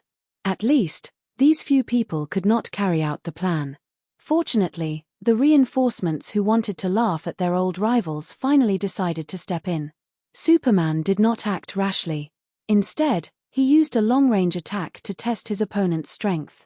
2 orange-red lasers shot out from his eyes and directly hit the big zombie. The big zombie, who had been attacked by the lasers, took 2 steps back. It let out a deafening roar at Superman. Ignoring the lasers on its chest, it picked up a huge rock on the ground and threw it out. Superman, who could move faster than the speed of sound, would definitely not be hit. He nimbly turned around in the air and dodged the rock. He focused on the outcome of his battle. The development of the situation was somewhat beyond his expectations. The heat rays that had always been effective did not cause much damage.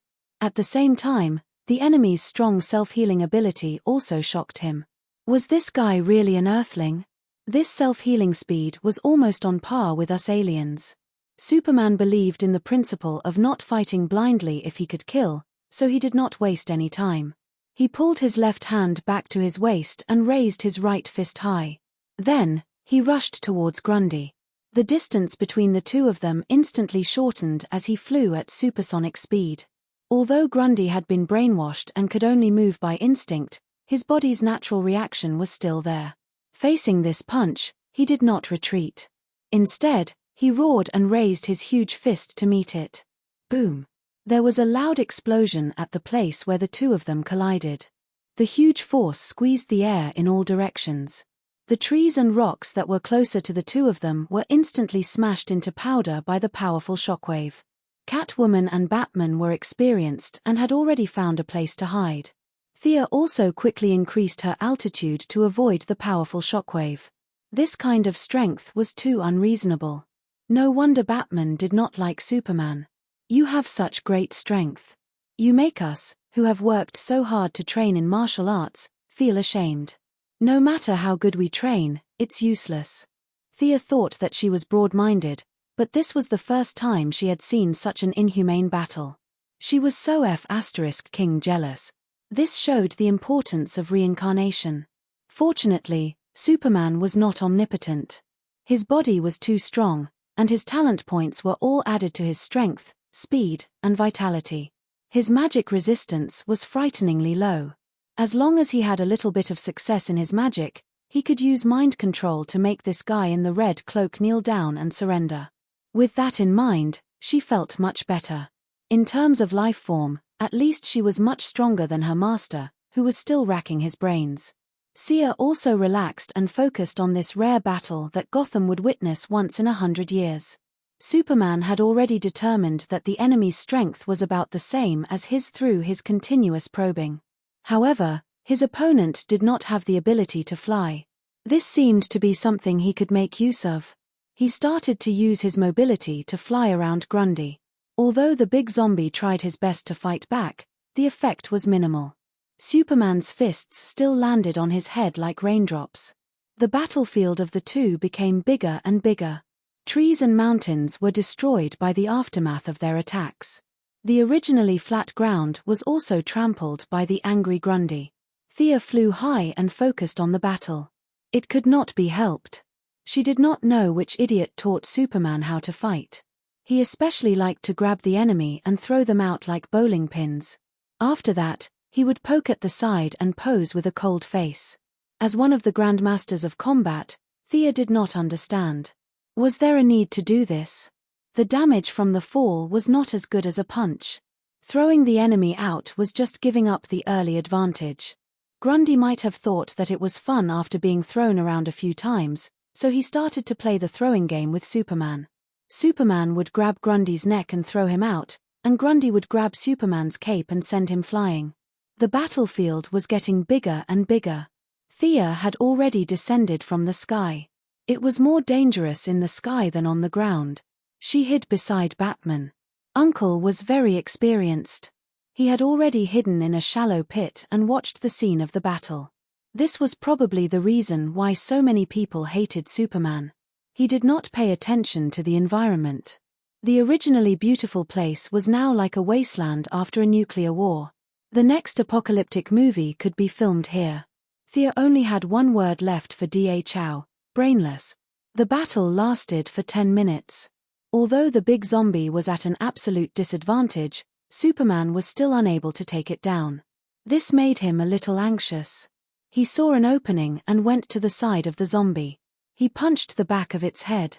Chapter 128. The zombie had completely entered its instinctive combat mode. When it heard the gust of wind coming from the side, it reached out its pale hand and grabbed Superman's fist without hesitation. The corner of its mouth curled into a sinister smile. Superman struggled a few times, but he could not break free. What was going on? Their strength had always been about the same. This guy's strength has suddenly increased. He shouted at the few of them. In his impression, this big guy must have been created by some ambitious human scientist. Gotham and the rest should know something about it. However, Batman and the rest had always been running around. They had never fought so openly before. How would they know why? Fortunately, Thea vaguely remembered that the zombie had something that looked like withered ash. She carefully observed Grundy's surroundings. There was indeed a faint grey fog surrounding him. Ask Superman to stop hitting the enemy's head. Didn't Director Gordon say that the court created a new personality for it to control it? Look at the fog surrounding its body.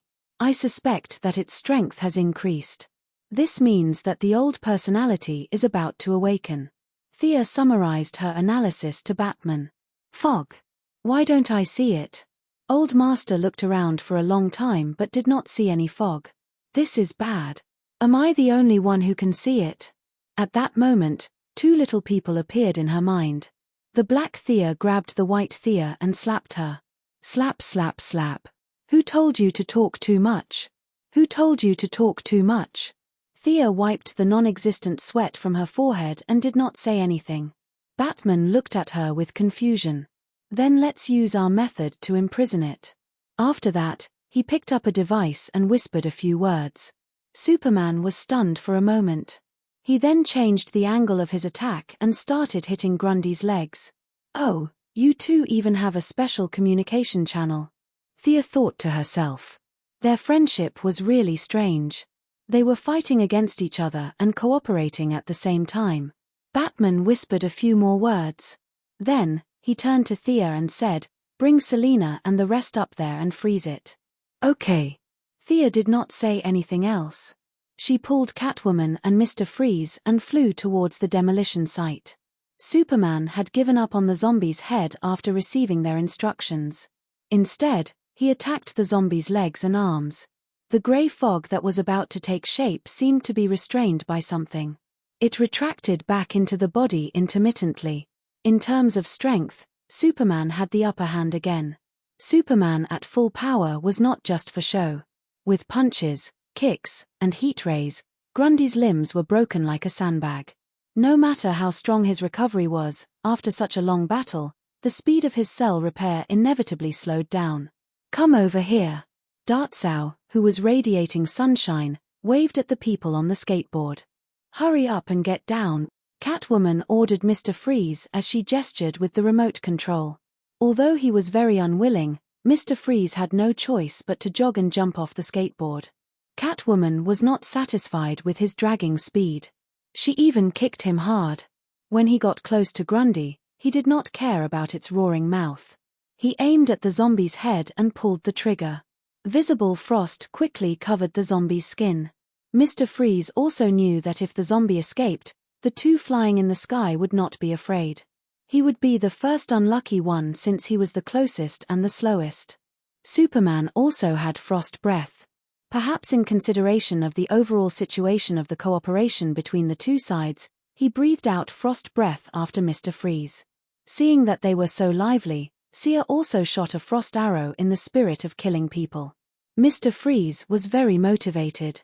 Without Catwoman's urging, he spat out the frost gas. Occasionally, he could hear the zombies' muffled roars. He was so scared that he did not dare to relax. He kept changing his angle and froze the entire ground. He only stopped when the air in the pressurized barrel was completely exhausted.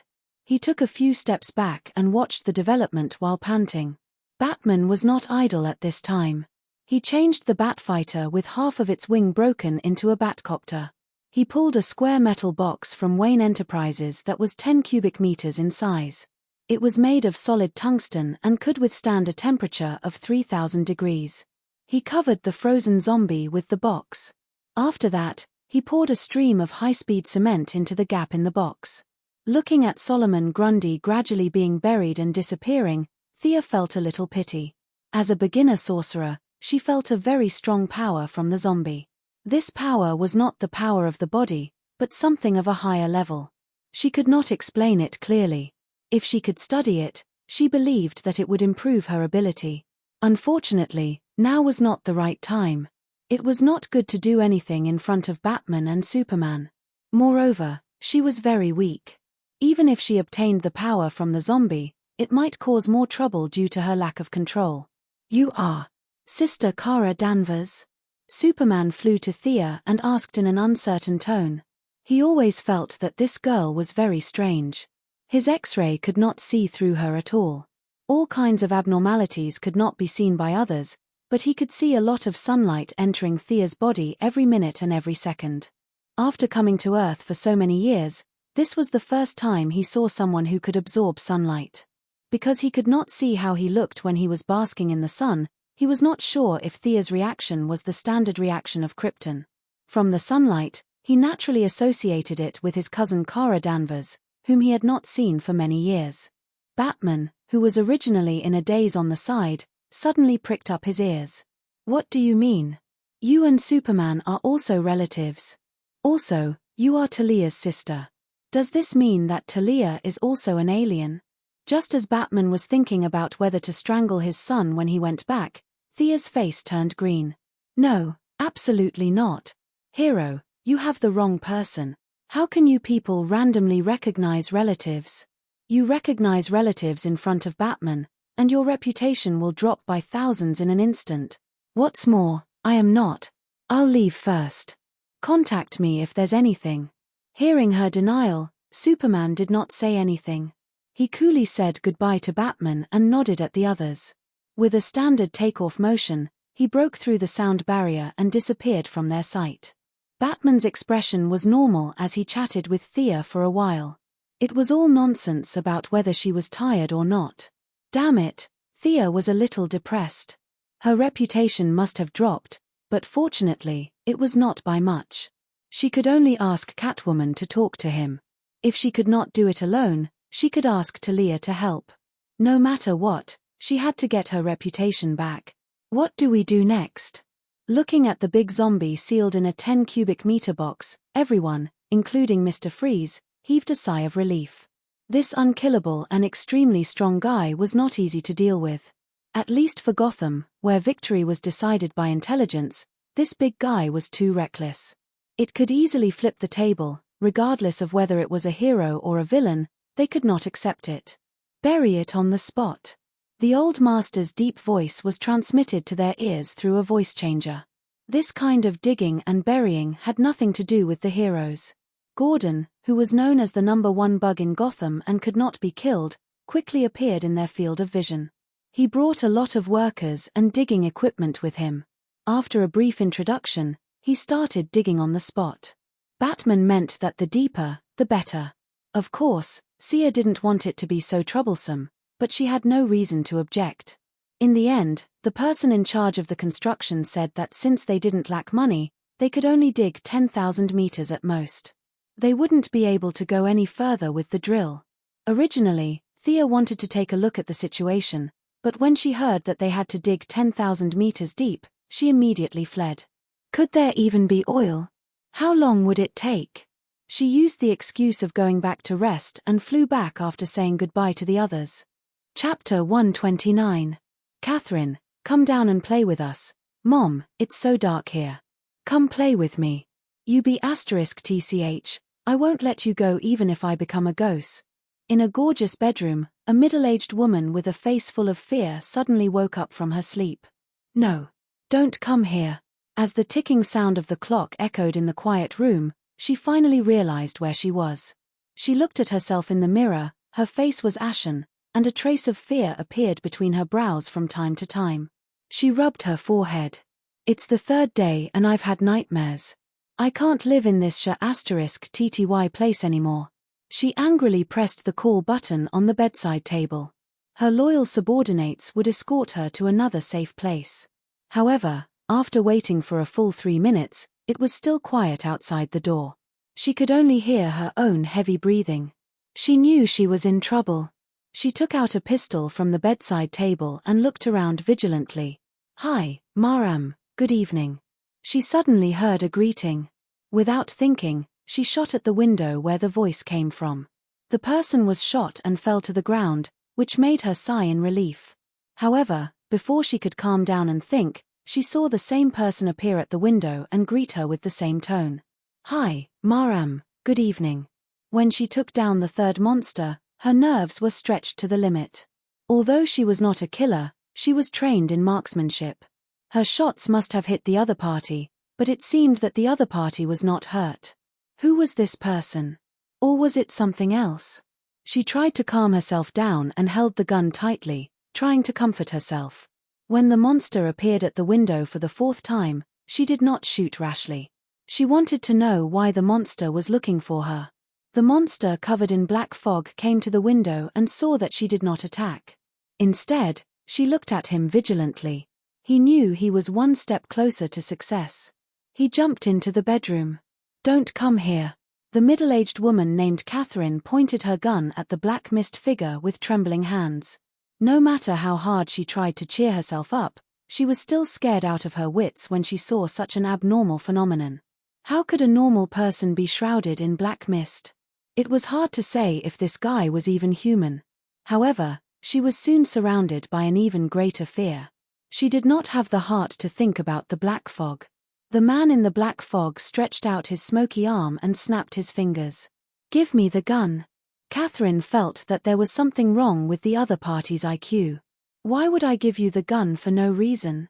However, even though his consciousness was very clear, his body couldn't help but walk to the black mist figure's side.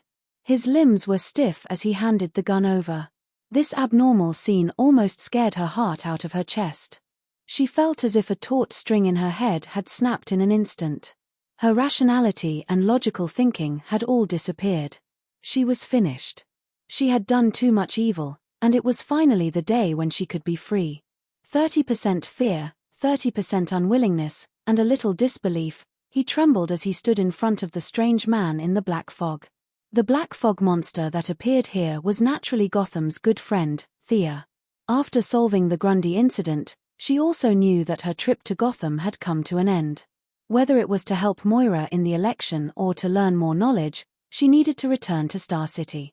She spent the remaining few days thinking about how to deal with the Court of Owls. Rather than an organization, this organization was more like a loose club. The members were not fixed, but they had to be Gotham locals with sufficient social standing. The court had controlled Gotham City from afar for 200 years. Batman had destroyed some of their strongholds when he was young, but they miraculously avoided the disaster. This time, taking advantage of the chaos in Gotham, they started to return to the forefront. Their hiding methods were not very good. They were just hiding among the people. As Batman had many connections with the locals, he naturally could not find these enemies hiding in the upper echelons of society.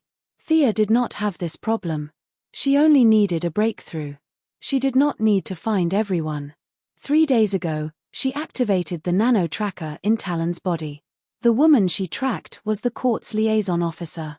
For the next 3 days, Thea continuously used magic to invade the dreams of this middle-aged woman named Catherine. She used a large number of scary scenes to gradually break down her psychological defenses.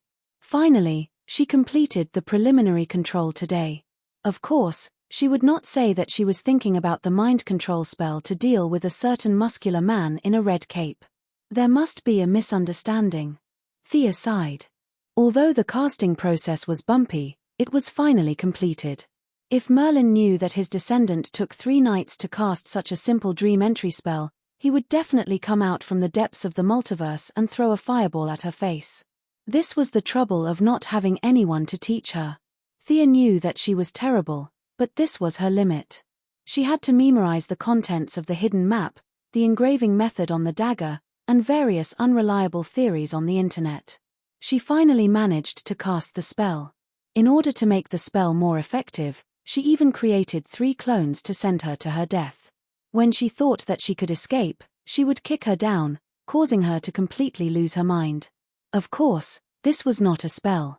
It was the domain of modern psychology. In order to deal with this woman, Thea used all the means at her disposal. The clones only consumed her physical strength, but the dark mist consumed her meager magical power. In order to deepen the impression, she used it 4 times. She was almost at her limit. Thea reached out a hand and placed it on Catherine's forehead. She began to read the woman's memory under the woman's blank gaze. Actually, it was not appropriate to use the word reading to describe a person's memory. Memory was not a piece of paper, but a highly layered book. Although Thea had prepared herself mentally, she had to stop after reading the 3 layers of memory on the surface. There was too much content, and she needed to keep digesting it. She had to throw away the messy thoughts and memories of the middle-aged woman and only keep the various matters about the court that she cared about. She let out a laugh that she thought was normal, but it was actually a terrifying sound after the voice changer. Thea sat on the side and took out her notebook to study how to read the woman's memory more efficiently. The liaison officer of the Court of Owls, Catherine Monroe, stood motionless in the same place. It was not that she was too scared to move, but that she had lost control of her body. After Thea violently read her memory, her brain was more or less damaged. At this time, she was muddle-headed and could not differentiate between a dream and reality. Thea summed up the gains and losses and improved the reading method. Instead of the original reading method, she changed it from the original reading method to a point-based reading method. She did not want to waste any rubbish memories and increased the speed to avoid arousing suspicion if she left the camp for too long. This time, there was an accident at the beginning of the reading. Catherine's brain was filled with a lot of thoughts like "Am I dreaming? When will I wake up?" and so on. Interesting, this middle-aged woman's mind was not completely controlled by the spell. Instead, she thought that she was still in a dream. She buried the previous few conversations deep in her heart. This was a typical ostrich's mind. She originally planned to gather the people in the court to do one vote and then withdraw, but now it seemed that she could do more. Thea continued to probe deeper. This time, she did not linger on the memories, but plunged into the deepest part of the memory. Soon, she found a lot of consciousness at the bottom of the memory. These were the woman's most terrifying memories, which were buried deep in her heart after being washed away by time or through psychological treatment. Thea found the memory that she used to scare her. The whole memory in her mind was dark and had a slight trace of magic.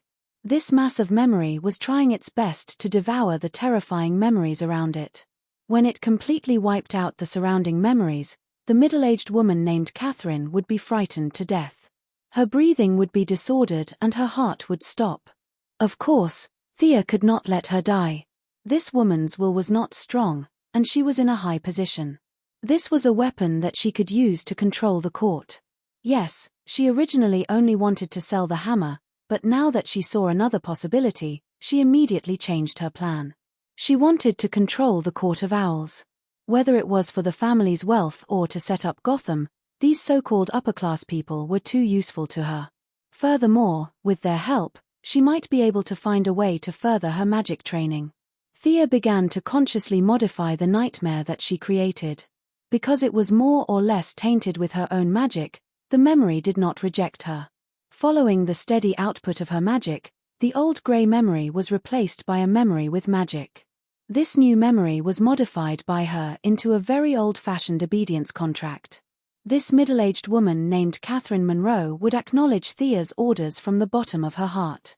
Her daily conversations and actions would not be affected at all. In addition, the memory of magic had completely taken over the area of her terrifying memories. She would no longer have any feelings of fear. Perhaps this was a blessing in disguise. In the final stage, Thea left a small cluster of her mental strength in the deepest part of her heart. If Catherine was forcefully brainwashed, this cluster of mental strength would detonate her consciousness and turn her into an idiot. There were too many people with superpowers in this world. She had to be careful. Huff, huff. Thea withdrew from Catherine's consciousness. She had used up a lot of her mental strength. If it was not for the fact that her mental strength was far superior to that of an ordinary person, she would not have been able to withstand such a large consumption. After dispersing the black fog, she wanted to see the effect. She snapped her fingers. The woman named Catherine instantly regained control of her body. When she saw Thea's true face, the shock on her face slowly turned into excitement, and finally into ecstasy. "Thea, when did you come? Let me get you something to eat. Do you have something for me to do? Tell me."